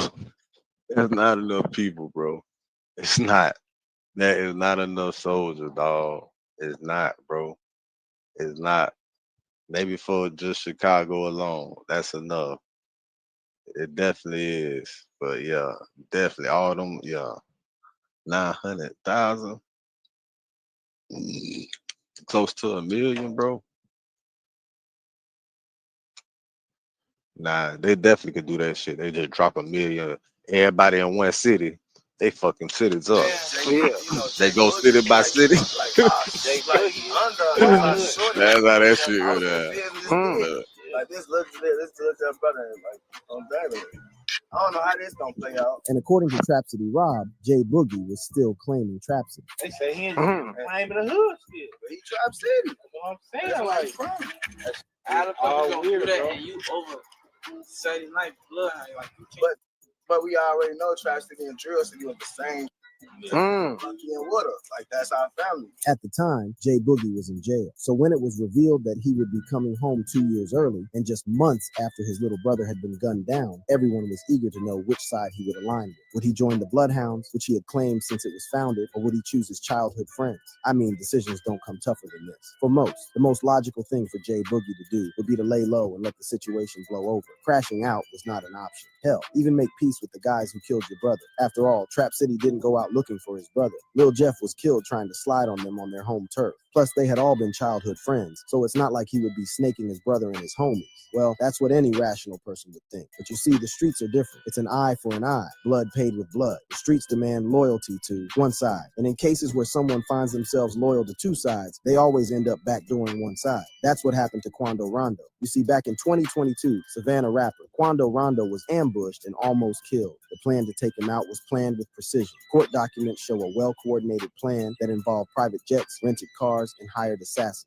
But what's even more crazy is that Quando was set up by someone with double loyalty. After King Von's death at the hands of Quando Rondo's right-hand man, Lil Teen, rumors began to circulate that Dirk had placed a bounty on Rondo's head. The OTF head honcho told OTF members that he would pay a bounty to anyone who would take part in killing Quando Rondo. What's even more crazy is that Dirkio's cousin, DeAndre Wilson, alias OTF Didi, promised OTF members lucrative music deals with OTF if they participated in sliding on Quando. Street, different breed. Committing murder for a music deal is beyond wild. But in August 20... Man, listen, man. Listen, man. And them niggas do it. Them niggas be ready to do that shit, too. I know a nigga said, bro, what's up, bro? You got any problems, man? I handle a nigga for your ass for a video, bro. I just want a video, dog. I just need me a video. I said, bro, you ain't gotta do no shit like that for me to get no video, bro. Just call me, bro, and get like, I do it for you. I ain't gonna tell you no number, bro. Just, you gonna have to give me a little something, probably, but bro, you ain't gotta do no shit like that for me. What the fuck, buddy, got going on? Niggas be ready to do shit for little to nothing, but for any little opportunity, bro. And that's the fucked up thing about it, bro. These people use our kids, use our family. You know what I'm saying? Use our people for some bullshit and manipulate them, just get their hopes up. And in regards to making their dream come true, like selling bitches dreams, that shit is flawed as fuck. Like, you gotta think about how many people get used, misled over some bullshit. Like, that's probably a lot of reason kids get missing. 2022, like, think about it. Offering Quando was set in motion while he was in Los Angeles with his cousin Lil Pop. As the story goes, Quando Rondo was lucky to Melly ain't got no years. Melly go to trial next month. Wasn't so lucky. He was shot and killed that Melly go to and trial now, next years month. after the incident happened, we know Melly go to trial next month. This case, they just got his co-defendant out the way. They try to make their case stronger on Melly, you feel me? They're gonna present that boy with an offer to see if he fold before his trial, because his last trial was a mistrial. But if he take it to the door, he should beat that shit.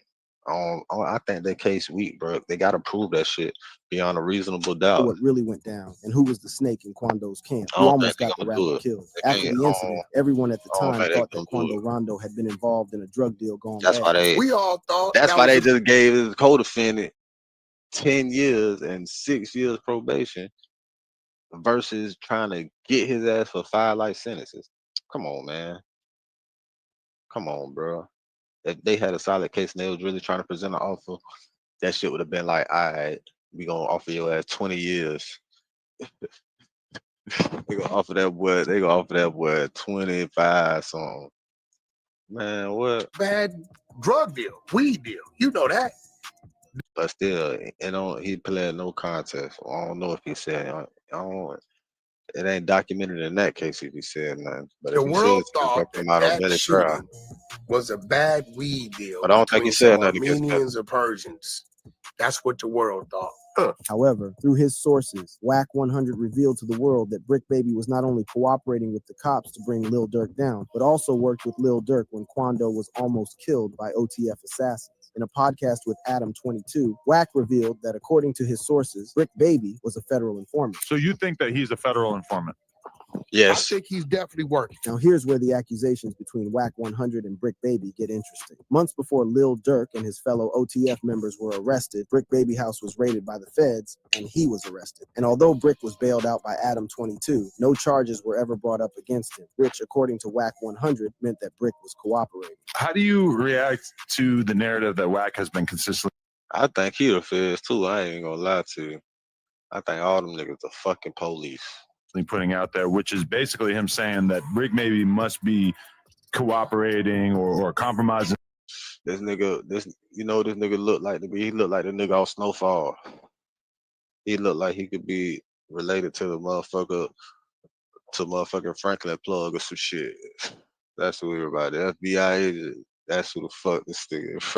In some way, because you allegedly got arrested by the feds and there's no charges. So what do you say when you see him saying that? Well, months later, WAC 100 finally revealed why Brick had been taken by the feds from his house. According to WAC, Brick Baby had gone on a podcast and snitched on Durk and OTF. And it wasn't until February of 2023 that Brick Baby goes on the internet with Flacco and says, out of nowhere, Flacco, the world is oblivious to this. I guess they can't say OTF didn't slide for King Von anymore. While on an episode with Poetic Flacco, Brick Baby had revealed that no one says that Von's death wasn't avenged because OTF had taken out Quando Rondo's cousin. They say you can't say that no more. Why? Oh yeah, because of no. Like who died? You can't say that no more. Oh, because of FBG Cash? Or who? Nah, because Lil Pop. It turns out that after the podcast, the feds got a search warrant, and according to WAC 100, they had come to get Brick Baby's phone, an important detail that Brick 300 Atlantic. The tale. Others have not been so lucky because not only 500,000, there's only 500,000 National Guard members. All of them motherfuckers ain't fighters. So if there's only 500,000 National Guard members, it's about 3 million. The population in Chicago about 3 million. They said the gang population is upwards to about probably 200,000. So the National Guard only got about double the amount of the gang members in Chicago.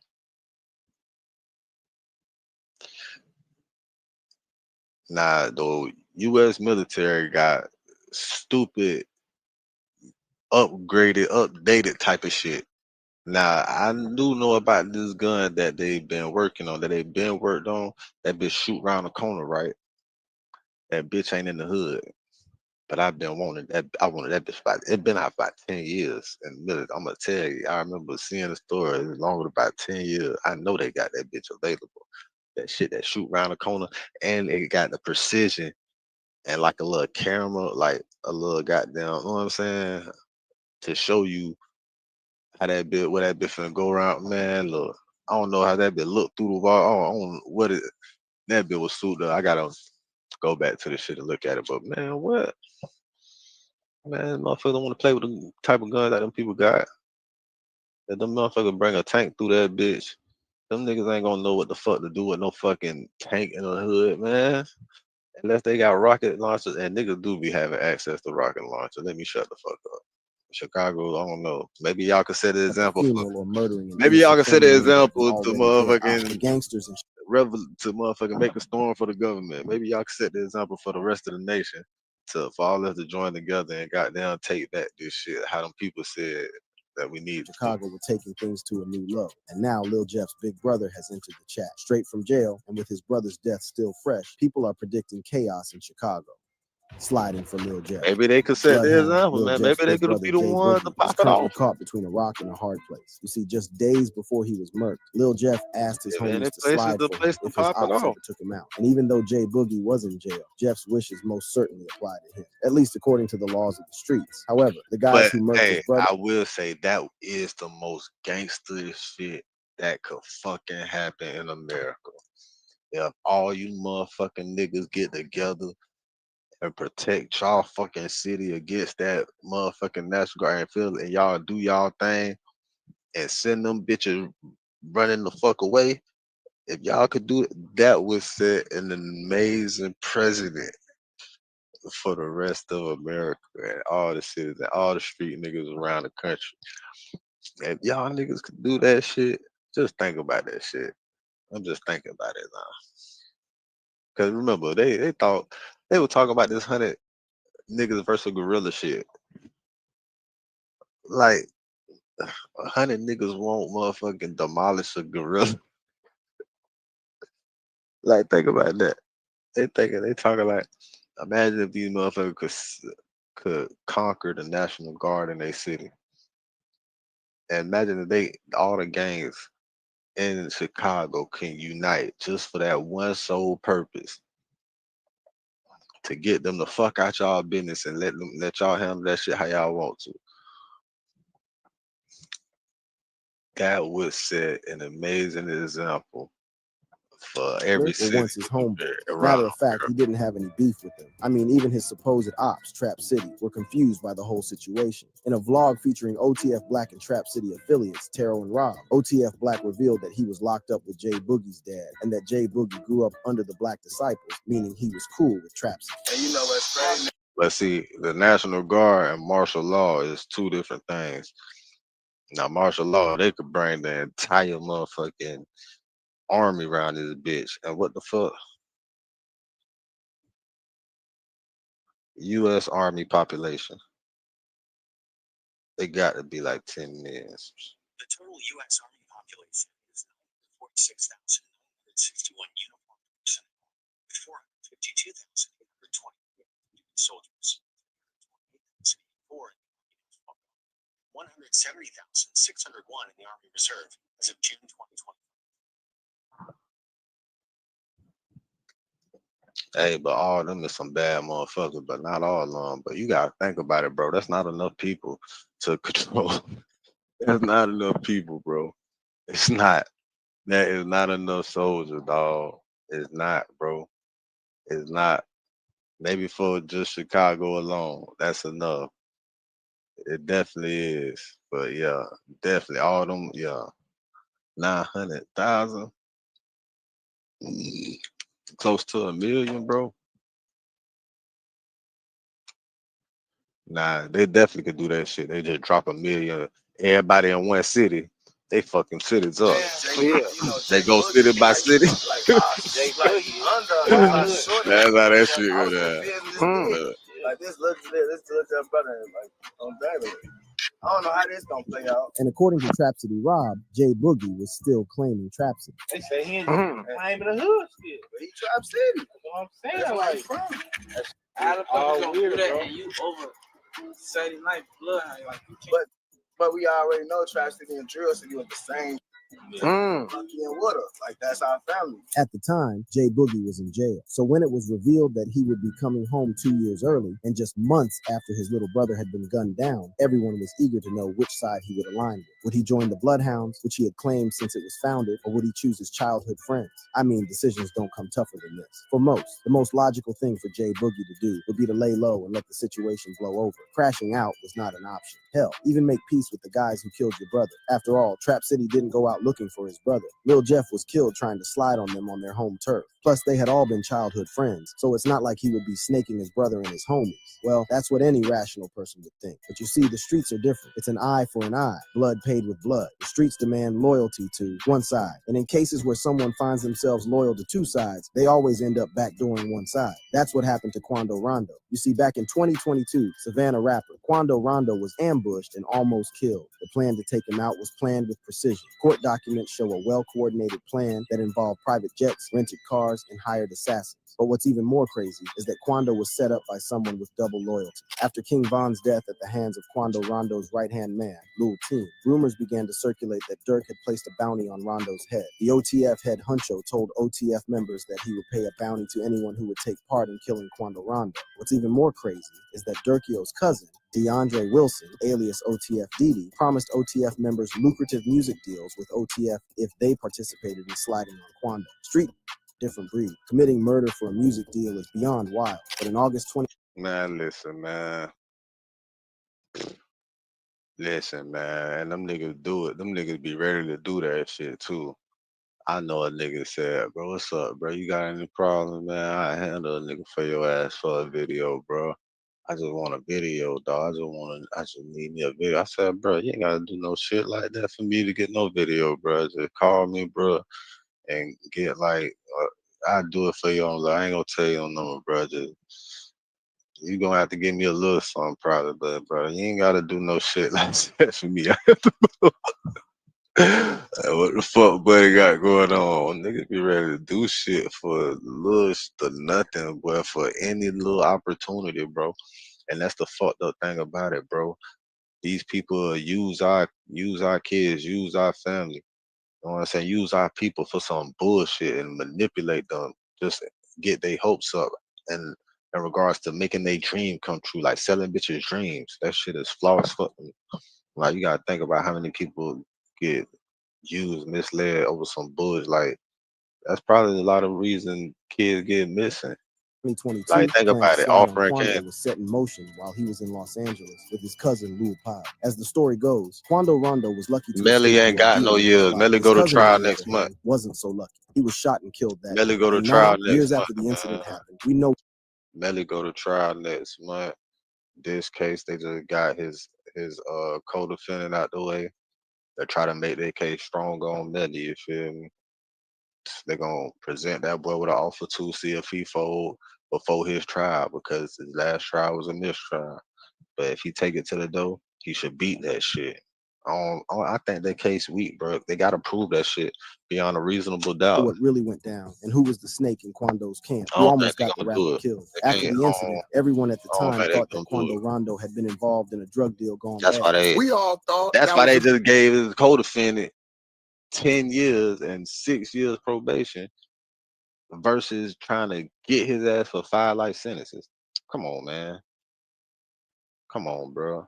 If they had a solid case and they was really trying to present an offer, that shit would have been like, all right, we gonna offer your ass 20 years. They gonna offer that boy 25 something. Man, what? bad drug deal, weed deal. You know that. But still, he played no contest. I don't know if he said I don't. It ain't documented in that case if he said nothing. But The if he world said something, thought that came that out on that Melly trial. shooting was a bad weed deal But I don't think he between some said nothing against Melly. Armenians or Persians. That's what the world thought. However, through his sources, WAC 100 revealed to the world that Brick Baby was not only cooperating with the cops to bring Lil Durk down, but also worked with Lil Durk when Quando was almost killed by OTF assassins. In a podcast with Adam 22, WAC revealed that according to his sources, Brick Baby was a federal informant. So you think that he's a federal informant? Yes. I think he's definitely working. Now here's where the accusations between WAC 100 and Brick Baby get interesting. Months before Lil Durk and his fellow OTF members were arrested, Brick Baby house was raided by the feds and he was arrested. And although Brick was bailed out by Adam 22, no charges were ever brought up against him, which according to WAC 100 meant that Brick was cooperating. How do you react to the narrative that WAC has been consistently? I think he the feds too. I ain't even gonna lie to you. I think all them niggas are fucking police. Putting out there, which is basically him saying that Brick maybe must be cooperating or compromising. This nigga look like he look like the nigga off Snowfall. He looked like he could be related to the motherfucking Franklin Plug or some shit. That's who everybody. FBI agent.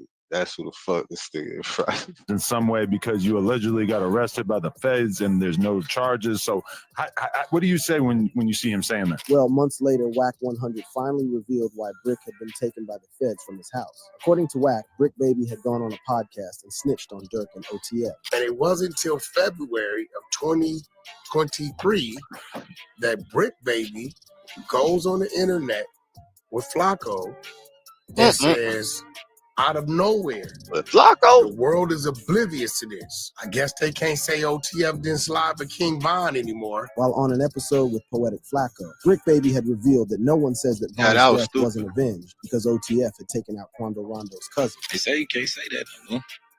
Why? Oh yeah, because of Wait, no. Like, They who say died? you can't say that no more. Oh, because of FBG Cash? Or who? Nah, because Lil Pop. It turns out that after the podcast, the feds got a search warrant, and according to WAC 100, they had come to get Brick Baby's phone, an important detail that Brick conveniently chose to hide from everyone. Instead, he told everyone that he was slapped with a gun charge. March, the feds get on Brick. We don't know this. We're under the presumption that it's an AK-47 case.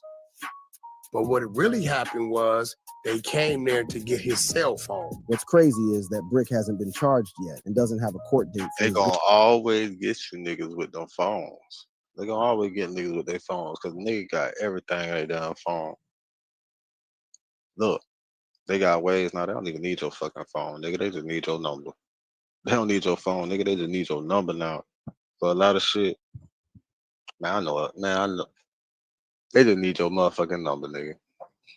Gun charge. What are the odds that a known gang member and convicted felon would get a gun charge and no court date? And Brick might think that the world is done. I know because some he went bitch on to that sells explain some that bags the DA just dropped to his get case some because of cash. lack of evidence. Why would the DA reject the charge It's of not they reject it. They just is not enough evidence for them. They got to look at the case and say, Hey, can I shit. beat this in trial? I mean, this guy is clearly lying through that wide gap in his teeth, but wait till you find out why he was cooperating. After Dirk's indictment became public, WAC 100 revealed that the reason the feds wanted Brick's phone was because they suspected that he was working with OTF members on the day of the shooting and providing the hitman with Quando Rondo's location. If you go in there and look at that report, number 4 is a local guy that was dropping Quando's locations. According to WAC, after the shooting, the feds informed Quando Rondo that he had been set up by his gang, the Rolling 60s crew. What you think the police told Quando? That's why that boy crashed out. set him up. It turns out Brick That's why Baby that and boy Quando like. Rondo were repping the same gang. That's why that boy said, man, fuck these niggas, man, I'm dropping my shit. Ain't ripping this shit no more. My boy said, my boy's in there finna cry. My boy said, I ain't doing this shit no more, man. Oh, that ain't exactly how, but it was something like that. Yeah, my boy dropping his flag. He said, fuck this crippin' shit. And when Quando landed in Atlanta, I wanna he walk checked in with again. his gang for protection. What was he claiming? Roll 60 script. Where Brick Baby from? Roll 60 script. Who you think he checked in with? Roll 60s. With who? Okay, I see where you're going with this. That's why the Savannah rapper took to Okay, social I see media where you're to going with announce his this. gang, claiming that they didn't have his back. Brick was loyal to his gang. He did and that to the Lil Durk, feds. and because of this, he ended That's up the betraying feds a talking to fellow the gang. feds. And this bozo had the nerve to go on Vlad TV to Oh, say my that if bad. he was Family, low it's on a money, family he of would a backdoor fed. his homies. Talking to a fed. Cause they say, Wax say he ain't a fed. Wax say he ain't a fed. He's a family. He's a friend of family. Friend of family. Fed. Some shit like that. Whatever he said. Y'all heard him when he said that shit. Why he got that badge? The streets and been low. Shit, I told my motherfucking cousin, man, you need to goddamn give me your firefighter badge. Don't you got a friend or family firefighter?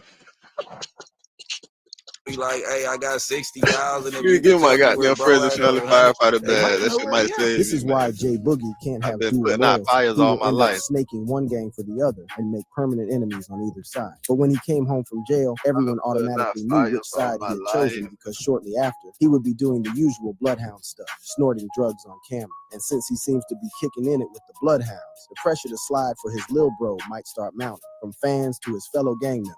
And we all know what happened the last time someone let the internet pressure them into sliding for their mans.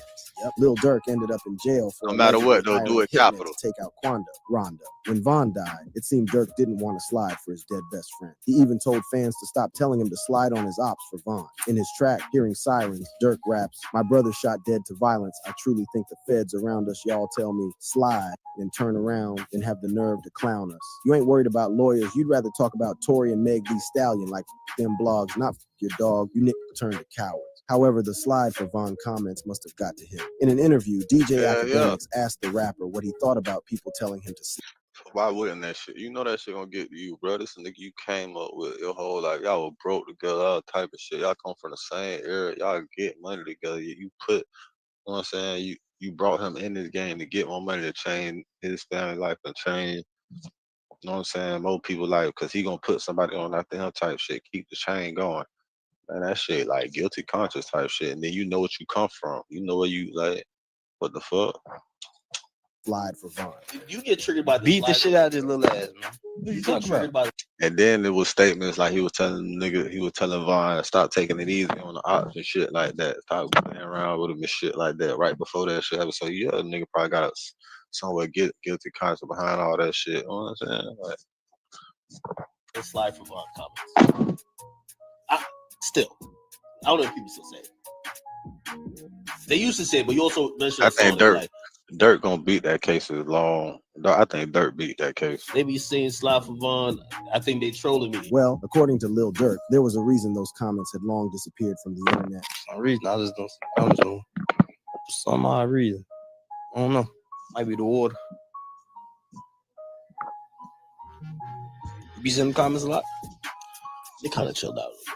Academics was shocked as Durkio's words slowly sunk in. A rapper talking about murder so casually. Well, now that he is behind bars, there's a major fallout within his gang. OTF. Allegations of He wasn't sexual, talking about murder. He just family said he ain't mamas, see. and even more He ain't see arrests. them comments no Well more. after Lil Man, Jeff's death, thought the about it. Bloodhounds have also seen a falling out. From Lil Scoom getting backdoored by a female to the gang carrying out what might be the most brutal murder in Chicago's history. The Bloodhound fallout. The Bloodhounds have been taking L's for some time now. Just 1 month after Lil Jeff was They say the Bloodhound been taking L. gunned down, another one of their top rappers and shooters also met his death. On June 7th, tragedy struck in the Chatham neighborhood at the intersection of 89th Place and Langley Avenue. At around 11:50 p.m., Assyrian Hogan, alias Lil Scoom, and his 16-year-old friend Lil Will got into a heated argument with another individual. Words turned into threats, and in the blink of an eye, gunfire erupted. When the smoke cleared, Scoom was down. His friend was wounded but survived. Paramedics rushed Scoom to the University of Chicago Medical Center, but the damage was done. He didn't make it. Meanwhile, police spotted a suspect fleeing the scene and a foot chase ensued. Shots were fired at officers, leading to a massive emergency response. CPD, SWAT, and multiple districts were called in, but in the chaos, the gunman managed to escape. Lil Scoom's label issued a statement saying, "It is with great sadness that we share the loss of our artist Lil Scoom." A true creative, Scoom's passion for music was evident in the near constant flow of songs and videos to his fans. His immense talent, ambitious vision, and quiet determination made him a one of one and an inspiration to so many. We will miss him dearly. Our thoughts are with his family. However, days later, the true story about Lil Scoom's death would come out, and it was one of the craziest stories of backdooring in the Chicago gang war because it was all documented and leaked on the internet. It turns out he was set up by a girl called Nene Brooks. People were even posting alleged DMs with her showing her admitting to backdooring the Bloodhound rapper. And you already know Lil Scoom's affiliates were on to her. Vaughn of 1700 called the girl and threatened her saying, "I just called Nene," talking about, "I don't know why you calling my phone. We killing you, that's why." Word on the street is that Lil Scoom was going to get his hair braided at his girlfriend's house where the alleged backstabber was camping at. The girl who was doing Scoom's hair is called Journey, and it was at her crib. In one of the leaked DMs, one of the alleged shooters asks Nene where she's at and if Scoom is at the house. The alleged shooter also tells Nene, "Don't let nobody know you texting me." Nene not only dropped Scoom's location, she was also updating his ops on his every move. Footage leaked showing Scoom, Lil Will, Journey, and Nene walking up to the house. Nene walks slowly behind everyone and is busy on her phone with people speculating that she was busy colluding with Scoom's ops. At first, after the footage was leaked, everyone thought that it was Journey who had done her boyfriend dirty. She appeared too nervous and didn't even have the keys to her own house. Damn, how you don't got the keys to your own house? What the keys is? Locked out your house. I told you I have no key. I take this off the camera. I don't have no key. Like, According to Trench's News, Journey was the Black Widow. In fact, she already had a deceased boyfriend. Lil Scoom was backdoored. It's clear as day. Everybody want to talk about this girl Nene and that Nene was on her phone and all that. That's cool now. Y'all saying that Nene, that's cool. But let's talk about Journey. Let's talk about Journey White. Let's talk about this Journey girl. This girl is a Black Widow. She already got a boyfriend that's DOA. That's DOA. Lil Scoom's girl would later go on DJ UTV and reveal that Nene had actually backdoored her boyfriend. How did you and Nene fall out? So really the Scoom stuff, like, it wasn't no, like, after I found out it was really her, it really wasn't. So you believe it really was her that backdoored him, set him up? Yes. With this kind of evidence, Scoom's affiliates were already tracking her with Vaughn of 1700 posting her locations and her number. They started trolling her and making obituary flyers and using her photo. All the death threats started to get serious, and now it was time to dip. Turns out her folks wanted her out of Chicago immediately. A few hours later, she was on a flight out of Chicago, which she posted saying, "Never coming back." According to Scoom's girl, while she was attending to the rapper's hair, Neen went to the bathroom and locked the door where she was supposedly still coordinating with the shooters. Time passed, and Journey was getting worried, so she texted Nene asking if she was all right. Nene replied saying that she just didn't feel like talking. The whole time she was there doing the unthinkable. And as Scoom and Lil Will were leaving the crib, the shooters were waiting for them, ready to snatch Lil Scoom's soul. And it turns out that Lil Scoom wasn't the only one who was backdoored with that level of planning, because when Julio Fulio was murked, there was a female in his camp dropping locations. While everyone in Jacksonville knows who was behind the rapper's death, Fulio's fans turned their attention to a woman they believe set up the rapper. According to some fans, she helped plan Fulio's party as well as helped set him up. Her post from that night showed that she was with the rapper. However, one post seemed a little suspicious and seemed to give away their location. So what's up? Come to Truth 18. Julio Fulio open till 6. The woman denied any involvement with the rapper's murder after she received numerous death threats from Fulio's fans. She took to her Instagram to clear her name, saying that she only posted what the rapper approved. We only shared a story post that we were approved to post by he himself for us to share. The post of our flyer that we were tagged in a post too, that the artist himself posted. The whole night went perfect. No bad vibes, no negative energy. This was completely I was there on unexpected both being of how them well nights. the night went. Please stop with the fake rumors and posts which are entirely inaccurate and false, she posted. What's crazy is that after Fulio's killers were Crazy 'cause arrested, my police brother reports DJ showed that that the teases killers used a at both female to places, get matter one of of fact. Fulio's friends to drop his location. And My in boy- an my boy interview after DJ at Fulio's both death, places, matter of Youngin fact, Ace, Fulio's top op, revealed that he didn't trust females because they would easily get people killed in the street. Rest in Tell peace, my dogs, Julio stay away from all Fulio. them. Yeah, drop your low. You don't fuck with, and don't think nobody said you. I know for facts somebody said you. What's crazy is that Fulio's mom, who has been working closely with cops, in her first interview, hinted at the same thing, women being used to set people up. Thinking these girls, your friends and all that type of stuff, they try to set you up. Females are really out here doing the most. And it won't be long before you hear yet another gang member who has been backdoored by a female. If you enjoyed this video, click on the Free Melly. boxes playing on your screen to watch similar content. My thoughts on Gunna. What if you can create? Gunna is a great artist. Gunna is a great musician. Gunna should be him to the fullest, man. Gunna, you know what I'm saying? He got tricked. He wanted to get out too. Gunna ain't built for that shit. He's a real good artist. Rest in peace, Baron Alexander. G shit, rest up to all them. Rest up to all the fallen soldiers, all y'all fallen loved ones and shit. You know, all our people out here. But no, Gunna is a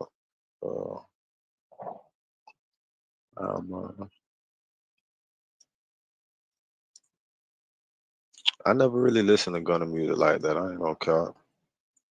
I'm not really a Gunna fan. I'm not really a fan of none of this new fucking music out this bit for real. You know what I fuck with though? You know, Melly got some shit that I listen to. I listen to what that shit is.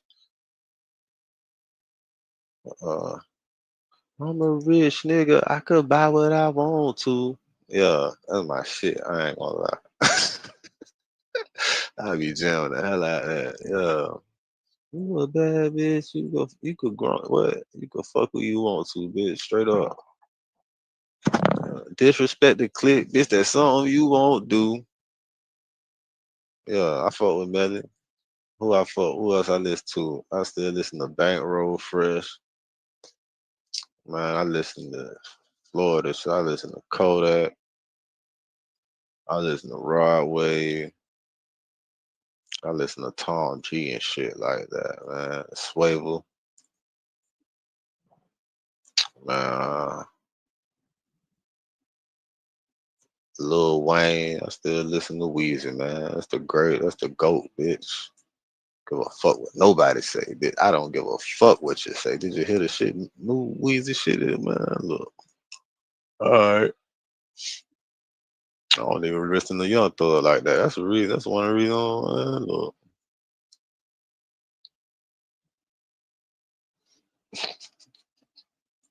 But nah, man.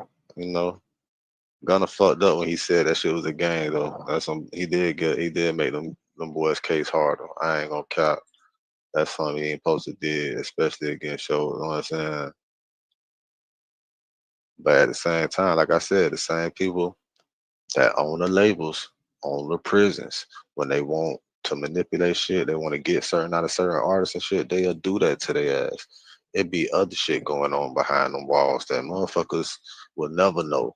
When it comes to them artists and shit, them big name artists, them niggas moving millions of dollars, them niggas got influence. It's a reason them niggas go through that shit. It's a reason why niggas get out and then you think they clone. That shit ain't no, and it's a reason they'll put the shit out in front of your face with a motherfucking movie on Netflix, like Who Cloned Tyrone? And then they'll put out, man, all right. This shit don't be no motherfucking coincidence, man. This shit be purposely put out here to distract niggas, give you hints and clues about the shit that's really going on out there for real. This shit really be fucking crazy, man.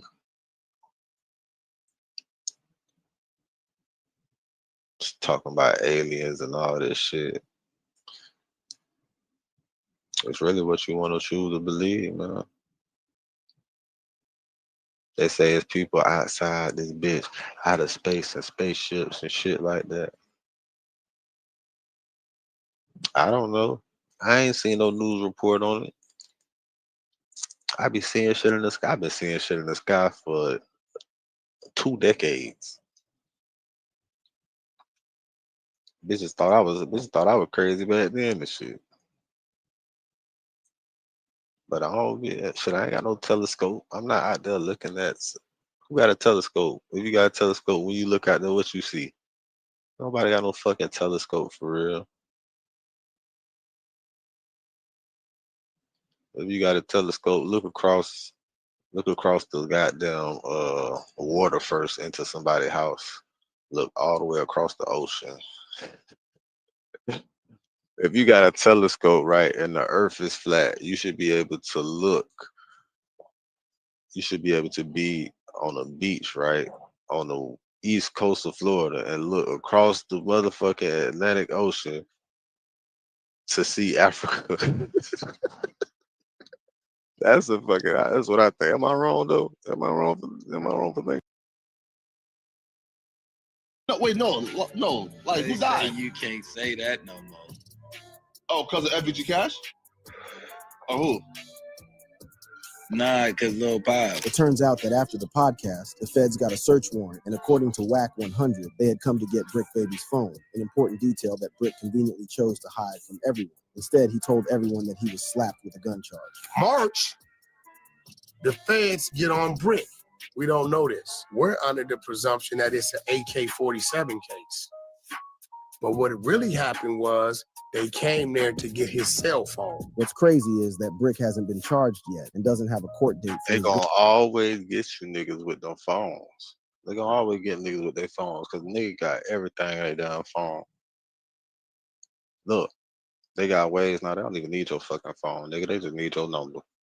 They don't need your phone, nigga. They just need your number now. For a lot of shit, man, I know it. Man, I know. They just need your motherfucking number, nigga. Gun charge. What are the odds that a known gang member and convicted felon would get a gun charge and no court date? And Brick might think that the world is done. I know because some he went on bitches to that sell explain some that the bags DA just dropped to his get case some because of cash. lack of evidence. Why would the DA reject the charge It's of not they rejected. They just is not enough evidence for them. They got to look at the case and say, Hey, can I shit. beat this in trial? I mean, this guy is clearly lying through that wide gap in his teeth, but wait till you find out why he was cooperating. After Dirk's indictment became public, WAC 100 revealed that the reason the feds wanted Brick's phone was because they suspected that he was working with OTF members on the day of the shooting and providing the hitman with Quando Rondo's location. If you go in there and look at that report, number 4 is a local guy that was dropping Quando's locations. According to WAC, after the shooting, the feds informed Quando Rondo that he had been set up by his gang, the Rolling 60s crew. What you think the police told Quando? That's why that boy crashed out. Set him up. It turns out Brick That's why Baby that and boy Quando like. Rondo were repping the same gang. That's why that boy said, man, fuck these niggas, man, I'm dropping my shit. I ain't ripping this shit no more. My boy said, my boy's in there finna cry. My boy said, I ain't doing this shit no more, man. Oh, that ain't exactly how, but it was something like that. Yeah, my boy dropping his flag. He said, fuck this crippin' shit. And when Quando landed in Atlanta, I wanna he walk checked in with again. his gang for protection. What was he claiming? Roll 60 script. Where Brick Baby from? Roll 60 script. Who you think he checked in with? Roll 60s. With who?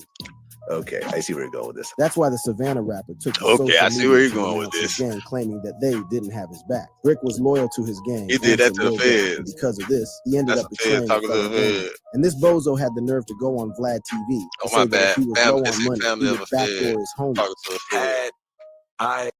Cause they say Wax say he ain't a fed. Wax say he ain't a fed. He's a family. He's a friend of family. Friend of family fed or some shit like that. Whatever he said. Y'all heard him when he said that shit. Why he got that badge? The streets and been low. Shit, I told my motherfucking cousin, man, you need to goddamn give me your firefighter badge. Don't you got a friend of family firefighter? Be like, hey, I got 60,000. If You you give can my come through goddamn with bro friends and at family 100, firefighter they might badge. That know shit where might he at. save This you, is man. why Jay Boogie can't I've have been dual putting out loyalty. fires He all will my end up life. snaking one gang for the other and make permanent enemies on either side. But when he came home from jail, everyone Putting out automatically knew fires which all side my he had life. chosen because shortly after, he would be doing the usual bloodhound stuff, snorting drugs on camera. And since he seems to be kicking in it with the bloodhounds, the pressure to slide for his lil bro might start mounting, from fans to his fellow gang members. And we all know what happened the last time someone let the internet pressure them into sliding for their mans. Yep, Lil Durk ended up in jail for No matter allegedly what, though, do hiring it a hitman capital. to take out Rondo. When Von died, it seemed Durk didn't want to slide for his dead best friend. He even told fans to stop telling him to slide on his ops for Von. In his track, Hearing Sirens, Durk raps, "My brother shot dead to violence. I truly think the feds around us, y'all tell me slide, then turn around and have the nerve to clown us. You ain't worried about lawyers. You'd rather talk about Tory and Meg Thee Stallion like them blogs, not your dog. You niggas turned to cowards." However, the slide for Von comments must have got to him. In an interview, DJ Academics asked the rapper what he thought about people telling him to slide. Why wouldn't that shit? You know that shit gonna get to you, bro. This nigga you came up with your whole life. Y'all were broke together, all type of shit. Y'all come from the same area. Y'all get money together. You put, you know what I'm saying? You brought him in this game to get more money to change his family life and change, you know what I'm saying, more people life, cause he gonna put somebody on after him type shit, keep the chain going. Man, that shit like guilty conscience type shit. And then you know what you come from. You know where you like, what the fuck? Slide for Von. You get triggered by the Beat the shit out of this little ass, man. What you talking about? By And then it was statements like he was telling Vaughn to stop taking it easy on the ops and shit like that. Stop playing around with him and shit like that right before that shit happened. So yeah, nigga probably got somewhere guilty conscience behind all that shit. You know what I'm saying? Like, the slide from our comments. Still, I don't know if people still say it. They used to say it, but you also mentioned I a song think Dirk gonna beat that case as long. I think Dirk beat that case. They be saying slide for Von. I think they trolling me. Well, according to Lil Durk, there was a reason those comments had long disappeared from the internet. Some reason I just don't come to him. For some odd reason. I don't know. Might be the water. You be seeing them comments a lot? They kind of chilled out. Academics was shocked as Durkio's words slowly sunk in, a rapper talking about murder so casually. Well, now that he is behind bars, there's a major fallout within his gang, OTF. Allegations of He wasn't snitching, talking about murder. murdering He just family said he baby ain't see, mamas, and even more he ain't see no arrests. comments no Well, more. after Lil And then Jeff's death, thought the about it. Bloodhounds have also seen a falling out, from Lil Scoom getting backdoored by a female to the gang carrying out what might be the most brutal murder in Chicago's history. The Blood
I'm lit right about now. Whatever you do.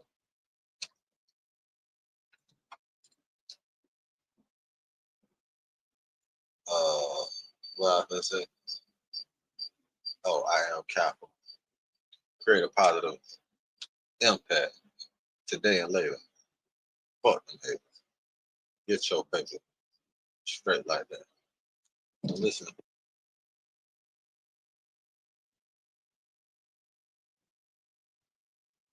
Matter of fact, I got the wrong shit on.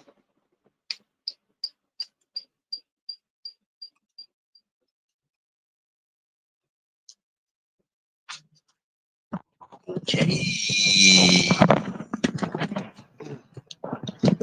Alright, that's why I did that shit like that. It wasn't right. It didn't feel right. It felt crazy. And I heard the feedback and all that shit.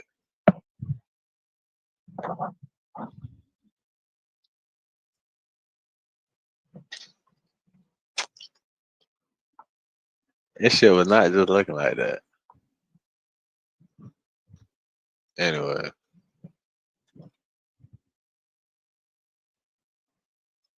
That's about right.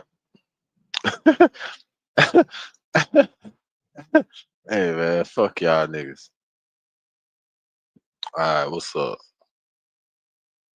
Home Meat TV, hustlers on a mission every day. BigBusinessApparel.com. Whatever you do, make sure you do it capital and create a positive impact today and later. Fuck them haters. Get your paper straight like that. You know what I'm saying? I am. You know what I'm saying? DJ Dividends will be back around this business. I'm gonna bring DJ Dividends out for the state of Florida and shit. You know what I'm saying? And please excuse how this shit look. This is my teeth. Like that's not my teeth. That's the graphic and shit. You know what I'm saying?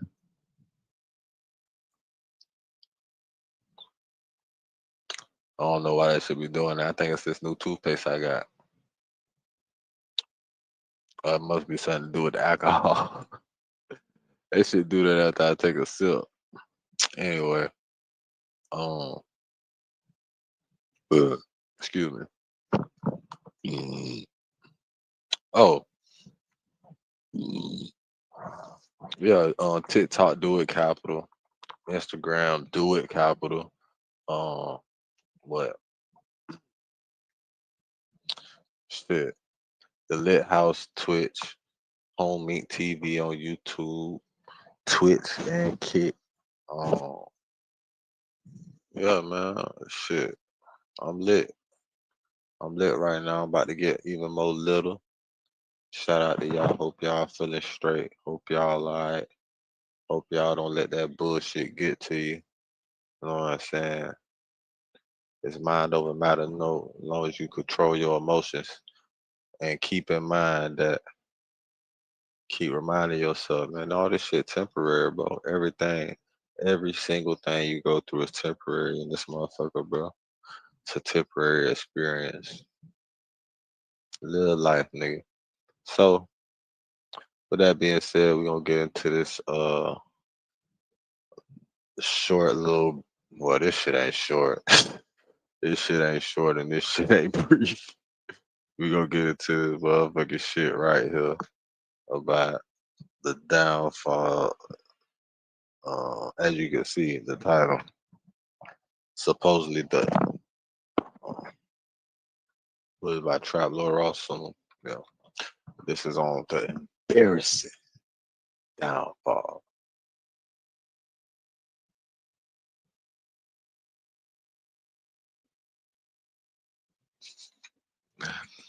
of Young Thug. Like a little dramatic pause effect. I do my dramatic pause and shit like when I'm pitching this shit.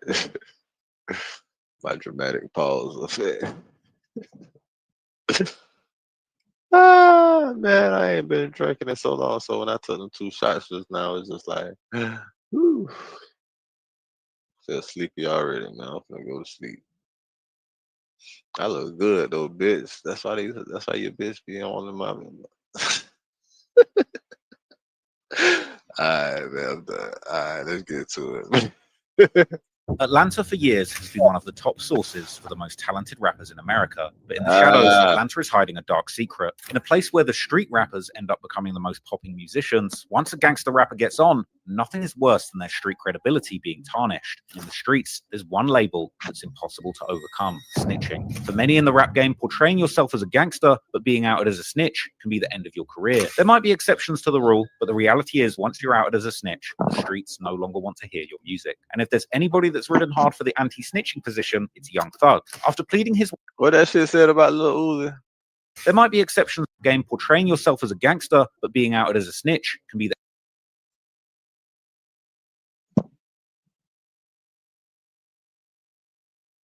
end of your career. There might be exceptions to the rule, but the reality is once you're outed as a snitch, the streets no longer want to hear your music. And if there's anybody that's ridden hard for the anti-snitching position, it's Young Thug. After pleading his way out of a serious state RICO case that called his YSL label Street Gang, Thug returned home with one of the most solid reputations in the city. He went up against the state and didn't win, but managed to secure one of the best plea deals imaginable. And with his respect level at an all-time high in the streets, he set out on a mission to destroy his former friend and label signee Gunna. Despite taking a more comprehensive plea than Gunna, it seemed that Thug was incredibly bitter that Gunna took a plea and got out of jail before him. So from here, he started a campaign to destroy Gunna and tarnish him as a snitch for taking a plea and doing the same thing that Thug eventually did too. But now it seems that Thug might have bit off more than he could handle, as after 2 years of disrespecting Gunna publicly and calling all of his powerful friends in Atlanta and telling them to stop supporting Gunna, Thug's own street reputation would be destroyed when it emerged that 10 years ago, in 2015, he sat down with investigators for a voluntary 2-hour interview where he told the police the entire backstory behind a high-profile shooting. Thug would claim that Pee Wee Roscoe,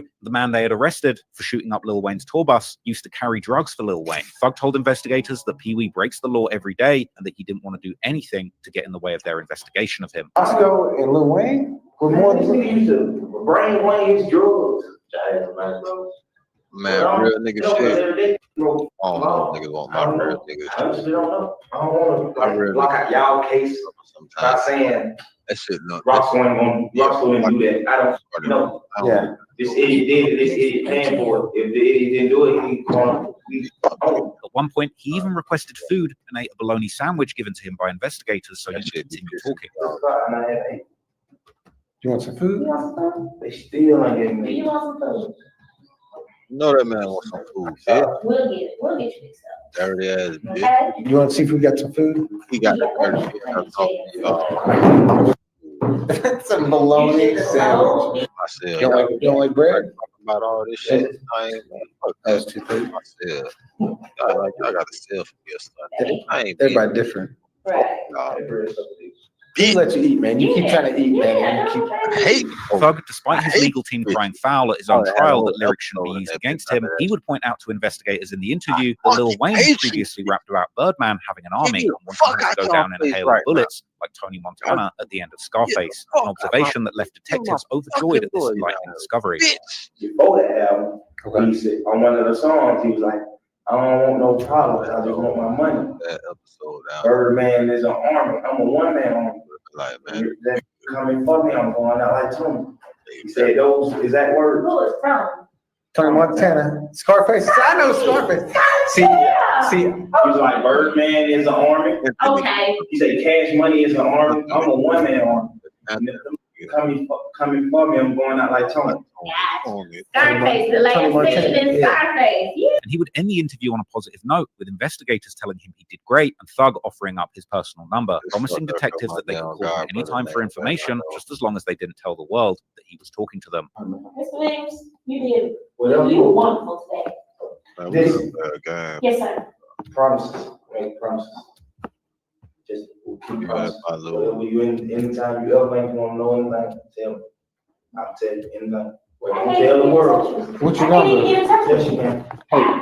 I don't have your number. Well, give it to me. But now that audio's leaked, the world is turning on Thug in the exact same way he wanted them to turn on Gunna, with real street figures calling it how they see it and labeling Young Thug as a full-blown snitch too. Whack, you was spinning the cop.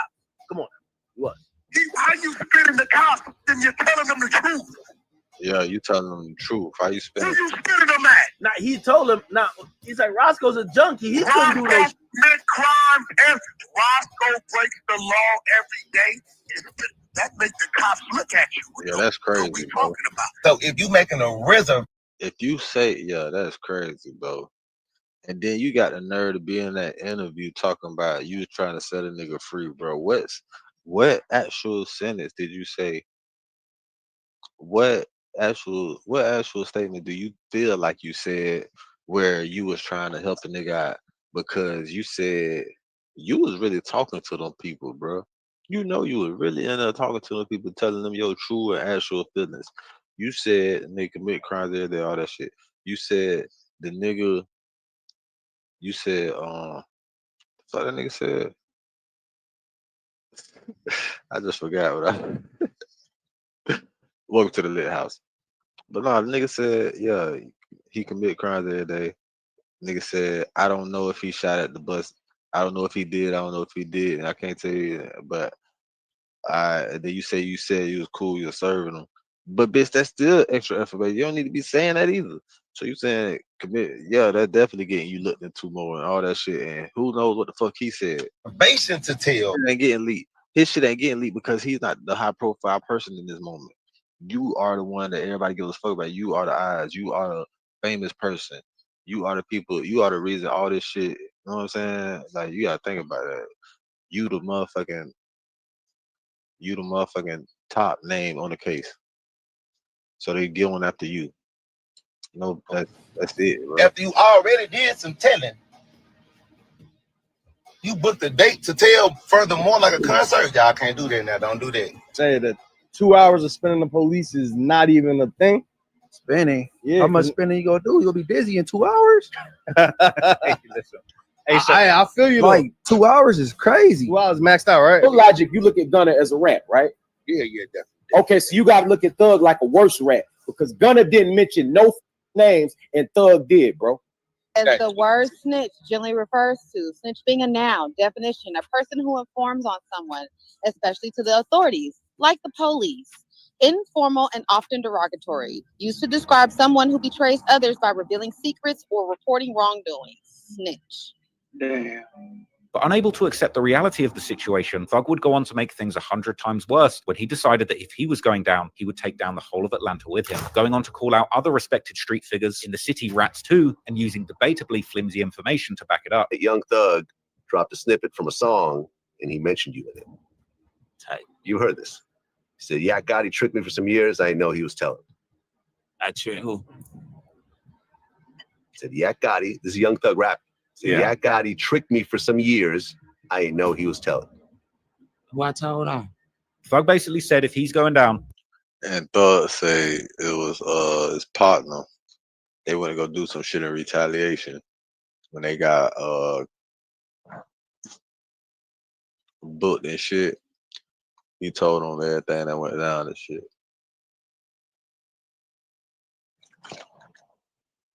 While they was there, they was finna go hit it. They was finna go run down on some niggas. These niggas get on a high-speed chase with no license. These niggas drive with no license, 2 sticks in the car, get on high-speed chase, crash out. Yeah, Gotti don't get out of run. The other nigga got out of run. I forget. Everyone's going with him, and now the city of Atlanta's reputation is in tatters as the whole world has now labeled the city of Ratlanta, the city of snitching rappers. But how true are the snitching allegations against Thug, as well as the allegations he made against others? Well, today, we're going to look into every story and case and try and determine the real from the fake, and answer once and for all, are the streets of Atlanta still solid like they used to be, or is it now truly Ratlanta, the city of snitches? Content warning. This video is about a sensitive topic involving loss of life. We've removed any graphic content to comply with YouTube's guidelines. We aim to provide informative, factual journalism on a tragic event in the public interest that does not dismiss its seriousness. All clips are used under the doctrine of fair use for news reporting and analysis. Some points made in this video are opinions and theories. I am not responsible for third-party information. If you want to watch my videos uncut and extended, go to patreon.com/traplawross, where you can get those for just $2. Also, you can now watch my new drops on Spotify, so go search me there. Here's the video. Please explain to me, what's the whole beef between Lil Wayne and like Birdman? Why is we trying to assume and all that. What's the deal with that? Lil Wayne and Birdman first crossed paths when Lil Wayne was just 11 years old, when rapper Lil Slim, a Cash Money Records artist from Wayne's Holly Grove neighborhood, made the introduction. Wayne out my hood. So Wayne out of Holly Grove. Y'all know I'm off Apple and Eagle. We had the autograph session and told Wayne to come over there, and he showed up. And you introduced him to Baby. Yes. And how old was he? What if you can create your own website by saying, "This is what I want"? With Wix, you can. How old is he? First up, let's talk about AI color themes. You can get any combos you want: bold and bright, minimalist and sleek, or something you didn't even think of. Just describe the. He was like 11.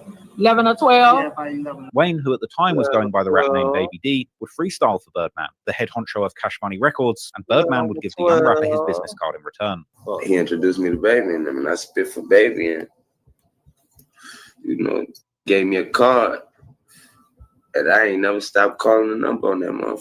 While their mentor-mentee relationship started off innocent enough, Birdman would take Wayne under his wing and put him in the recording studio. Some say this mentorship came with a dark side, with Birdman introducing the young Wayne into a grown man's world, exposing him to a lifestyle he really shouldn't have been living at just 11 years old. Wayne's career kicked into high gear when he teamed up with another young talent, Lil Doogie, to form the Bee Gees, dropping their first album, True Story, in 1995. By 1997, Wayne and Lil Doogie, alongside the Cash Money rappers Juvenile and Turk, begun rapping under the group name The Hot Boys, who would eventually become legendary in the South. Their success was meteoric. Their debut project, Get It How You Live, debuted at number 37 on the Billboard hip hop charts, and by 1999, their album Guerrilla Warfare blasted its way to number 5 on the Billboard 200 albums charts. It would be certified platinum, selling more than 1 million copies, and by just age 15, Lil Wayne was on top of the world. Look at this little. The block is hot, man. Next week I'll be 15. The block is hot, man. Behind the flashy videos and platinum plaques, something deeply disturbing was going on. There were rumors that Birdman had been some of his younger artists, including Lil Wayne. I don't know. I never in my life saw he manipulated the way that they were manipulated. This dude used to kiss them dudes, bro. As time went on, revelations came out suggesting that Birdman was using shady business tactics with his artists. Lil Slim, the very man who introduced Wayne to Birdman, had been the first to walk away from Cash Money in 95, convinced that he was being cheated out of his album sale earnings. Juvenile left Cash Money Records in 2001 for the same reasons. And then BG, who had been signed to Cash Money in 92 since he was just 12 years old, also left, alleging that he had received 0 royalties for his early work for albums released before 1998. Even Manny Fresh, the mastermind producer behind Cash Money's iconic sound, would eventually walk out too and take Birdman to court. In a revealing interview, Juvenile disclosed that even Wayne himself had reached out looking for guidance on how to get off the label. But Juvenile slimily told Lil Wayne that if he wanted help from him, he would need to pay. Still under Cash Money Records, in 2003, Lil Wayne made a power play, launching the Young Money label. The deal was a 51-49 split between Cash Money and Wayne. Young Money went on to sign the biggest male and female artists in hip-hop history in 2009, Drake and Nicki Minaj, bringing about the Young Money era, where the Young Moolah Baby tagline was all over radio. But by 2013, the era came to an abrupt stop, because the money wasn't flowing like it was supposed to, and Lil Wayne's royalty payments allegedly started going missing, and his cut of Drake's massive success was apparently nowhere to be found. But worst of all, the actual music rights that Lil Wayne was supposed to co-own with Cash Money were locked down solely under Cash Money's name. But the final straw seemed to be the indefinite shelving of Wayne's highly anticipated The Carter 5 album. Wayne's frustrations boiled over in a series of tweets in December 2014, where he called out Birdman and Cash Money for refusing to clear his album. This was something that Young Thug would eagerly speak about during his 2015 interrogation. Please explain to me, what's the whole beef between Lil Wayne and like Birdman? Why is he trying to sue him and all that? What's the deal with that? And Bird, they fell out. Then I was like, what the hell going on with Lil Wayne? Tell me. He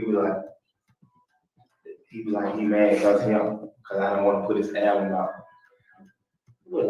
At the time, Wayne was calling himself a prisoner and claiming his creativity was being held hostage, while stating how he desperately wanted off the label and to have nothing to do with Cash Money anymore. As Thug would later explain to authorities, Lil Wayne had essentially found himself in a situation where putting out his album meant that he could get sued.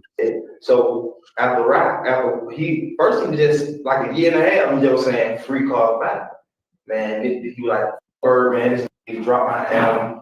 This and that and that and this and that. So they had the word fool. He can't put out no album. That's why he's so mad, because he's like, he got the album, but he still can't drop it. He like, so he can't take money off of the album, baby. He like, he'll say on the mic, drop my album. He can't put it out. And then in 2015, Lil Wayne filed a lawsuit against Cash Money and Birdman for a staggering $51 million. I always had in my mind Wayne mad about his album not coming out. And then Wayne never said to the world, Birdman never paid me. The whole time they had problems, he always said, free to Carter 5. Free to Carter 5. That's his name. His album is called Carter 5. And Birdman, they never put it out. But let's take a step back and look at how Young Thug came into the picture. In 2011, a 19-year-old Jeffrey Williams was just another hungry artist grinding in the Atlanta underground music scene with dreams and aspirations of working with Lil Wayne. What's next for Young Thug? Who should we look forward to you working with? Do music? Any mixtapes when it come out? What can we expect? I got that boy back over there. I forgot that boy back over there in Portland. I'm working with them. You are right now? No. Are you you're going to? Yeah, Young man, kind of.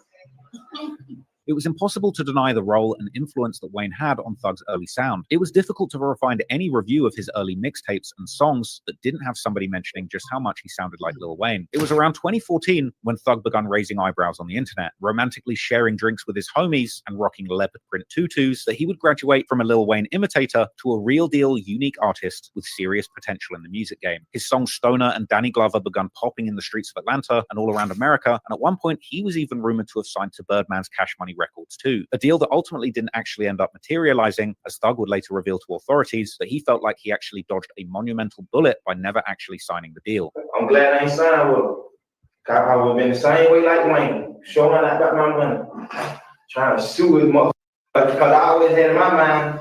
But anyway, in March 2014, Thug came out with a bizarre announcement, telling the world that the name of his next album would be Carter 6, presenting it as the ultimate homage to his idol Lil Wayne. I looked up to the school, so when I named my Carter, because a while back he was like, the Carter 5 is my last album. And then I didn't know that album was gonna be held. I thought that album was gonna drop. So he dropped the Carter 5. I was gonna come up and drop the Carter 6 and just keep going to the Carter 10. This announcement came at the worst possible time, as at this point, Lil Wayne was publicly feuding with Cash Money Records and Birdman, with the timing looking incredibly shady, as Birdman had also seemingly taken Thug under his wing. Tensions continued to heat up following Wayne's $51 million lawsuit against Birdman in January 2015. And in March 2015, Thug's label officially announced that Thug's Carter 6 would be coming out soon, with this followed by Thug releasing the artwork for the project that featured himself naked under a red spotlight the next month. But Lil Wayne was not impressed, and he would go on to diss Young Thug and the album cover. Also, before I go any further, I want y'all to do me a favor and stop listening to songs that pose naked on their mother album cover. However, Thug insisted that the album was named in honor of his role model, and he would later give his opinion on Lil Wayne's response to him to the authorities. But he probably thought I was being funny about it, so he just started tripping on me. And he was at his show, he was like, Birdman. And then on my album cover, I got on a shirt, he was like, if that pose naked on his album cover, don't listen to that shit. I'm like, damn, I'm gonna run to you. I'm like, bro. But anyway, Thug was inevitably forced to change the name of his album under threat of being sued too, instead going with the name Barter 6, a B being of course a reference to his alleged affiliation with the Blood Gang. He would then announce the location of his next show be in Holly Grove, New Orleans, Lil Wayne's hood, with Thug telling the world that he would be pulling up strapped with guns, or as he referred to them. Yeah, YSL. That's crazy as hell, right? No, nobody else want credit. You got credit for coining that term. Yeah, yeah, all the credit. I don't think nobody else. I don't think nobody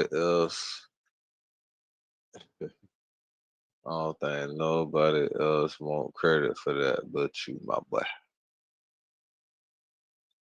You know what I'm saying? Man, my niggas drop titties on them bitches. You feel me? Man, my nigga put new titties on them hoes. You know, them niggas be calling, they be like, oh, that's my ball right there. I be like, that's my Glock right there. I'm busting that bitch.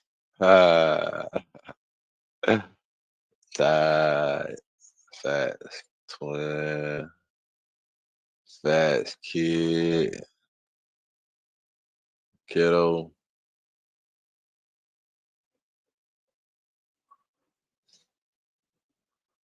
Facts, kid.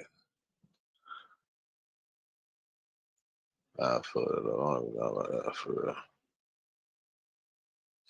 So that's what it was talking about too, probably.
Oh, bro, that's crazy, cuz.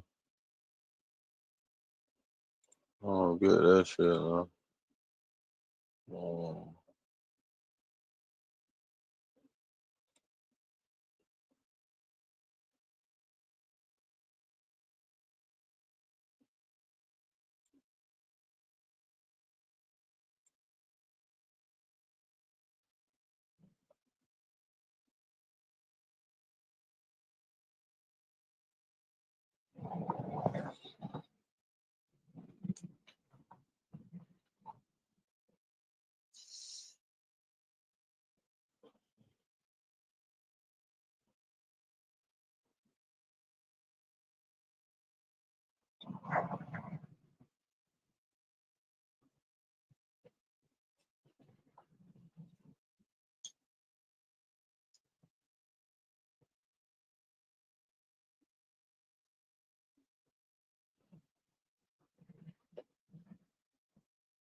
Oh, this shit done did some bullshit.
Oh well.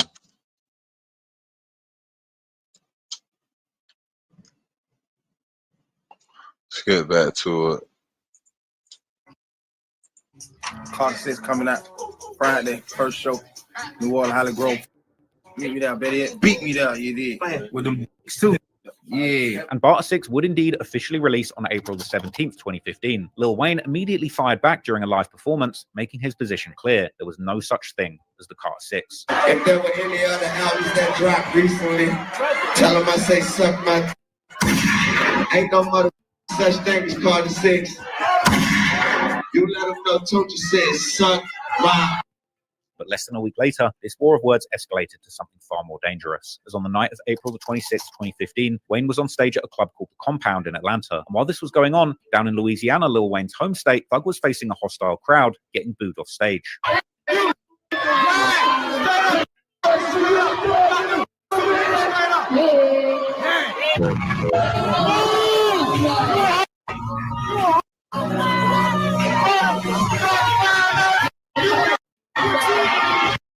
If you want to build an app and have no idea how to code or where to start, check out Base44. I built this daily habit tracker that helps users log small wins, track their mood, reflect on. Their rivalry was playing out in real time in two different cities, and ironically, they were both on each other's home turf. But as Lil Wayne performed, Thug's affiliates and alleged members of the Blood Gang, including Pee Wee Roscoe, real name Jimmy Winfrey, descended on the venue. Police would claim that they spotted Roscoe driving his own personal white Camaro, as well as claiming that they had spotted an assault rifle inside the vehicle. Reportedly, a confrontation had taken place when Roscoe was refused entry into the venue, with it being suggested that at some point he promised to spray the bus. After the show, Roscoe left the area, and while the show was shutting down, law enforcement provided Lil Wayne and his entourage a police escort to get them out of the area. But their escort ended as Wayne's tour bus entered into a new jurisdiction, driving onto the Interstate 285 when the white Camaro would pull up beside them, and soon shots from a 40 cal and 9mm handguns would riddle both buses with bullets. The investigation that followed this shocking act of violence would produce some even more disturbing findings, as the alleged triggerman Pee Wee Roscoe would allegedly call Birdman's phone right after the shots were fired. And once Wayne's bullet-riddled bus screeched to a halt at the Mandarin Oriental Hotel, while still on the phone, Roscoe made his way back to Wayne's location. But fortunately, police were already on the scene, and afterwards, Pee Wee hid the Camaro and fled to Miami. Almost exactly 1 month after the shooting, Pee Wee was picked up by police and arrested in connection to the tour bus shooting. New developments this noon in the shooting of a rapper Lil Wayne's tour bus. This morning, the accused triggerman went before a judge, and Channel 2's Audrey Washington was there. Audrey, Jimmy Winfrey was hoping to be allowed out of jail this noon. Linda, court just wrapped up a little over 60 minutes ago. Despite some moving and emotional testimony by the defendant's sister, the judge was not swayed and denied bond. While staring down possible decades in prison for the shooting, Pee Wee would reportedly throw his no snitching standards right out the window, because according to court documents revealed by TMZ back in 2015, Pee Wee, or technically his lawyer, would tell authorities that Birdman should also be held liable as a party to the crime, arguing that Birdman's financial dispute with Wayne was the very reason for the shooting in the first place. TMZ appeared to argue that Pee Wee's team were essentially pointing fingers at Birdman to make sure he didn't go down alone. After the most recent scandal around Thug's alleged snitching, YSL Lil Woody would bring this decade-old article up with his own interesting theories on why Thug had been talking to the authorities, arguing that while behind bars, Pee Wee had told Thug to get him out of prison, so Thug and Roscoe hatched a plan to put the shooting on Birdman. When Thug was in there trying to tell, they weren't having it because they wanted Thug. That's why Pee Wee did go to jail. Pee Wee did get convicted. This the second time he been charged with the Wayne tour bus. Pee Wee got convicted in 2016. Pee Wee went to prison. Thug, he told Thug and them, hey man, y'all better get me out of here. Go look it up. TMZ already exposed it. Pee Wee had turned on Birdman. He got the hole. But Pee Wee was also seemingly on that it was only Roscoe specifically who had sold drugs to Wayne. Oh, Roscoe and that no one would find out about him talking to them. this Yes, sir. Promises. Wait, promises. Promises. Whatever you anytime you ever think you want to know anything, tell me. I'll tell you anything. Are you looking to establish your business using an address other than your home? Well, at iPostal One, We can help with that. Whether you're starting your first business from home or trying to strengthen the brand image of your established company, you want your business address to make the right impression on customers and prospects. When you get a digital mailbox from iPostal One, you get not only an impressive, real physical street address that you can use.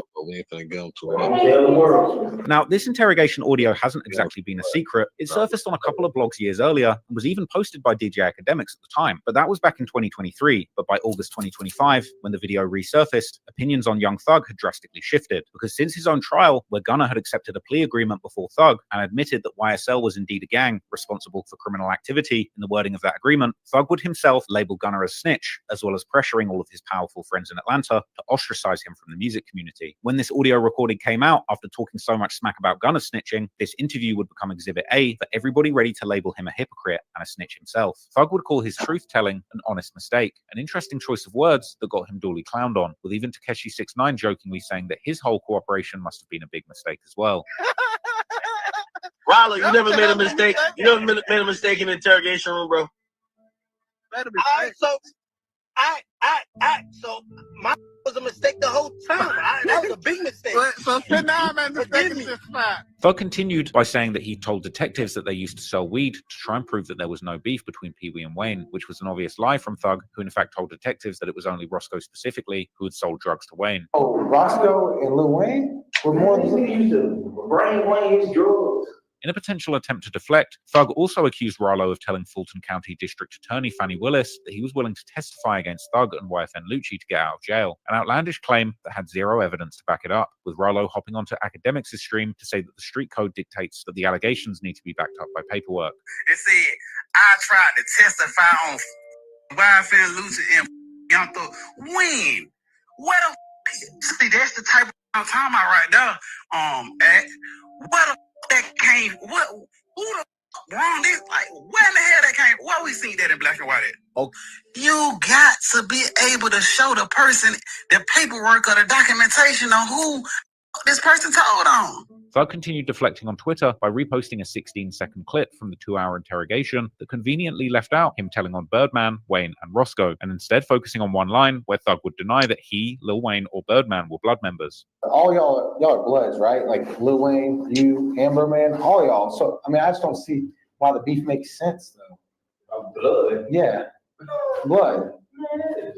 That's what y'all say on the song.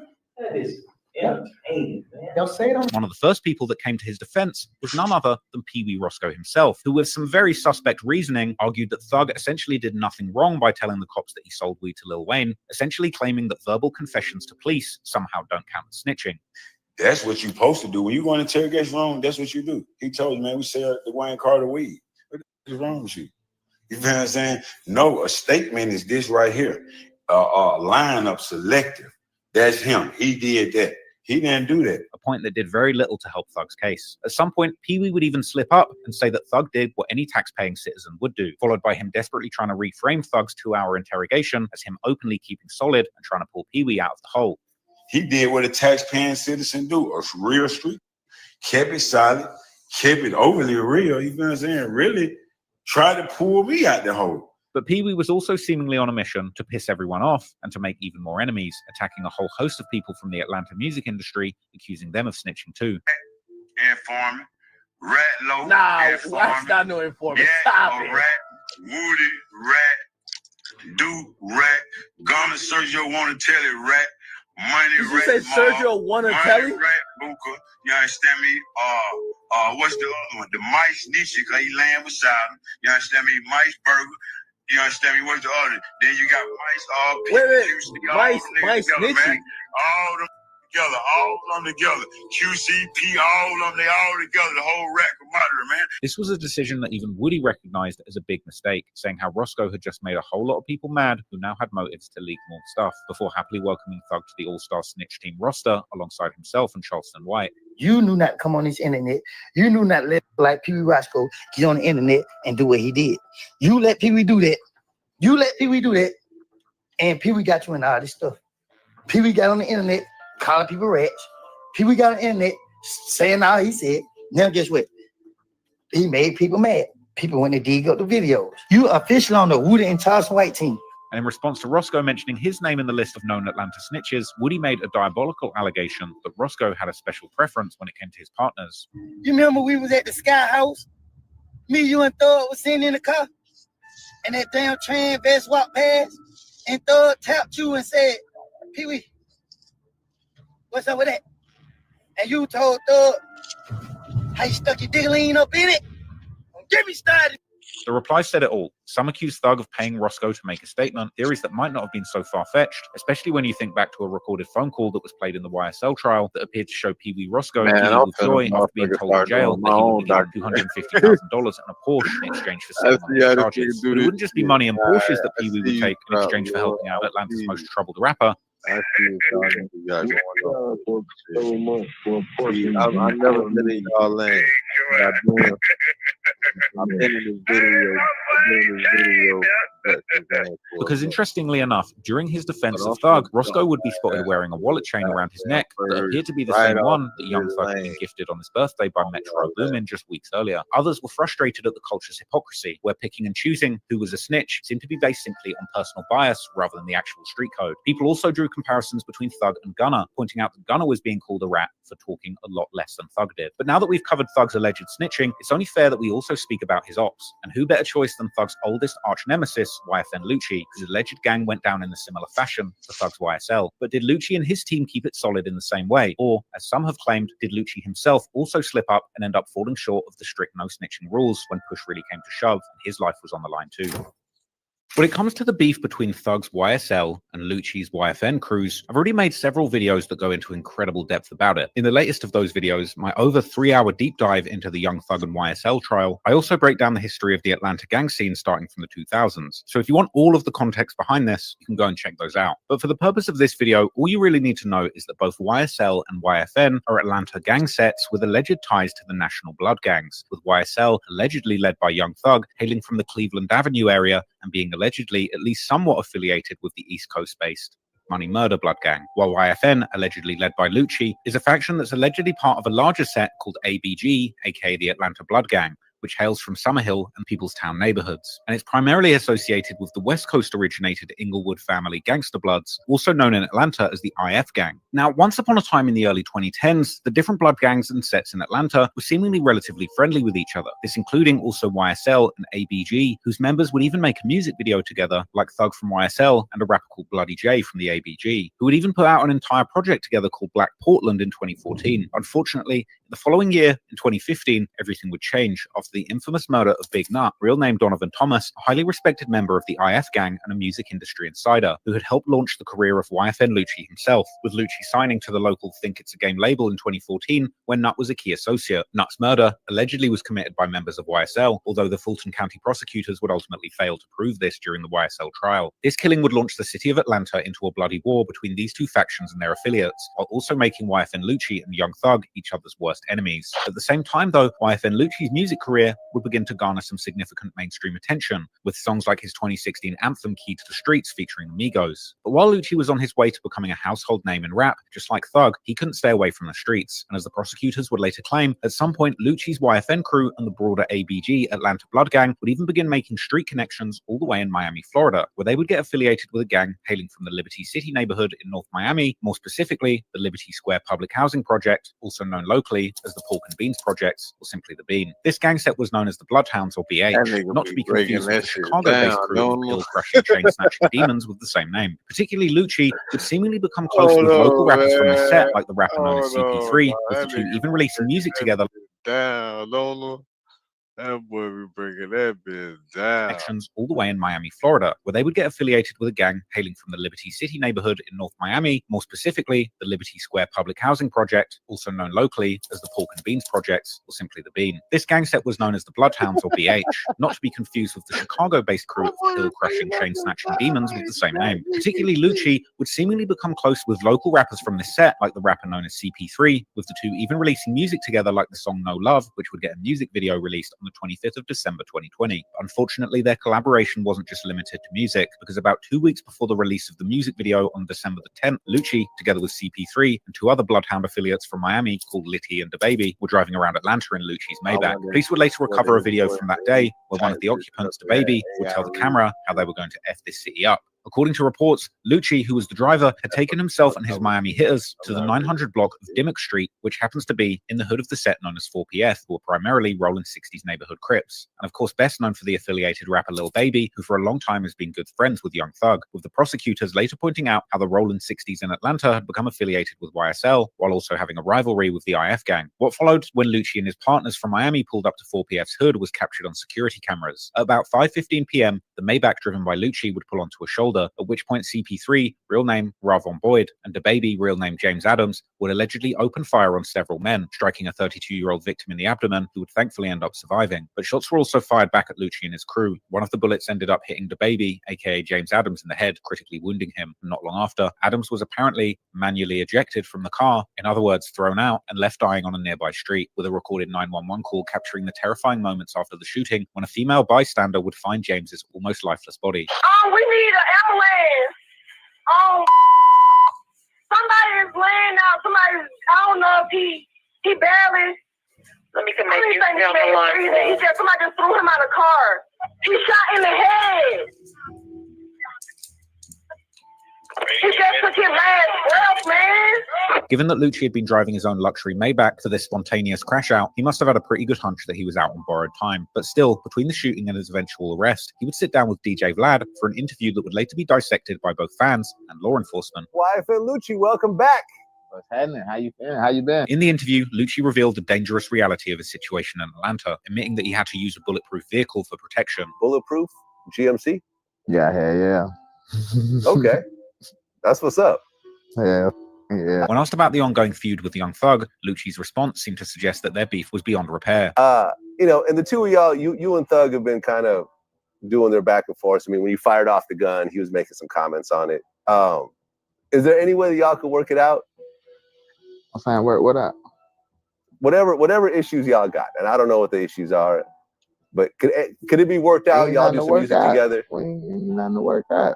But fortunately, he wouldn't get a chance to slide on YSL though, because in January 2021, Atlanta police officially announced charges against YFN Lucci, revealing that they were seeking him on felony murder, aggravated assault, participation in street gang activity, and possession of a firearm during the commission of a felony charges. The announcement came with the news that the 2 alleged accomplices, 17-year-old Leroy Pitts, aka Litty or Lism, and 23-year-old Ravon Boyd, aka CP3, had already been arrested in Miami with assistance of federal authorities. Just over a month after the December shooting, Lucci would turn himself into the police. And surprisingly, despite their heavy rivalry, Young Thug showed some support for Lucci, posting a video with the hashtag #FreeAll on social media, saying that he didn't want to see anyone locked up, op or not, with the implied message perhaps being that he would rather have him outside, where he could get his own YSL goons to deliver street justice to him. Lucci's defense immediately pushed back against the charges, emphasizing his client's innocence. While his bond was initially denied, a month after his arrest, Lucci would celebrate his release after posting a hefty $1 million bond.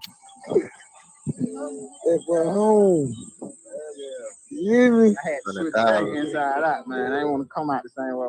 Then, in May 2021, just 4 months after bonding out on the murder charges, the Fulton County grand jury would deliver a 75-page, 105-count RICO indictment, ensnaring Lucci and a dozen other individuals, including ABG members like the rapper Bloody J and Lucci's Bloodhound associates from Miami, in a sprawling racketeering conspiracy that dwarfed his original charges. Here, an Atlanta rapper, among a dozen others, indicted on racketeering charges as part of a massive gang crackdown. And that is our top story. Police say the charges are all related to the Bloods gang activity spanning over a decade. The December shooting that had initially landed him in jail was no longer a standalone case, as it had become just one piece of evidence in a massive racketeering conspiracy, where the prosecutors used Lucci's and his YFN crew's affiliations with the ABG and the IF gang, as well as the Bloodhounds from Miami, to string together numerous different crimes and overt acts to paint a picture of a dangerous interstate criminal enterprise. I formed a gang task force in 2019 focused on prosecuting gang members under state anti-gang laws. So that actually helped the Fulton County District Attorney's Office land this indictment, 75 pages, 105 counts in total, all against 12 men allegedly associated with the Bloods gang in Atlanta and Miami. In a move that would become increasingly common in hip-hop related prosecutions, Lucci's own music videos and lyrics, as well as social media posts, became key evidence in building their case. Comes up in February of 2020 when he appears to throw up gang signs and use certain lyrics in a music video called Shine On. Specifically, the music video for Shine On, featuring both YFN Lucci and Bloody J, was cited directly in the indictment as proof of their blood membership. Prosecutors pointed to social media posts showing Lucci in the notorious Pork and Beans projects in Miami, arguing that simply being tagged in such locations proved his leadership role in the interstate criminal enterprise. The RICO indictment brought additional allegations, including an earlier August 1st, 2020 incident where Lucci had allegedly strangled and beat up a man for simply playing the song of an op. And you probably don't have to think too hard to guess who that op might have been, before allegedly then paying the guy off to avoid getting charged. And Lucci was also accused of tampering with evidence by hiding the vehicle used in the December shooting that had caused the death of his friend from Miami. Unfortunately for Lucci, the violence that had defined his life on the streets of Atlanta would follow him behind bars. The notoriously dangerous Fulton County Jail is one of the largest correctional facilities in the country, housing nearly 3,000 detainees with various criminal and gang affiliations. The jail has become infamous for being a hub of violence and contraband, where weapons are reportedly easy to obtain. Lots of makeshift weapons, including shank, even a makeshift hatchet, cell phones, even a bullet, suspected drugs. In just 2023 alone, the facility recorded a staggering 1,293 stabbings. On February the 9th, 2022, surveillance footage inside the prison captured one such violent encounter where Jaden Myrick, also known as Setrip, a reported member of Young Thug's YSL gang, attempted to attack YFN Lucci with a makeshift shank. Lucci fought back, and a physical struggle between the two ensued.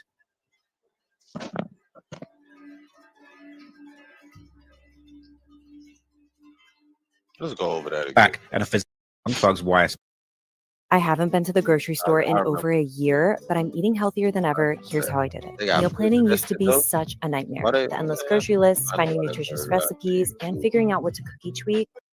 Young Thug's YSL gang attempted to attack YFN Lucci with a makeshift shank. Lucci fought back, and a physical struggle between the two ensued.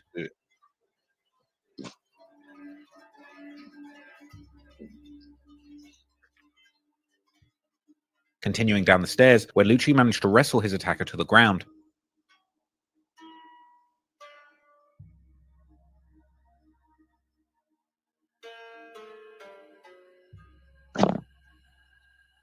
The gruesome altercation lasted almost 2 minutes before a security guard finally intervened at a relaxed pace. The prison officer's body camera captured the aftermath of the incident, and Lucci was heard confronting his attacker, calling his attacker's actions sucker stuff, and asking him why he didn't want to fight fair, saying that he got stuck. No, that man just snuck me. You know, suck. Put it down. I didn't want to go straight up. Move. Listen, if you stab me, I ain't gonna step back. The attack left Lucci with survivable injuries, and almost a month later, TMZ would report about a filing that Lucci had made due to the stabbing incident. This was an emergency motion for bond. The motion would detail the attack against Lucci, stating that his team was trying to investigate how it was possible that another inmate was authorized to be out of their cell despite Lucci being in protective custody. The motion would also reference another earlier case where another inmate had tried to harm Lucci, but his plan was stopped by a third inmate, before concluding that Lucci has been told that there's a bounty on his head and that his life is in danger, which is why he should be granted a bond. The news that Lucci had seemingly told authorities that there was a price on his head would spark some online debate about whether Lucci's legal move could be considered snitching, mainly due to the fact that the YSL indictment, specifically referencing Lucci as being the target of an assault that was allegedly carried out on behalf of Young Thug, while also including another allegation that 2 other YSL affiliates had discussed obtaining permission from Young Thug to make a second attempt on Lucci's life just weeks after the first attack. Wack 100 would raise the issue on his Clubhouse show, questioning if Lucci was cooperating with authorities because his name appeared on the victim side of the case rather than a defendant. You're on the victim side. Lucci know everything. So Lucci tell him?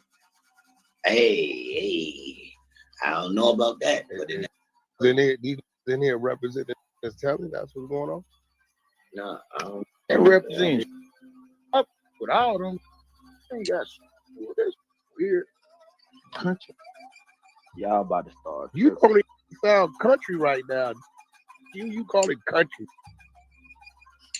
So Lucci got on that video and said he feared. I'm just saying, he keep bringing up Lucci name. Like, why? Lucci said he feared for his life, but then his lawyer say he feared for his life.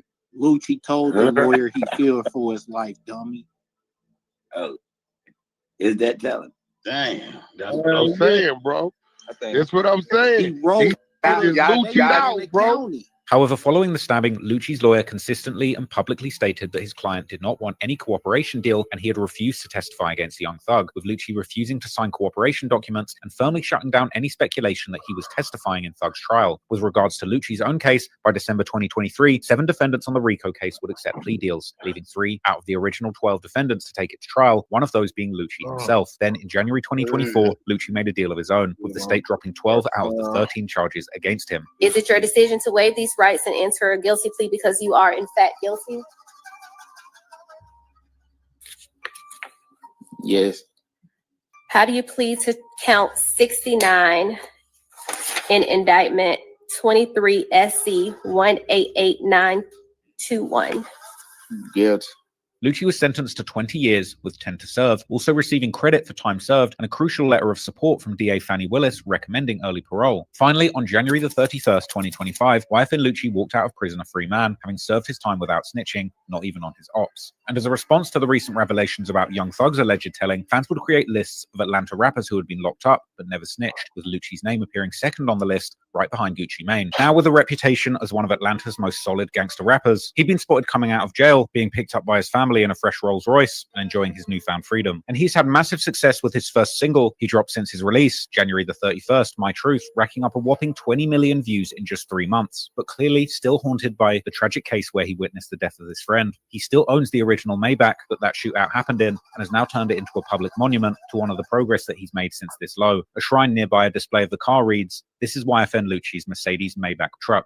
It's more than a vehicle. It's a testament to both dreams manifested and obstacles overcome. This automotive masterpiece was gifted to YFN Lucci by Think It's a Game CEO Gervin Fly Henry. Like its owner, this vehicle embodies power, luxury, strength, and now endurance. Beneath its polished exterior lies a deeper significance. This Maybach's legacy is intertwined with a profound loss, a silent witness to the pain felt when beloved friend James Baby Adams lost his life during a tragic shooting on December the 10th, 2020. As we admire this symbol of achievement, we simultaneously honor a fallen comrade who was a pivotal part of the journey. This Maybach now stands here as a monument, so on this next album, when you hear the words, "Riding in this Maybach cost me 3 lawyers," understand its true history. YFN Lucci did get some flack for lyrics in his comeback song, where he appeared to suggest that despite his friend passing away, at least it happened in a luxury Maybach. In 2025, following the exposure of some of the biggest rappers in Atlanta, it's highly likely that YFN Lucci will go on to have one of the most promising careers in the city's history, but only if he stays out of trouble with the law and his enemies. On May the 9th, 2022, Fulton County District Attorney Fannie Willis charged 28 members of the Young Slime Life record label in a RICO indictment, with prosecutors alleging the gang was responsible for multiple murders, shootings, and racketeering activities dating all the way back to 2013. At the center of it all was Jeffrey Williams, known better on the streets and the rap world as Young Thug. See this coming.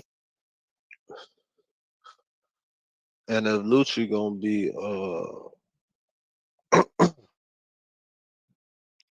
they say Lucci on that list right under Gucci Mane. And somebody was saying Gucci Mane that snitched on Jeezy. Somebody said Gucci Mane snitched on Jeezy. Said Gucci Mane told them people Jeezy sent that man to go, sent that man to get his chain. Said Gucci Mane snitched on Jeezy immediately. Young Thug and Gunna are among 28 people associated with YSL, that's the Young Stoner Life, that have been charged in a 56-count indictment yesterday. The indictment painted YSL as a violent criminal organization that had terrorized the city of Atlanta for nearly a decade. But what seemed like a straight-ticket conviction against one of Atlanta's most notorious alleged criminal street gangs would instead become the longest criminal trial in Georgia history, with a courtroom circus that would expose the messy reality of street loyalty when the walls close in. So now Young Thug done come out snitching. Young Thug got a video in the interrogation room for 2 hours, having dialogue with the police about crime and criminals, but he don't want to work with Gunna. Come on, homie, look at the hypocrisy. Giving rise to questions about who committed what crimes, and even, far more damaging by street standards, who told on who. When the trial began, the prosecution thought they had the perfect weapon to answer those questions. That weapon was Kenneth Copeland, aka Lil Woody, a former YSL associate who himself had an exceptionally friendly relationship with police, with recordings of Woody speaking to police dating all the way back to 2015 too. Back in 2012, he even alleged that he knew about a hit that was about to happen on Young Thug's orders. Somebody's supposed to be killed tonight. Who? You know. I don't know. But there's so much going on in the city. I don't know who you're gonna have to. But this is a murder that about to take place, which never happened. And the stuff that I know right now, I mean, she'll be able to help me get out of my situation. And claimed he was willing to work with the authorities in order to get him off the streets. The first y'all just think that I just said anything. He want him as bad. So you're talking about Jeffrey?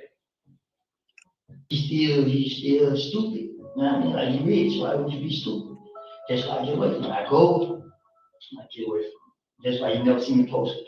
I don't know, man, I just hate being around him. And as the case for the YSL RICO was slowly being put together behind the scenes, prosecutors approached Woody with a deal for immunity if he agreed to testify against Young Thug and YSL in the upcoming trial. This immunity deal was crucial because Woody was facing serious federal gun charges as a convicted felon, charges that mysteriously disappeared just 1 month before Thug and the other YSL members were arrested. With that, the prosecution believed that they had structured the perfect arrangement, as Woody could testify about everything he knew without fear of prosecution. But the moment Woody took the stand, he would put on a circus show that would threaten to derail the whole case. Woody's time on the stand started with him refusing to answer basic questions, and pleading the fifth when asked for his actual age. Question. Okay. How old are you? Grown. Okay, what does grown mean? I'm an adult. Okay. And when you say you're an adult, what number in years are you?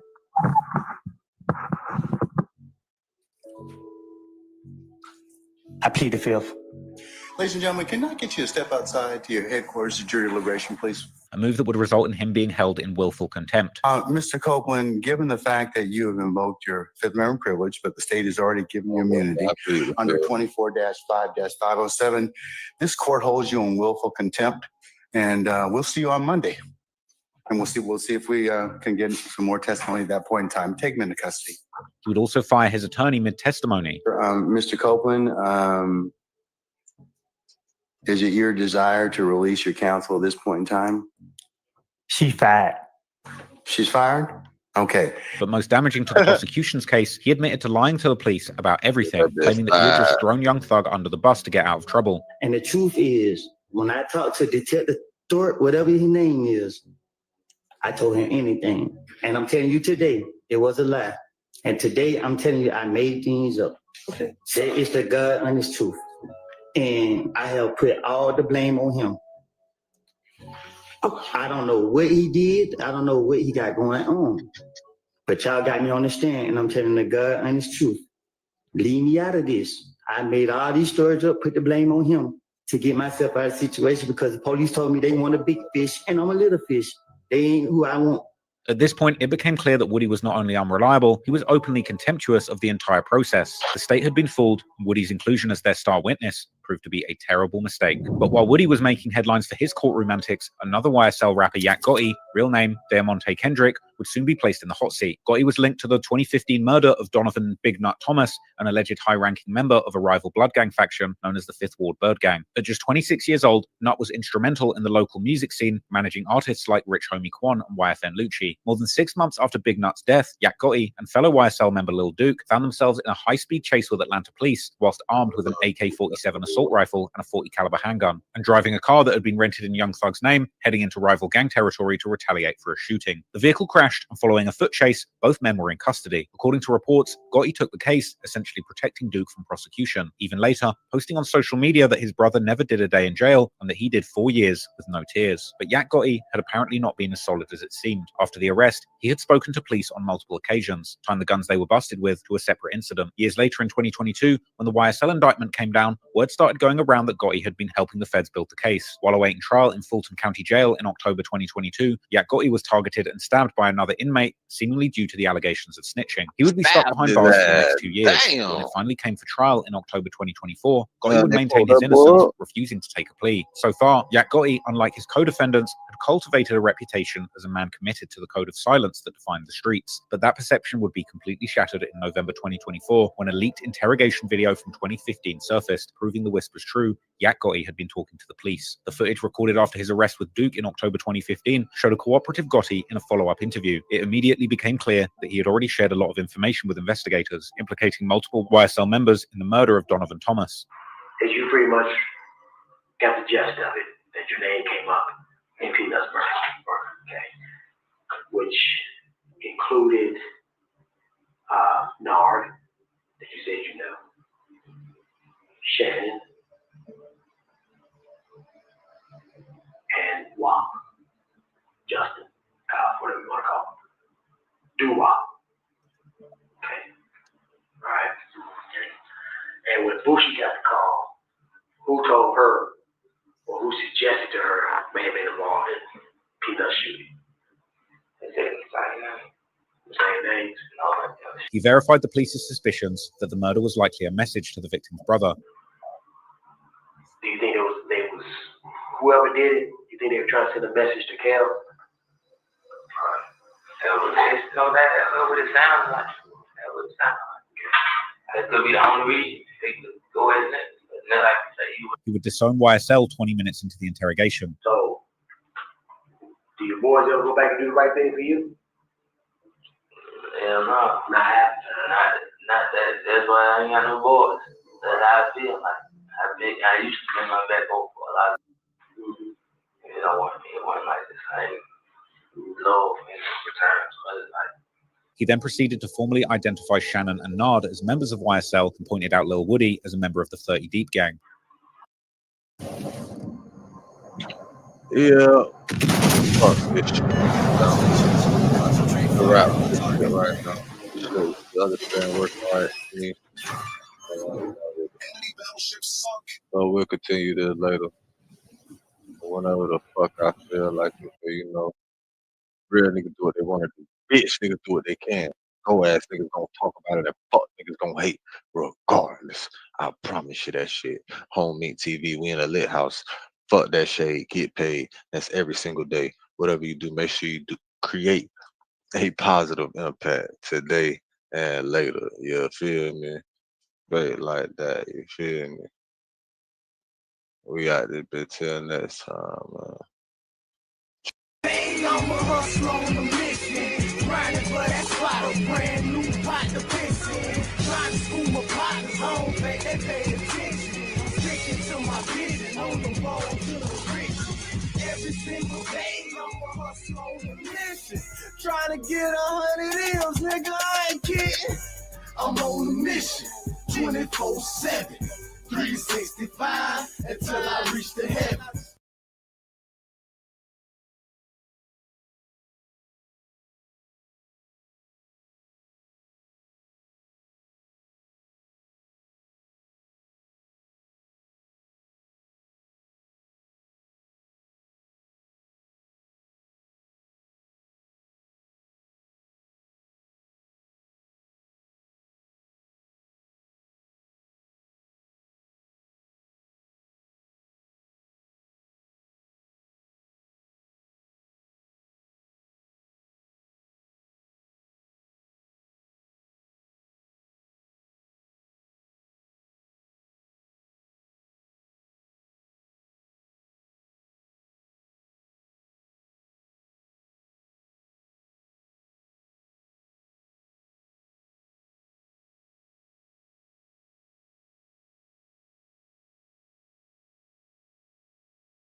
And why I feel like your best question to me was, why the hell you ain't do what you need to do when you got out?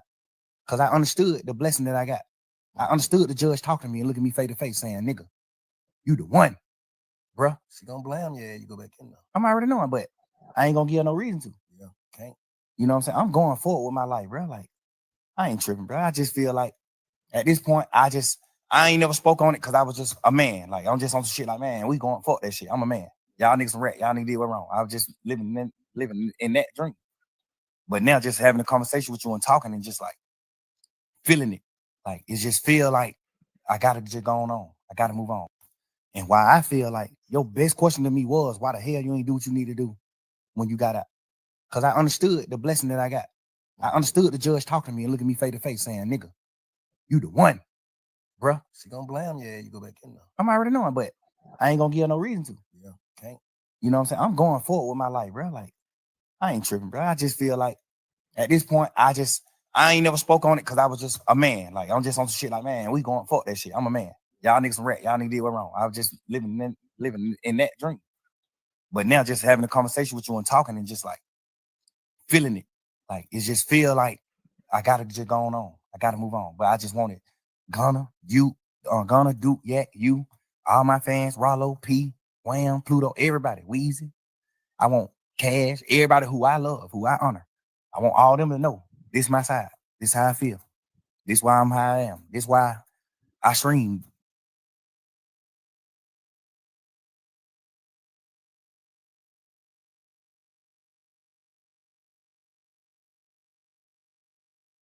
But that's why brand new partner pissing. Trying to school my partners home, they pay attention. Sticking to my vision, on the road to the rich.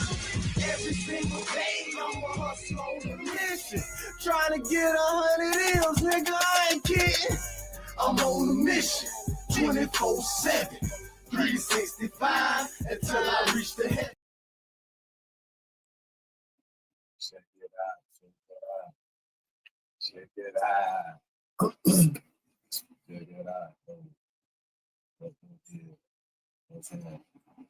Oh. All this.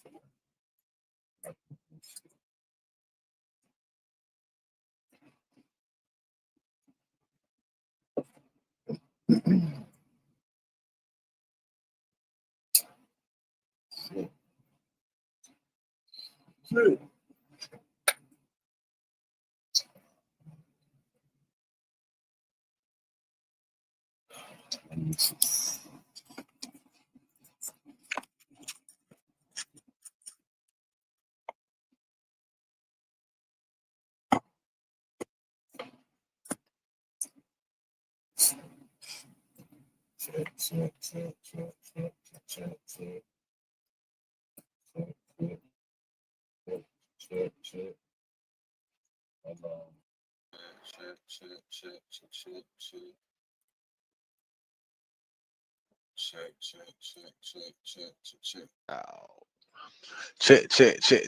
Check. What up, though?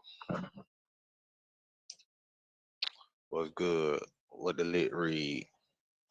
What's popping? Excuse me. Excuse me, ma. Take it back. What's up, man? These niggas been live for about a good 2 hours, man. I'm late on it, huh? It's 10 o'clock, though. Ain't it about 10? What time it is? Shit, it's 10:11. I'm a couple minutes late. Let's get into it. We finna pull it up right now. We pulling it up right now. Got 14. And we gonna start this on the top, too. You know what I'm saying? Homemade TV, hustles on the mission every day, dividendsapparel.com, whatever you do, make sure you do it capital and create a positive impact today and later. You know what I'm saying? Fuck them haters. Get your paper straight like that. You feel me? Yeah, it is.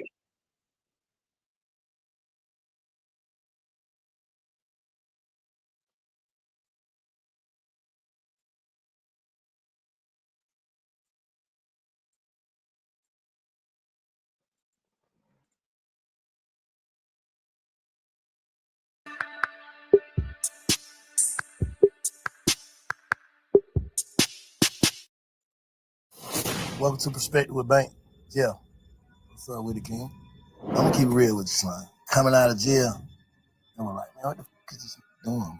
Talking on the phone, like, what the hell wrong with this nigga? Like, and what's the difference between him being in the interrogation room talking and you being in the interrogation room talking? You act like I'm bringing the nigga name up there. I'm asking, what make y'all youngins feel like y'all can spin the police? This is how I feel, man. Be to you. I talked to Gunna when he first got out of jail. You don't like the word hurt. I see how you looked at that. What the can he say? Why you did that? What can you say? As a man, you think Key to respect you for what you did, bro? You to my R.I.P. Key, bro. You know Key ain't gonna respect you for what you did to me, bro. You know that. You know Key ain't gonna respect that. You know ain't no real man gonna respect that. You did that, bro. You see that?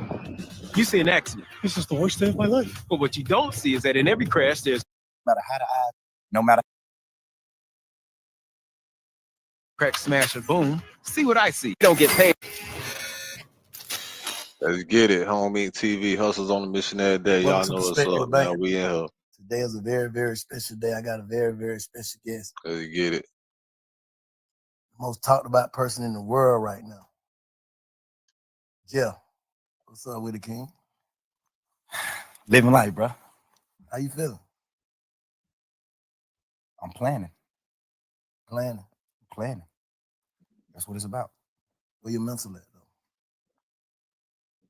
Mentally, I feel like sometimes you be up, sometimes you be down, but I feel like mentally, the game that I'm in, I'm not into sports or you know, I'm not an actor, none of that. The game I'm in, no matter what, you want all eyes on you. I feel like right now, this moment, no matter how the eyes look, the eyes can look devastating, the eyes can look betrayed, the eyes can look however, no matter how the eyes look. In the game I'm in, you want all eyes on you. No matter how they come. I always pray for that. God, I want all eyes on me. No matter how the eyes look. I guess this is just him saying, hey. No matter how they looking. No matter how they looking. No matter how the eyes look. A lot of the eyes gonna be like, you did wrong. A lot of the eyes gonna be like, you right. Hey, before we get into all that though, like, you know what I'm saying, what's going on and you know, the talk, whatever. That's the reason why I said I got Jeff. I want to talk. I ain't never seen you in no interview like speak on John Burr South or Lil Jeff. You know what I'm saying? Why not? I feel like just not even on no super manly shit or nothing like that. I feel like personally, I wasn't raised by like victims or men with like really, really touching feelings or like, you know what I'm saying? I wasn't raised by those type of men. I was raised by the Wellers. I was raised by men that always said, keep going, no matter what, go forward. Because you got to understand, my mom got 11 kids. My daddy, he couldn't sit and be in his feelings about certain things because he still got 11 people to feed, plus my mom, plus him, plus his other kids. My daddy got 15 people he got to worry about every day. So he ain't have a chance to sit back and just focus on his feelings and feel certain things. I wasn't raised like that. I was raised by a man who just was like, go forward, because that's what matters. What matters is not sitting and just being stuck in the moment and dwelling on certain things. Like that ain't what life is about. When you living as a king, it's about going forward. I think I did that so much to the point where I forget to speak about certain things. I be forgetting to speak about Lil Jeff. What's your earliest memory? That's great. I ain't never had nobody that question. What's your earliest memory? Like if you can think of your earliest memory, like it's the first thing I remember as far as back I can remember. You know what I'm saying? My earliest memory was John Burr South, my hood, the hood I'm from, the projects I'm from, John Burr South. My brother Free Umfung. My brother, he burned the house down. Damn. Playing with matches. Because you know when you're in the projects, you got that big ass long metal heater connected to the wall. That come in the little snake looking heater. In the car, I remember that shit. He playing with matches on it and it burnt down the whole building though. It ain't even burned down just our apartment. It burnt down the whole building. The whole fucking building. A little match. That's my first memory. A little like match. real life. Burn out everything. You know, coming up, like what's the first time you knew, like that's your first, what type of memory would you say that is? Good or bad? Or in That's a bad memory. Bro, we were raised so different. You too, bro. Men like you raised me. from even if it's from a distance. I always looked up to real street dudes, real guys who from the street and this and that. I always looked up to this. So man, like I don't even look at that like it's bad. I look at that like a fun memory. Like, damn, that's how fucked up we are, bro. That's how we raised. Like, that nigga burnt down the house. I don't even look at it like it's bad. Damn. I looked up to him for that. Like, damn, but this nigga know how to set a fire. But this nigga know how to set a fire. At 5 years old, he know how to set a fire. I'm asking him, how the hell you set? How you do it? Like, that's just, I'm telling you, that's just how we were raised, bro. That's just how we was raised for real. So, I know you got some crazy memories. I was just saying when I asked you the question, I was just trying to think of mine. My first one, but I can't. But I would say, what's your first happy moment in life? Yeah. My first happy moment was damn when my mama moved I don't out the even projects know, to a boy. house. This some good questions, boy. Hold on. When my mama moved into her first house instead of apartments, I was like, damn, Hold bro, we got a on, house. man. Hold the fuck on. I want to take a second and commend this nigga Big Bank for his journalism. Respect to the journalism of the questions, how he's popped it off his team. I want to shout out all of them. I want to shout out the team because you know you can't do this shit without a team for real. This shit like, hey, you doing some type of questions?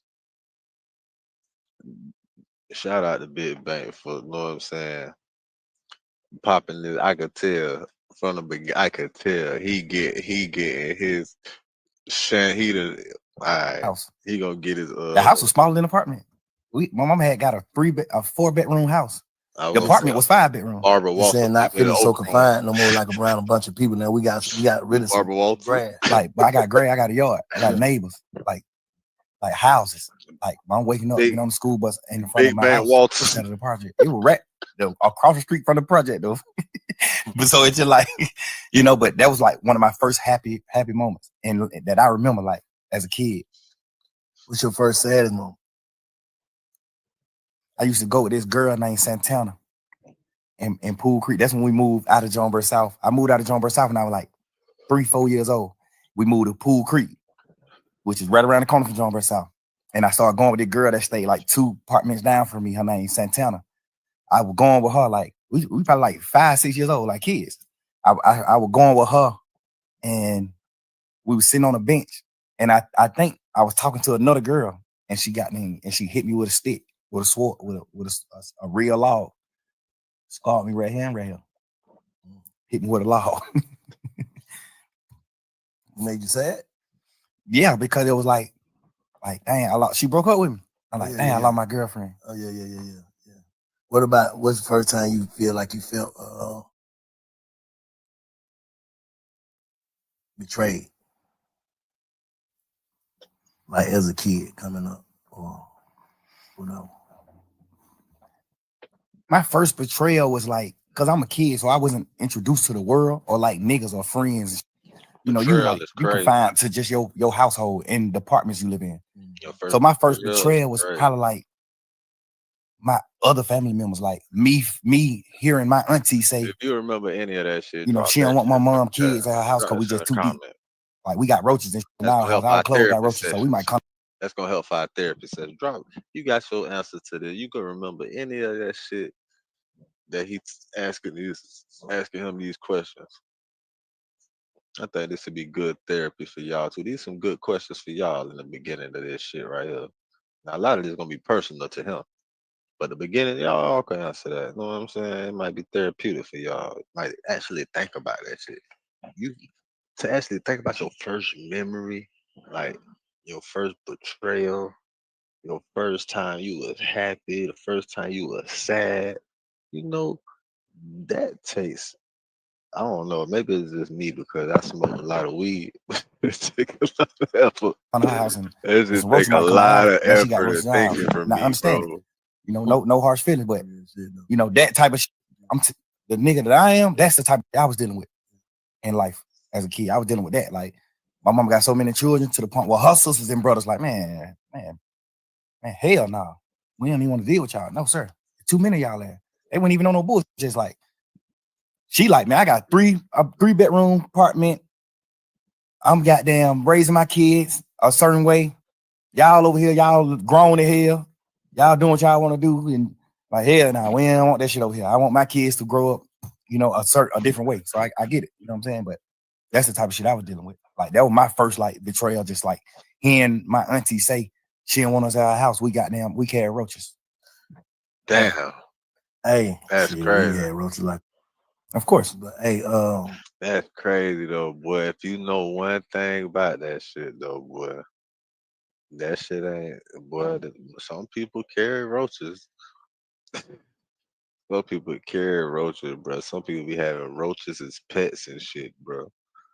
Man, I remember I brought some shit to my house one time, helping somebody out, bro. I wasn't even thinking about the shit. I done brought that bitch in my house. I don't know what it was. Something. I don't know. I don't even know if I was thinking about it. Something triggered something in my thought. I think I seen something like kind of move fast, and then I went to think about that shit. I seen something move fast by the goddamn shit. I said, "What the fuck?" I said, "Oh shit!" I just remember what I hurried up and took that bitch outside. And goddamn, did a whole goddamn.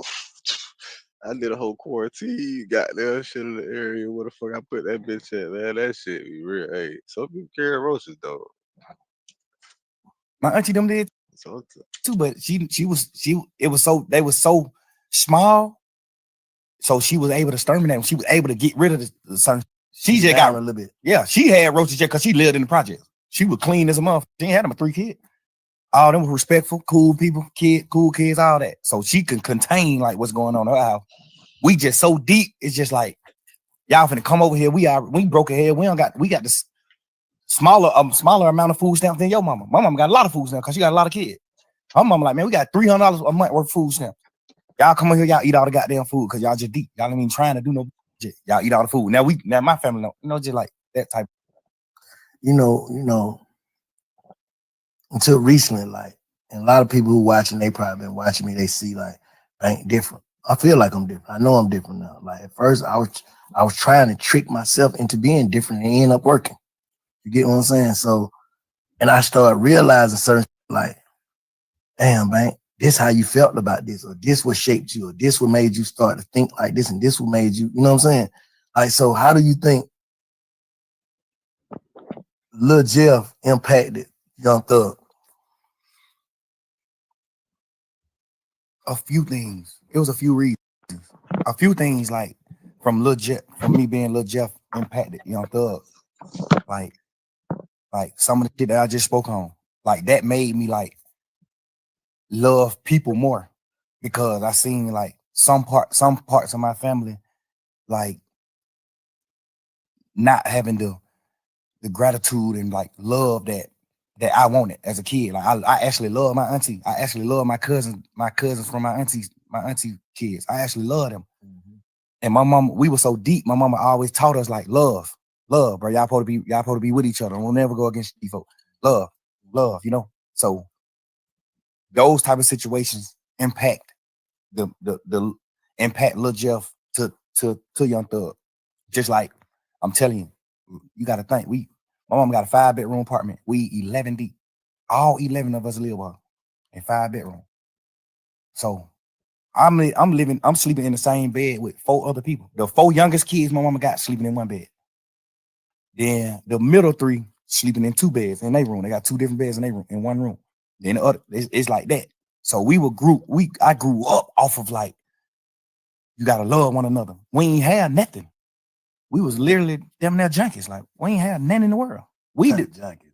I'm telling you, when I bomb, not junkies, but like bombs. You know what I'm saying? Like junkies. Yeah. Like we don't got nothing. Like I wear my sister clothes to school. My sister then I gotta drop out of school just so I can wear her clothes. And people don't know that I'm wearing her clothes. That's what I'm saying. How them circumstances, like in what way did that, like what it make you feel like? It made me feel like I just wanted. It made me feel like my aunties and uncles and stuff treating my mama family a certain way. It made me like want love so bad. That's when I started meeting friends. That's when I started wanting love from like other people besides my sisters and brothers. I started trying to get love from my friends. I started getting, you know what I'm saying? Like it just made me just seek love. I started seeking love because I wasn't getting love from like certain parts of my family. Yeah. It shaped me in that way. And then a few more ways, like I watched my brother die in front of me. You know what I'm saying? Like I watched my brother die in front of me, brother. 8, 9 years old, little boy. Kid. What happened? He got killed. My brother got killed on Deal Avenue. My brother ended up doing some gambling. He stopped Uncle from gambling. And then he kind of slapped Uncle around like, yeah, Uncle like 11, 12 years old. Look, he was a kid. He gambling with some grown ass men though. So he go up there to stop my brother from gambling. And he started gambling. He ended up winning all the money. So when he leave, one of his friends goddamn call him and tell him like, bro, don't come back up here. These niggas they gonna take the money back for you if you come back. Cause my brother was like, shit, I'm gonna go home right here. I'll be right back. Y'all niggas don't stop gambling. I'll be right back. So he walked down the street to the house and his friend called him like, man, don't come back up here. These niggas goddamn whoa. Which some people would look at like, nah, that's real niggas. But he knew my brother. He was my brother best friend. He knew my brother. Gangster, he's standing on that off top. You tell my brother some niggas finna do something to him, don't come back. He going right back. Cause the thing about it, he wasn't even coming back. He had won all the money. He won like 9,000. This was little kid shit. He won like 9,000. His friend knew he wasn't coming back.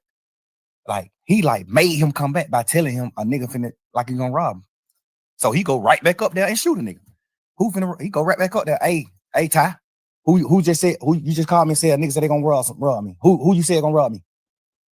The nigga Ty, what the heck, man, nigga, who you said gonna rob me? You just called me and said one of these niggas might rob me. That's how the situation started. He shot a nigga, your brother. Yeah, he shot 2 niggas. He shot 3 niggas. He shot his friend, and then he shot the 2 niggas that killed him. Cause his friend was acting like a hoe, like not want to tell him who said he was gonna rob him. Yeah. His friend like, man, bro, you tripping. Boom, shoot him, bitch ass nigga. Boom. Then when he shoot him, he started saying like, man, didn't nigga say him, bro? These 2 niggas. So he started shooting at these niggas. Doom. Then he take off running. He had a police siren. He take off running. Them niggas got them started back shooting back. Shot him in the back while he was running. Ran down the street a little bit and fell on the ground and just like, he just on the ground gasping like, man, hurry up, get me in the car, take me to the hospital. He just was telling us like, I feel like I'm dying. Like, I'm telling you, I feel like I'm dying, bro. I feel everything's slowing down. My heart rate, everything's slowing down. I feel like I'm dying. Y'all gotta, you know what I'm saying? I'm right here, bro. Little boy. I'm looking at my mama holding nigga hand like he going in shock. My mama like, Beanie, like, son, you hear me? You hear me? And he just like choking up blood, but he like, you can see he trying to say something, like he let her know, like, I hear you trying to say something, but he can't talk. So my mama like, you hear me, squeeze my hand. I'm holding one of his hand, my mama holding the other hand. She like, if you hear me, squeeze my hand, son. Squeeze my hand, don't go, son. You squeezing our hand. I'm like, all right, he's still, you know what I'm saying? Like, I'm looking. The beginning of the villain origin story. Looking at this shit as a kid, bro. Like, so from that day forward, I always said, I'm gonna do something to the nigga that killed my brother. That just shaped my life. That made me cause I played football. The beginning of the villain origin story. I played football. I wanted to rap. I looked at Lil Wayne. I looked at Michael Vick. I looked at the Hot Boys. That just shaped me from all that. From that point on, I looked up to like steppers. I looked up to niggas from my hood, from Jonesboro South, that handle their business. That shit just made me a whole different person. That one situation. I was never like 9 years old. I was a kid. So from that point on, how like looking back on like what changed? Like what changed in you? Me. Shit. From that day, what changed in me was the way I viewed like niggas that wasn't from where I'm from. Cause that's what it boiled down to. Like a Jonesboro South nigga got killed by a Deal Avenue nigga. So that just started making me be like, man, you ain't from Jonesboro South, nigga. You know what's happening? Now we living that type of life. So that's what I'm saying. Like the situations I was in shaped me in so many ways. It ain't shaped me one way. Because it was so many different situations, different scenarios to a point where it shaped me so many different ways. Like me not getting love, the proper love from my entire family made me seek love from niggas and women. Me seeing my brother get killed shaped me to how I view niggas in the street, how I view niggas. Like, you know what I'm saying? It's me playing foot, my dad and like moving me away. Like I ain't never rode the school bus, but my dad took me to school every day. I had a real father. I never rode the school bus. That shaped me to being a man. Like, I'm gonna be a man. My dad is there. This nigga doing what he doing. He used to do what he do back in the day to hustle to get his money, whatever. Like, I looked at all that type of shit. Like, damn, he a real man because he's still trying to do whatever he can do to feed all these kids And he's still taking time out to like take me to school every day and come get me from school every day because he just wanted me to be that far away from the streets. You know what I'm saying? Like that shaped me in a different way to being the dad that I am to my kids. That shaped me in a different way. You know, just so many different scenarios just shaped me. Like I look at my mama cry every year on my brother's birthday, bro. That nigga died 3 days before my birthday. His funeral was on my birthday. Damn. Like, nigga, I remember my 10th birthday, a funeral. That's fucked I went up. to a funeral on my 10th birthday, bro. My brother, That's fucked who just told up. me before he left out the house and died, I'm gonna give you $100 for your birthday. I ain't even gonna lie, that's fucked up, boy. I'm looking at that. Like, nigga, I still wake up right now today. I still want my $100 from my brother. Can't get it. It just certain shit just shake me a certain way, bro. Just Nigga got $100 million, $50 million, $25 million. Hey, I feel you though, nigga. God damn, boy. This therapy for this nigga right here. That's crazy, boy. Yeah, yo, boy. You 10 years old, nigga. Your brother tell you giving you 100, and then oh man.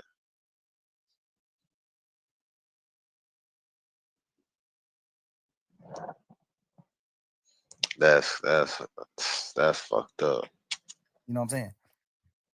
So when you look at yourself, like when We gotta take a reflect shot and for look at that. God damn, bro. how you see yourself right now as a person. Like if you had to judge you, how you see yourself. The crazy part is, bro, I thought I was whole. I thought I was wholesome. I thought I was like the perfect man into this situation.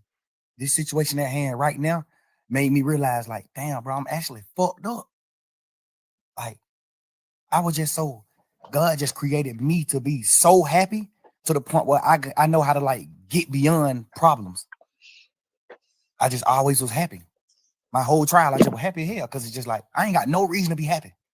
But it's just like, I'm just a happy person. I'm just a natural happy person. I could have got a life sentence and went to prison for the rest of my life. And y'all would have been seeing me in prison on photos just happy. Because I think God just created me like that. I be mad at God sometimes for that. Like, dang, bro, why you created me just like so happy to the point where I can't be in touch with my real feelings. But do you think that type shit goddamn make it to where a nigga, cause I'm gonna keep it real with you, Slime. Like coming out of jail, and we're like, man, what the fuck is this nigga doing, bro?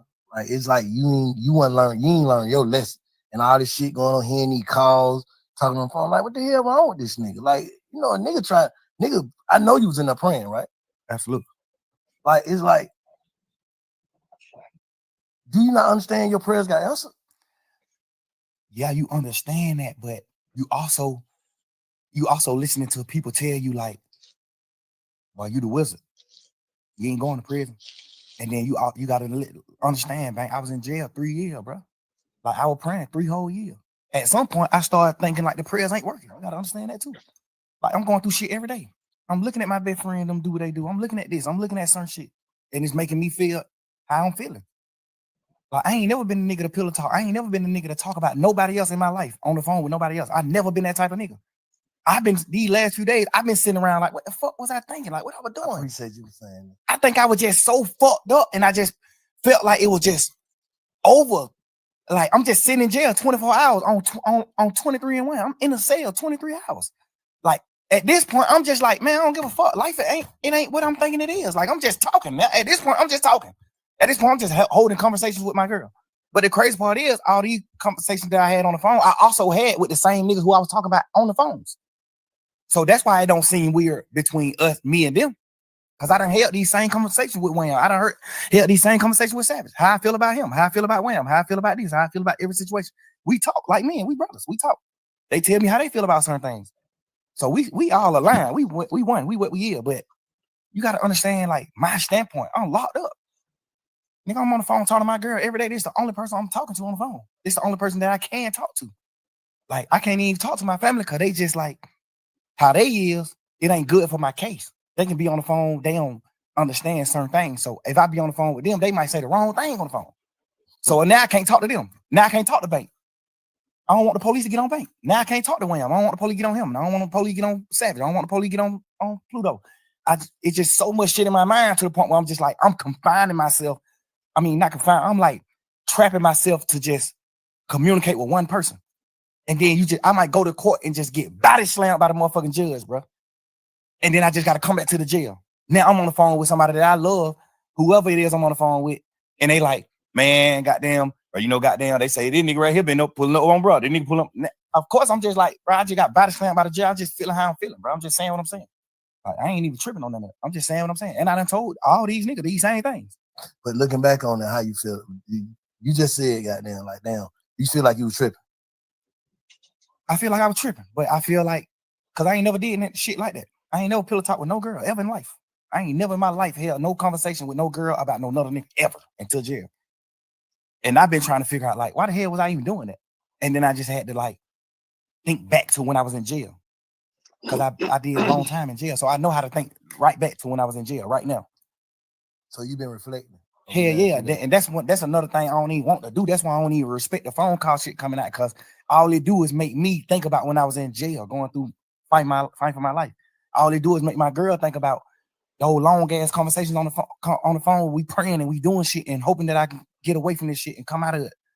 Like, that's the weird part about this shit that's happening. Like, this shit, all this, y'all, this shit just like a fun moment in the memes on the internet and trying to just like tarnish my existence and just my real nigga shit, my real nigga life, to like just to have fun with it. But not knowing, like, but this shit traumatizing the hell. This shit goddamn make me remember when I was in jail. This shit make me remember those dark ass days and moments I had, bro. This shit make my girl cry. She ain't even tripping about what we saying on the phone. Nigga, we said, whatever I say, I can say twice. I'm a grown man. I'm a man, nigga. Whatever I say twice. And I done said it to every nigga. They know that.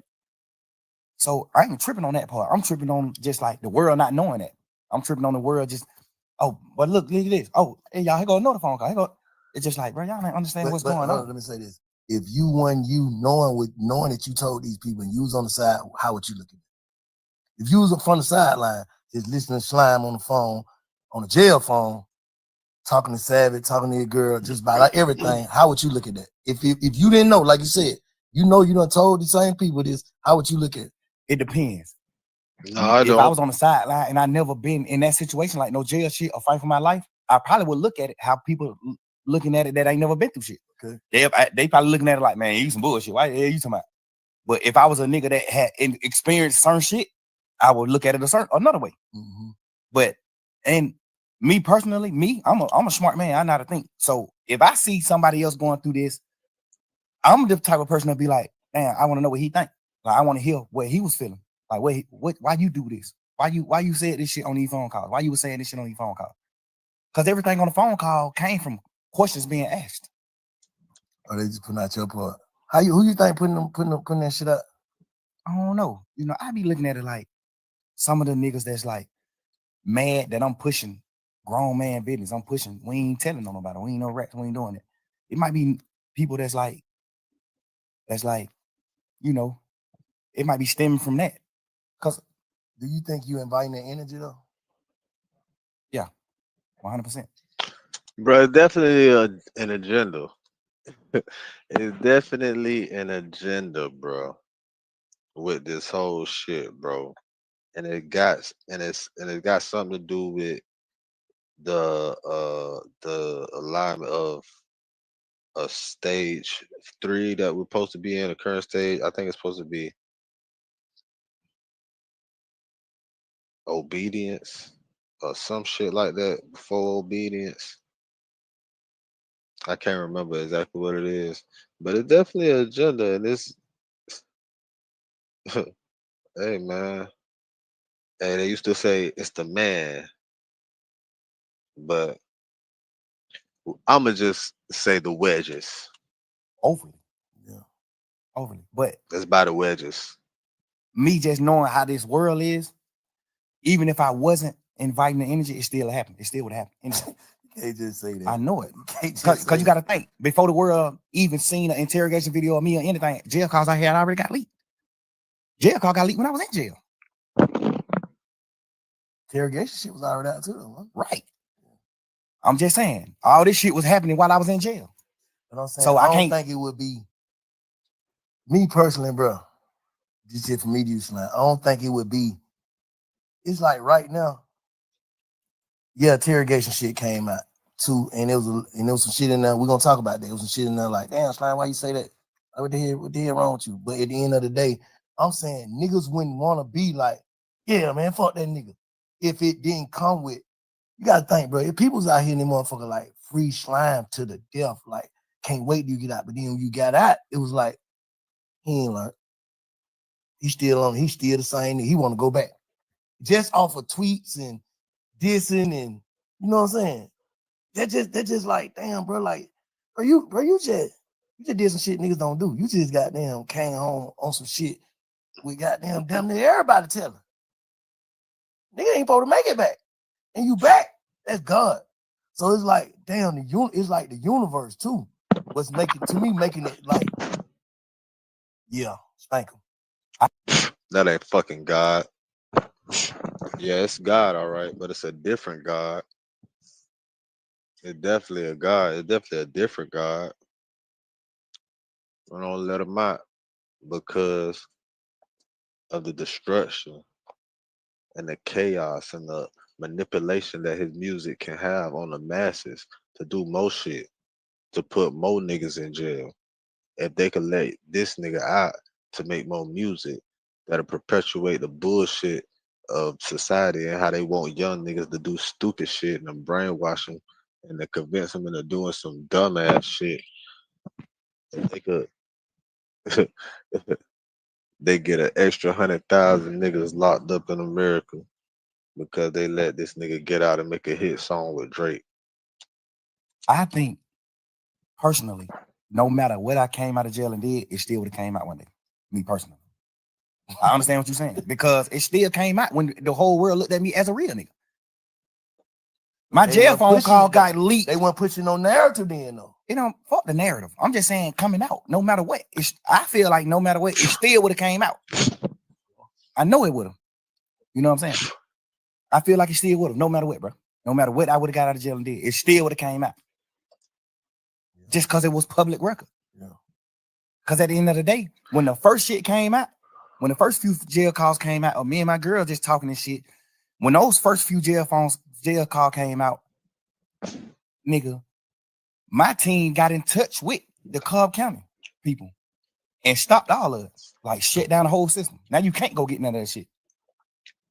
Okay. So what they tell you? Somebody been had it. They got it back then. And they just waiting to release it. Strategic. No matter what I would have came out doing, it still would have got released. What about like, because you can't go on the internet and get it right now. You can't go on Cobb County website and get it. It's been shut down for a year and a half. What about like contradicting shit? Like they say, you tweeted that you told y'all to take the take the plea. Yeah. And but on the call, you told Savage. Blaine told that nigga that. Like, so that's like credibility. Like, damn, Slime, you said this, but this, you tweeted this. Well, goddamn, what one is it? Yeah, I understand that. And the thing is, when just he just led some shit though. We ain't gonna skip that. He said public record phone calls. So niggas up there requesting to get this shit. Niggas could just log into that bitch and pull up inmate number calls and shit. Pull up calls by inmate numbers or look up your shit and say I'm in jail fighting for my life. This just for people that don't know the law. Okay. I got co-defendants. I got 28 it's in certain co-defendants. 28 states, niggas man. on the case with me. We can't have contact. We can't talk to each other. We can't be around each other. When I go to court, they got me on a whole nother motherfucking place side Well, of the the courthouse. taxpayer money, so it They gotta got be these from. niggas on different sides of the courthouse. Nobody is around each other because we co-defendants. We get another charge if we talk to each other. We can't talk to each other. So when I'm on the phone, a nigga like Savage, he know what he know about the law, but it's some things that he don't know about the law. So that's what slowed me down from calling niggas from jail, because he on the phone just having a normal conversation with his brother, and he just want to know what's going on. Like, shit, I just want to know what's going on, bro. Like, you seen your brother plea? You seen this? You know, he don't know the law. He don't know the side of the law where I got a co-defendant and I can't talk to him. So if I get on the phone on a jail call and tell Savage, yeah, I talked him. I told Umfu to take a plea. That's another charge on me because I don't supposed to have contact with Umfu. So when I'm on a jail call talking to Savage, I got to say no. Hell no, I ain't told that nigga do that. Hell no. Because all they gonna do is take that jail call and play it in court. Now I got to attempt the court charge. So when I'm in the jail, I can't say it. And when I'm in the jail, I'm like, hell no, I ain't told no nigga take no plea. No, I ain't did that. Cause I gotta do that. I'm on trial. I don't supposed to have no contact with him. If I say I told my brother to take the charge, all they gonna say is, how you told your brother that? You must talk to your brother. Boom. The lawyer can get in trouble. All type of shit can happen. I'm on the phone all the time. Hell no. I ain't tell that nigga take no charge. Fuck no. I mean, I ain't tell him to take the plea. No. But when the case over, can't nothing happen to me by saying that. So when the case over, hey, let me clear this up just for the world to know. Cause I told Savage no, I told Pluto no. Like I told a few niggas who asked me like, hey bro, you told your brother to do that?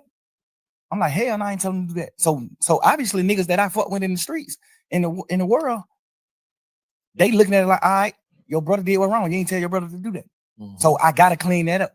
Cause I really did tell him after the case. Yeah. After the case. Hey, hell no, I overly told him to take the charge. But because it definitely looked like, damn, they took the same plea, so how the hell you gonna just single a gun out? You know what I'm saying? You know why? But you was done talking? Nah, go ahead. The reason why I differentiate Go ahead. his That's plea it. from their plea is I'm done. that's like you telling your son to do something versus you not telling your son nothing and he do something. I told my brother to take the plea. We had a week and a half conversation, talking a week and a half. Every day in court. My first time seeing the nigga since we been in jail.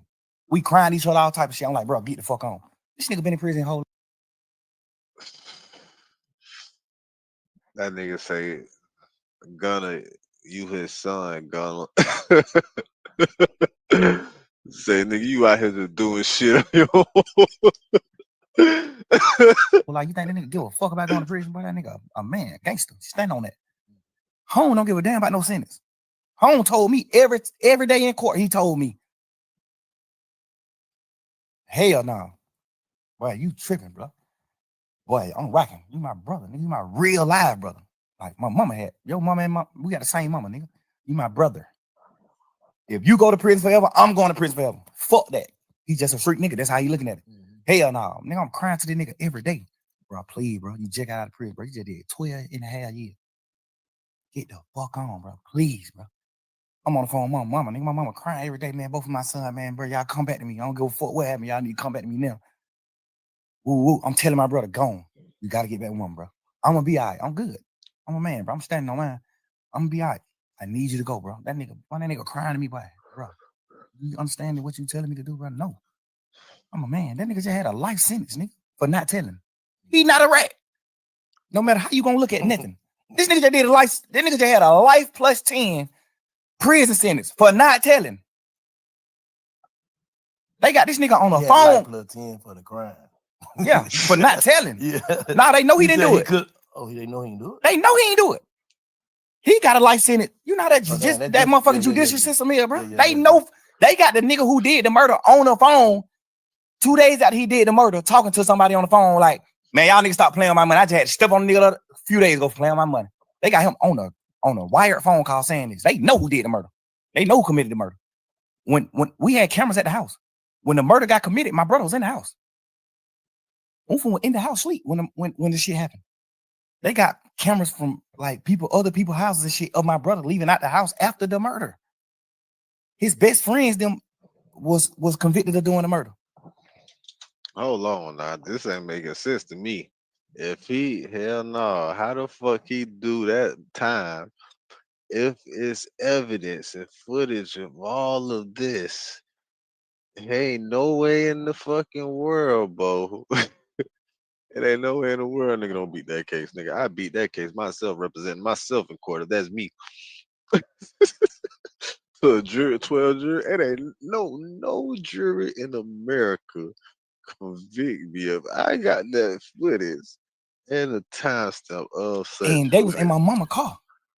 Nigga, my brother still in court every day of his motherfucking life, still to this day. Told the judge, I don't know them. The judge like, dumbass nigga, we got phone calls with you and them on the phone. We got a phone call with you and them the night of the murder. They just talking about other shit, just talking about going to the club, fucking with hoes, all that. And the nigga just like, shit, I'm gonna pull up. I'm gonna come get you. The nigga dodging coming to my house because he know my mama gonna ask for her car. So he like, man, you gotta walk around the corner, get in the car. Like they on real phone calls on each other. My brother still in this motherfucker fighting every day, saying I don't know them. They lying on me. The judge just sought it to him just because of that. Like, oh, you playing game. They offer that nigga immunity. They know he ain't do it. They offer him immunity. Hey man, you tell exactly what him, cause they saying one of the niggas saying you brought the gun to them. One of the niggas saying it's three of them. Damn. One of the niggas saying Okay, so you gave the gun. did the shooting. Okay, so one you of the niggas supplied- saying didn't do the shooting. He just brought us the gun. and that's enough to get you. They like, why y'all didn't just come to the house and get the gun? Cause we was in his mama car, and if we would have pulled up in the driveway, his mama would have made us leave her car.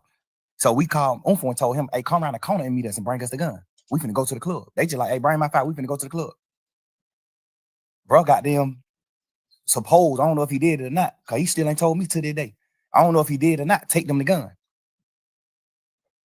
But when he take them the gun, they ride off and going, and like they finna go to the club and do what they doing, but they end up, well, that's what the court say. I don't know the case. The court said that they robbed some Mexicans, and one of the Mexican booked, and they shot him, and the Mexican died. I don't know if that's true or not. Damn. I'm not saying it's true, but this is what the case was. They saying my brother took the gun to them, and then one of them killed the Mexican, which we don't know if that's true or not. Cool. Goddamn. They got one of the Mexicans that didn't get shot. One of them got killed, and one of them they let run away. The one that ran away said, my brother is about, that nigga probably about 5'7", 5'8", red as a motherfucker, real Mexican, Chinese nigga. The Mexican that didn't get shot said the third guy that walked up was a tall black man with a ski mask on. That they said, how you know he black if he had a ski mask on? He said, I seen his hands. His hand was black. So my brother, off top, everybody know that ain't him. They know 100% he didn't do the murder. He just got a life sentence because he wouldn't tell. They granted him immunity. Then take it, man. Fuck y'all. Grant to what? I don't know what happened. I don't know nothing about that. I'm telling you, bro, just man to man. I can't put no rat on him. I can't. I'm telling you, I seen Shawty stand up and Shawty was 17 years old. Shawty was a kid. Shawty stood up in the paint, bro. Shawty got a life sentence. So let me ask you something. Did his plea We not finna keep with this kid shit just because niggas say they 16, 17 and they wasn't legal or adults. Because as a nigga in America, nigga, by 16, 17, you know exactly what the fuck going on. You know what you're doing. And he did what he was supposed to do because he knew what the fuck he had going on.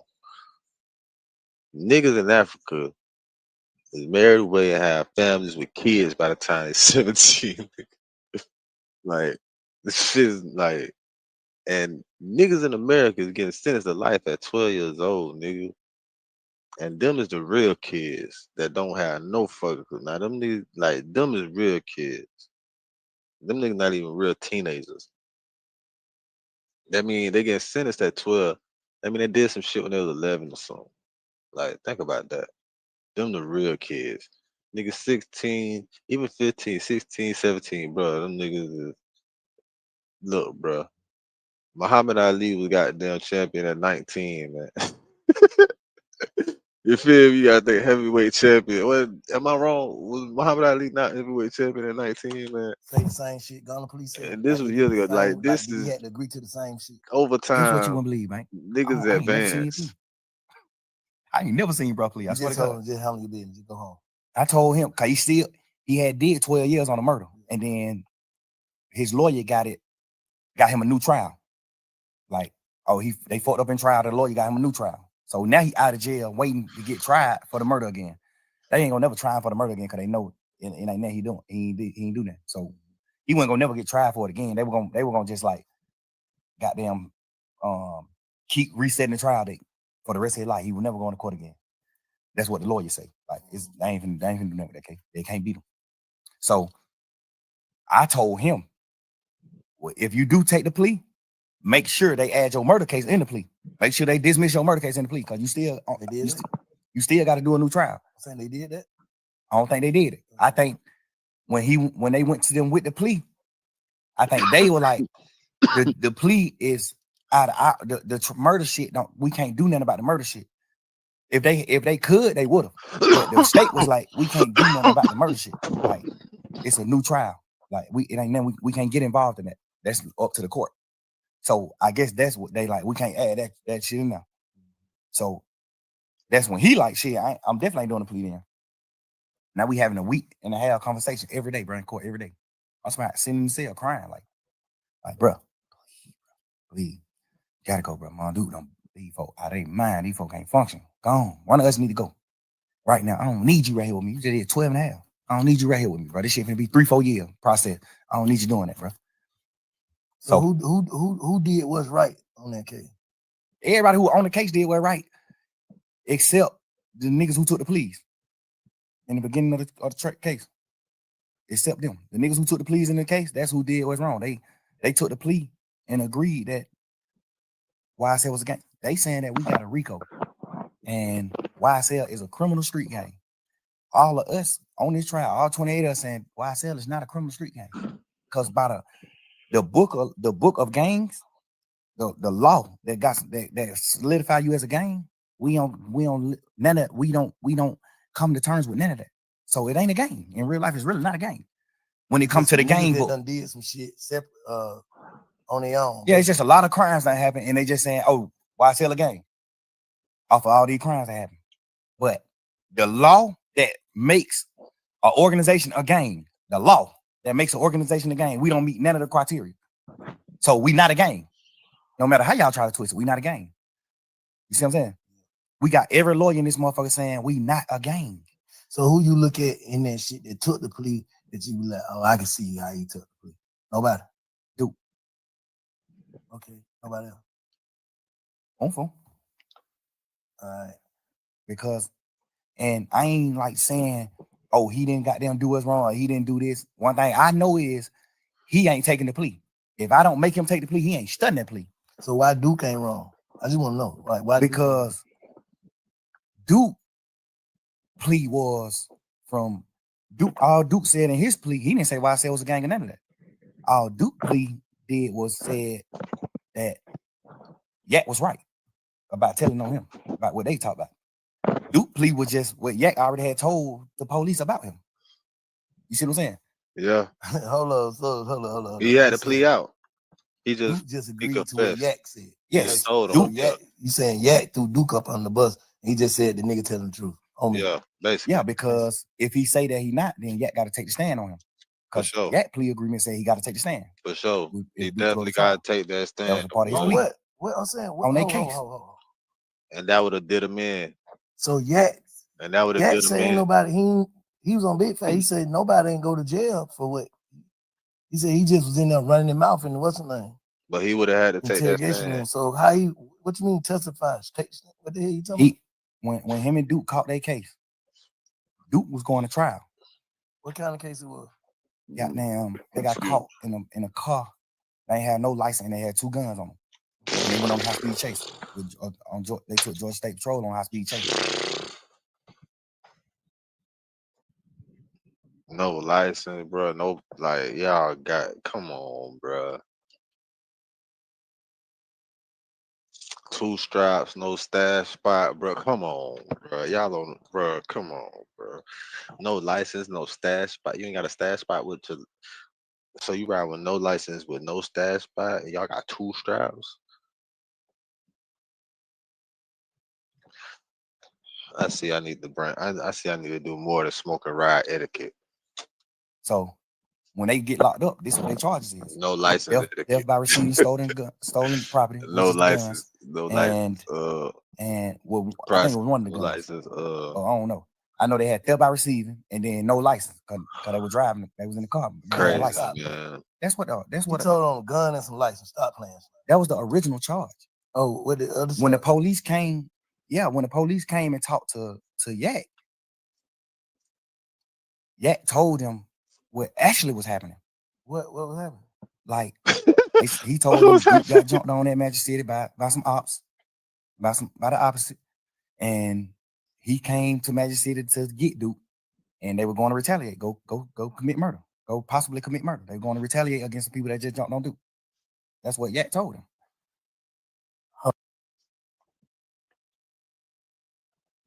He told him that's boy. Hold up.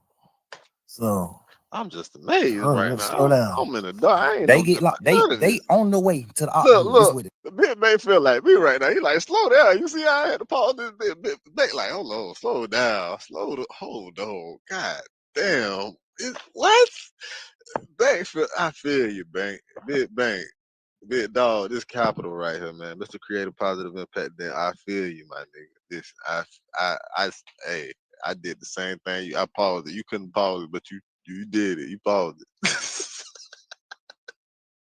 Hold the fuck. Oh, I don't know, cause I went there. This what the police is saying. They got caught with some guns and no license, and he turned that into what? He told them what really was happening. Cause the police just like, why? Volunteer information. Why? That's the question. Why? They ride past the state patrol.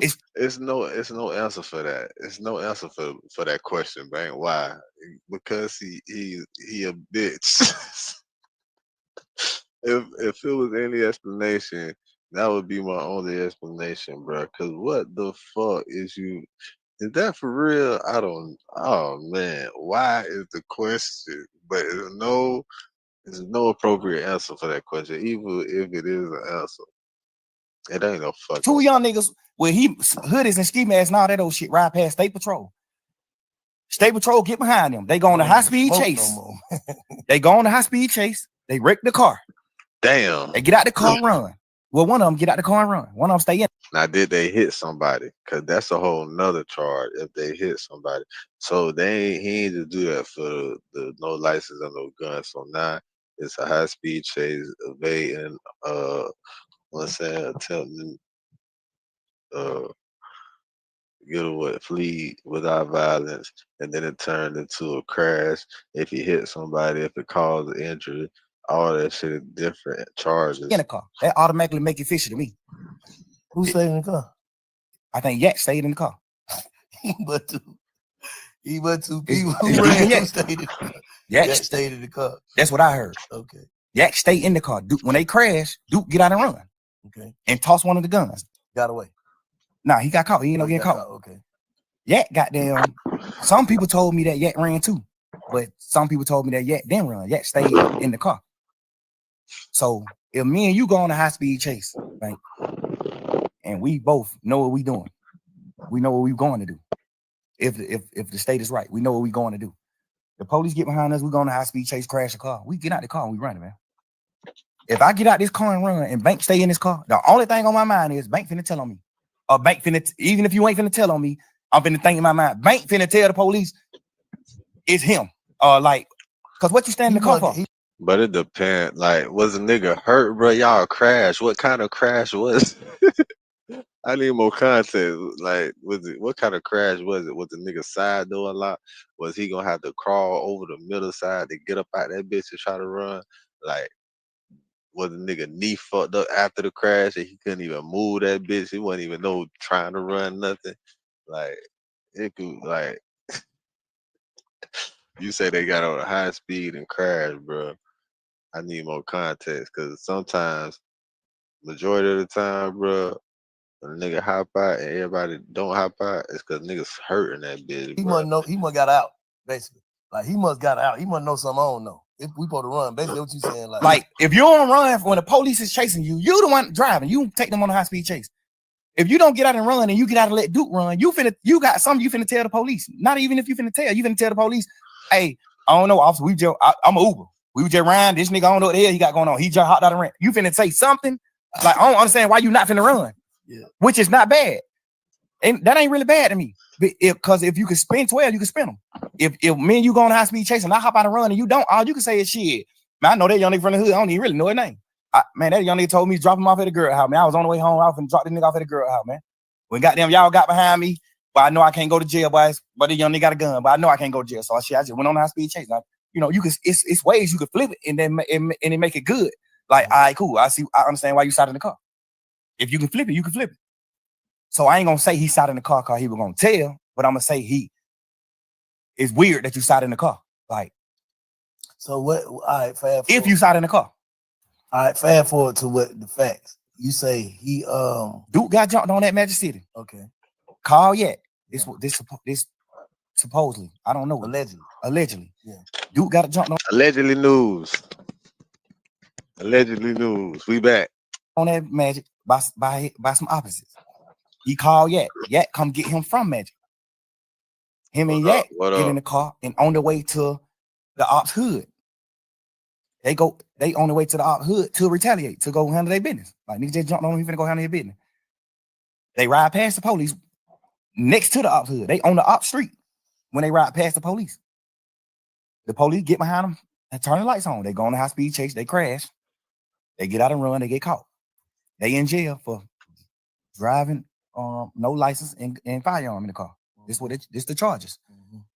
The police come question Duke. Duke don't tell Duke like, man, suck my dick. No. The police go question Yak. Cause I think Yak was in some more trouble too. So the police go question Yak. So I guess that's his way of being like, shit, but I gotta try to get myself out of trouble. I'm in deep trouble. Like, even though Duke got this little bit of that case, I got the same little bit of that case, but I got more shit. I'm on probation. I just got out of jail.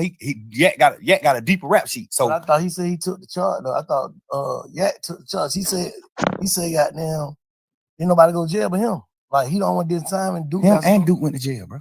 No, I'm saying like convicted. Basically, like Duke got some probation. Duke got convicted. He got probation. 6-month probation. I think he got a year probation. So Shawty went to the Fed though, so he had to take the gun charge. No, he went to the Fed because that was like his 5th, 6th time getting caught with guns. So your 5th, 6th time getting caught with guns. Now the Fed's involved. Now the Fed like, hey man, then they keep getting caught with guns. Now the Fed snatch you. Now the Feds give you the gun charge. So you can't take the gun charge. The Fed gave you the charge. The Feds gave you the charge. You didn't take you running around saying you took the gun charge for Duke. Now you didn't. In your interview, you said the gun was my gun, but I gave it to Duke. Everybody know in a court of law, if you say, hey, this is my brick, but I gave this motherfucker to a bank, whoever is in possession of this brick, that's who brick it is. That's a fact. Right. Whoever in possession of this gun, that's who gun it is. Right. I don't give a fuck. You can tell the police 1,000,000 times this your gun. Duke get caught with his gun. This motherfucker is Duke gun. I promise you that. Ain't bullshit. That's how they go. So the Fed snatched him, and when the Fed snatched him, his charge in the Fed was the gun charge. It's because he had more than one, but like yeah, the Fed just were on him. Like, we on him. He keep getting caught with a gun. He done beat murder charge, all type of shit. He done beat murder charge all day. So the Fed already on him. He get caught with take the stand. Why? I'm saying. Oh, so Duke didn't go to trial. That's why he no. The thing about it is, I don't know if it's true or not, but Yak told Duke, man, just take the little probation shit. And I feel like he told Duke that because he didn't want his interview to come out. Because if Duke go to trial, you got to take the stand. It's a part of your plea. So you tell Duke, man, take the probation shit. Ain't nothing but a year probation. Take that shit, man. You tripping. Go on forward with your life, man. So Duke take the probation thinking like, shit, my brother took the charge.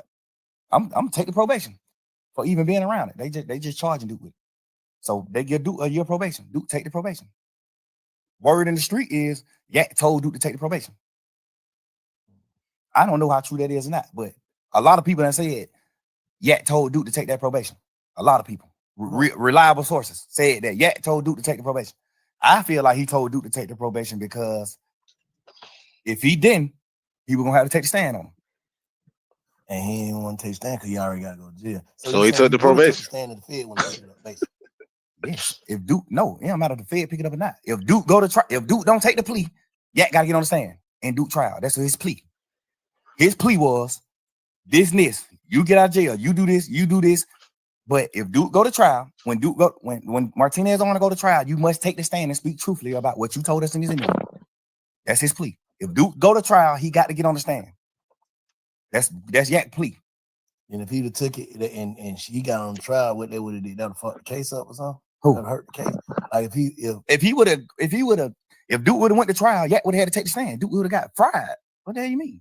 Yeah, he would have. In the goddamn interrogation, Yak told exactly what happened.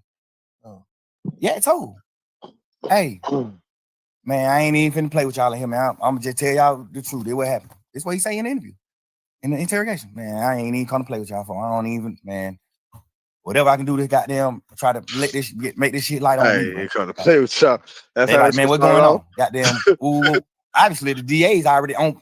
The DA's already wondering like, why the hell y'all nigga on the high speed chase right here next to the ops hood? They don't know that Duke got jumped on at the club though. It's on the wraps. It's low. We keeping it low. Just street shit. You know, keep that low. Going on. Goddamn. So when Yak tell them Duke got jumped on that Magic, we was on the way to goddamn go straight up hood. That's why in the interrogation room he was saying shit like, they were like, oh, so you on Duke finna go kill? He like, I ain't gonna shoot. I was driving. How am I drive and shoot? Duke gonna shoot. He say all this shit in the interrogation. You know what I'm saying? Like, that's the interrogation room. He's saying this shit. And he took a plea. And his plea was that's why you shut the fuck up. When Duke go to trial, you gotta take the stand. That's why you shut the fuck up. Duke in interrogation room and that interrogation room, you in interrogation. What's the difference? Duke never was in the interrogation room. I mean, I Duke. Yeah.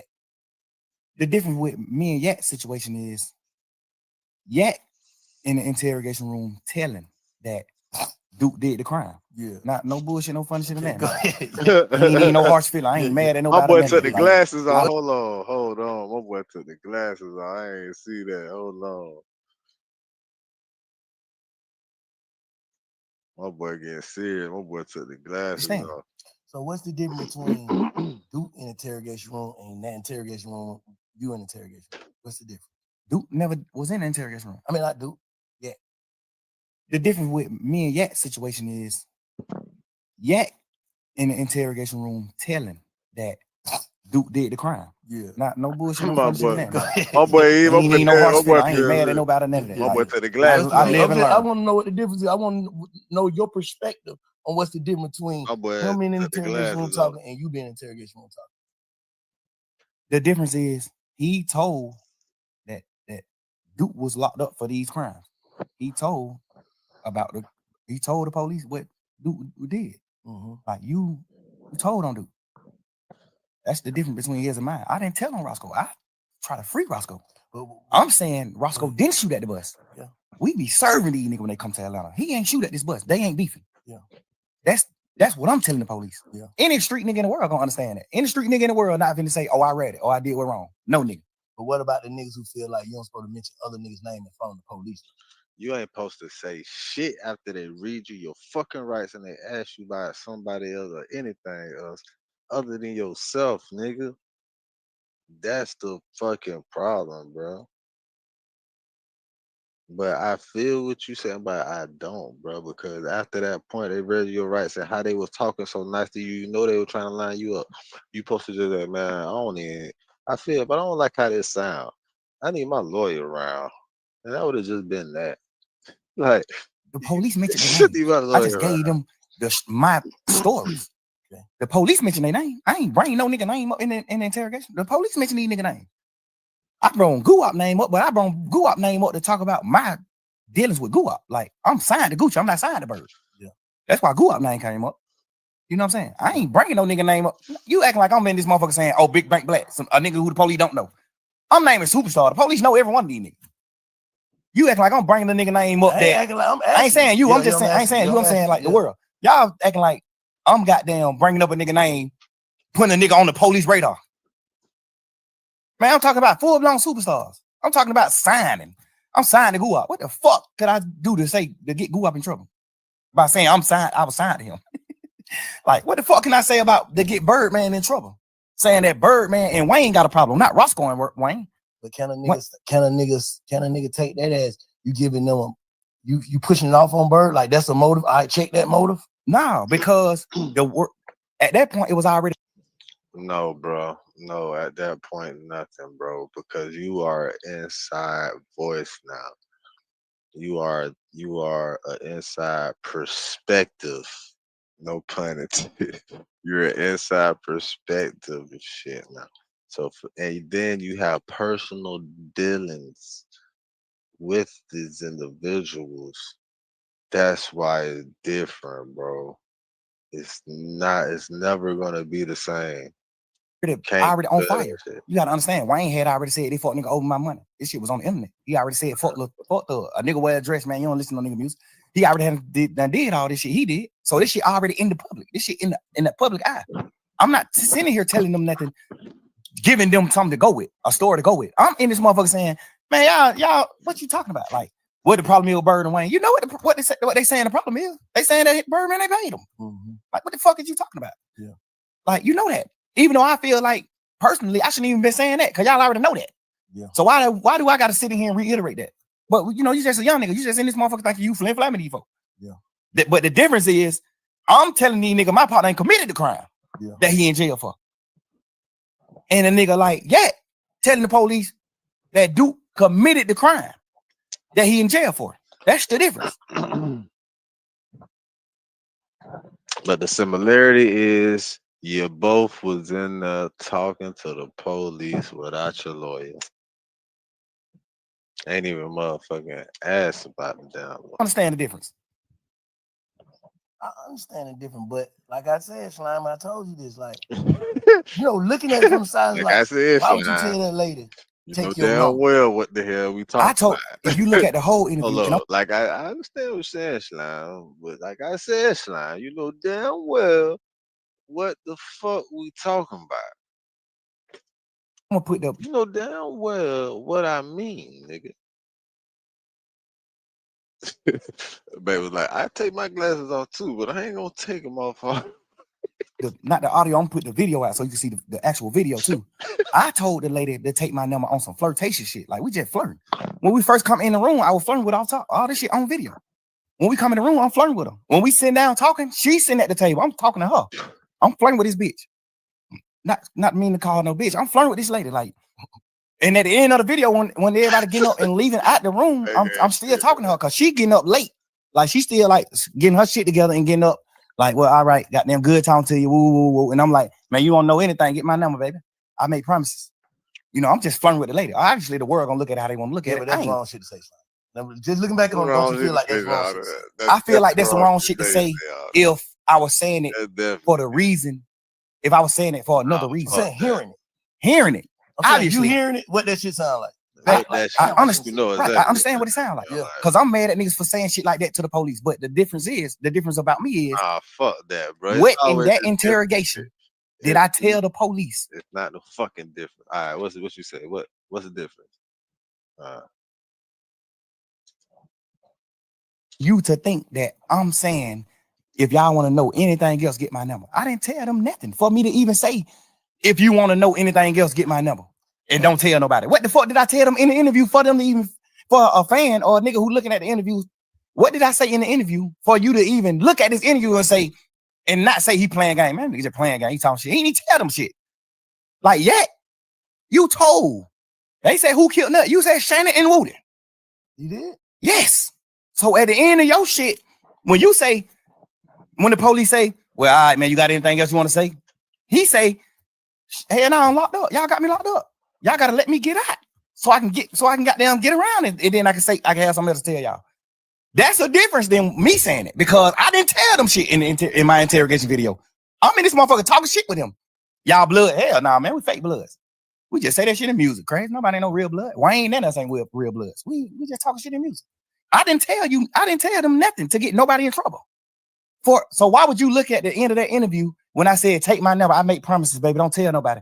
Why would you look at that part of the interview and say, damn, but he was finna get him his number so he can get him information? What information did I get him anyway? The first, you get what I'm saying? I get exactly what you said.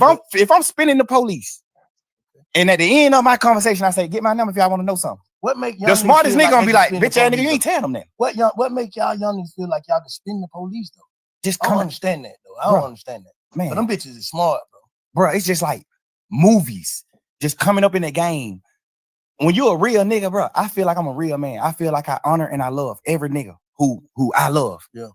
So I'm willing to do anything to help a nigga that I love. And sometimes you can make the wrong thing. You can do the wrong thing trying to help a nigga that you love. Yeah. And when I say do the wrong thing, I ain't doing nothing wrong in the interview. The only thing I did, well, I feel like I did wrong was even talking to them. The interview, fact. Right. No, but I'm doing the interview out of I'm purely trying to save my mans. When I first seen the shit on the internet, I was like, oh man. But I was like, man. Because they mixing it. Because I ain't even watch it. I just seen 2-hour interrogation video, Young Thug. I didn't even watch it. Slime like, man, little man like, man, you gotta listen to it, man. Right. Please just listen to it for me. Before you jump out there, please just listen to it for me. Please, please, please. I listened to it, I say, Even all while I'm listening, like, yeah, you not playing game, but why the fuck is you in there, Slime? Because we just young nigga, and I'm thinking, my man's Roscoe already locked up for shooting at Lil Wayne tour bus. I know that. I know Roscoe got a trial coming up. I know that too. So basically you saying ain't no way you would tell him because you ain't even in trouble. I'm not even in trouble. Soon as they come in, they say, you ain't in trouble. We ain't talking about none of that, dealing with you, none of that. We just got some conversations that we want to have with you. But they read you your motherfucking right. You was in trouble. Whenever they read you your rights, niggas think they ain't in trouble. But whenever they read you your rights, nigga, you in some type of trouble. Keep that shit in mind. Boy, click in my mind. This my turn to help my man. This my chance. We just young niggas, bro. We high hell. We on drugs. I'm just thinking in my mind, but this my opportunity to help my man. He ain't supposed to be in there. He no hot one. Who, me? I ain't blown the sandwich. Oh, for real? They get niggas who tell that type of food. They get niggas like me who I ain't finna tell them nothing. They give me the blown sandwich. I ain't give them nothing. They gave you blown sandwich. What the folks y'all give me blown sandwich? I ain't even eat it. I'm like, man, I ain't that shit, man. I think I opened that shit up and ate the cookies or something out of it. I ain't even eat this. I probably did eat the sandwich. I was so burnt down on what I'm saying. Like, I was burnt. But I didn't get the luxuries because I ain't get them then. They would have felt like ain't giving me something to eat. Because I asked them in there, like, man, y'all ain't gonna give me that bill? Like, God damn, this thug, bro. Like, I'm a motherfucking millionaire, bro. I'm doing what I'm doing. Like, y'all gonna try me like you would have blown that motherfucker? Like, get a nigga something. Y'all gave this nigga chili wing hot pepper. What, you know what I'm saying? God damn, give me what y'all gave this nigga. I know why y'all ain't gonna give me what y'all gave him. Cause I ain't getting you nothing. You don't get nothing in return. You don't get me doing nothing but denying my partner involvement with that tour bus shoot, denying me being in a gang, denying Birdman having something to do with the shoot with Lil Wayne tour bus shoot, denying me being signed to Birdman. You don't get nothing but denial from me. You don't get nothing but denial from me. Everything I did in the interview was on purpose, nigga. Man, that's crazy. So let me ask you something though. Now let me tell you something, matter of fact. Because I've been saying hearing all this shit. And you know what I'm saying? A lot of this shit valid. You know what I'm saying? You did do whatever, however. But fuck that. This is how I feel, Slime. Me to you. I know you said this shit probably would have came out or whatever. This would have happened, that would have happened, this would have happened. But what I'm saying is, even in there, I don't feel like you realized what you was going through. And then when you got out, I don't feel like you was focused, bro, the way you should have been. Like, I feel like you taking your blessing for granted. That's just how I feel. Like, I ain't here to talk to him, Tank. Or Talk to goddamn him. That's big bro shit now. protect. I ain't here to do nothing but That's get your big bro perspective shit now. and feel your energy, bro. So what I'm telling you, big- and I'm hoping you big feel shit, mine. big bro I'm shit, saying, bro. I feel like you probably got out of jail That's real nigga shit now. and truly why we went here. with the narrative y'all went with. What was it? Creating a positive impact today and later. That's why the Truly fuck humble we on the here. cut. Yes, sir. I don't feel like you came home humble, bro. Enough. And I don't know. I'm just saying, I'm from the sideline. I taught you when you first got out, first day you got out, you gonna live and comment on through. I was like, what I say? Bro, fuck all that. Get home and get to it. Nothing else. I don't feel like you did. I feel like you came home playing again, bro.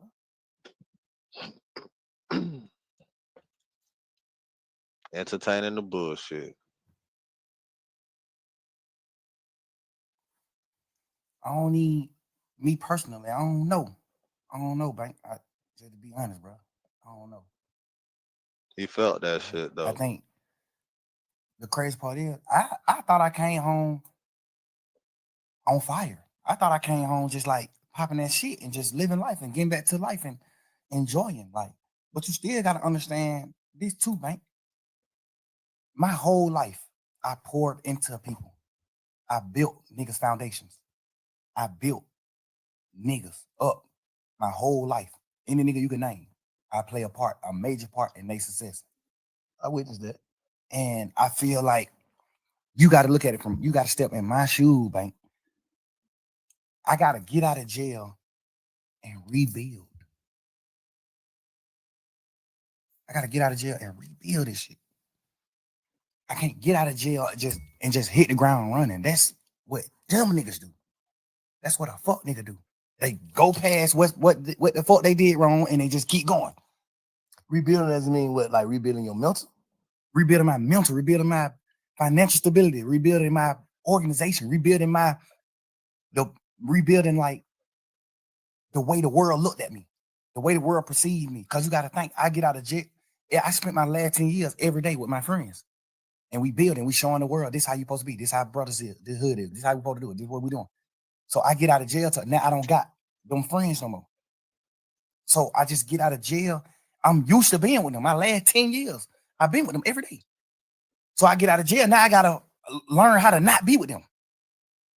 And not because they dead or they went to prison or they did it, because they betrayed me. I can't just get out of jail just going forward, bro. Like, I thought I was though.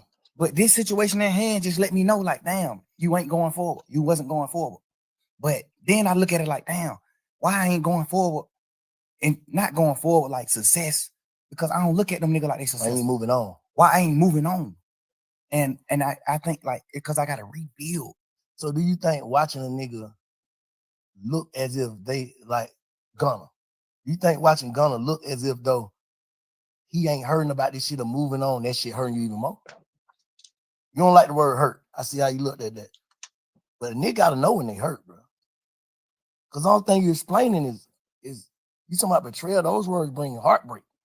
Yeah, but bro, we gangsters, bro. We men, bro. We bosses, bro. Ain't no such thing, bro. I cried on the internet about that.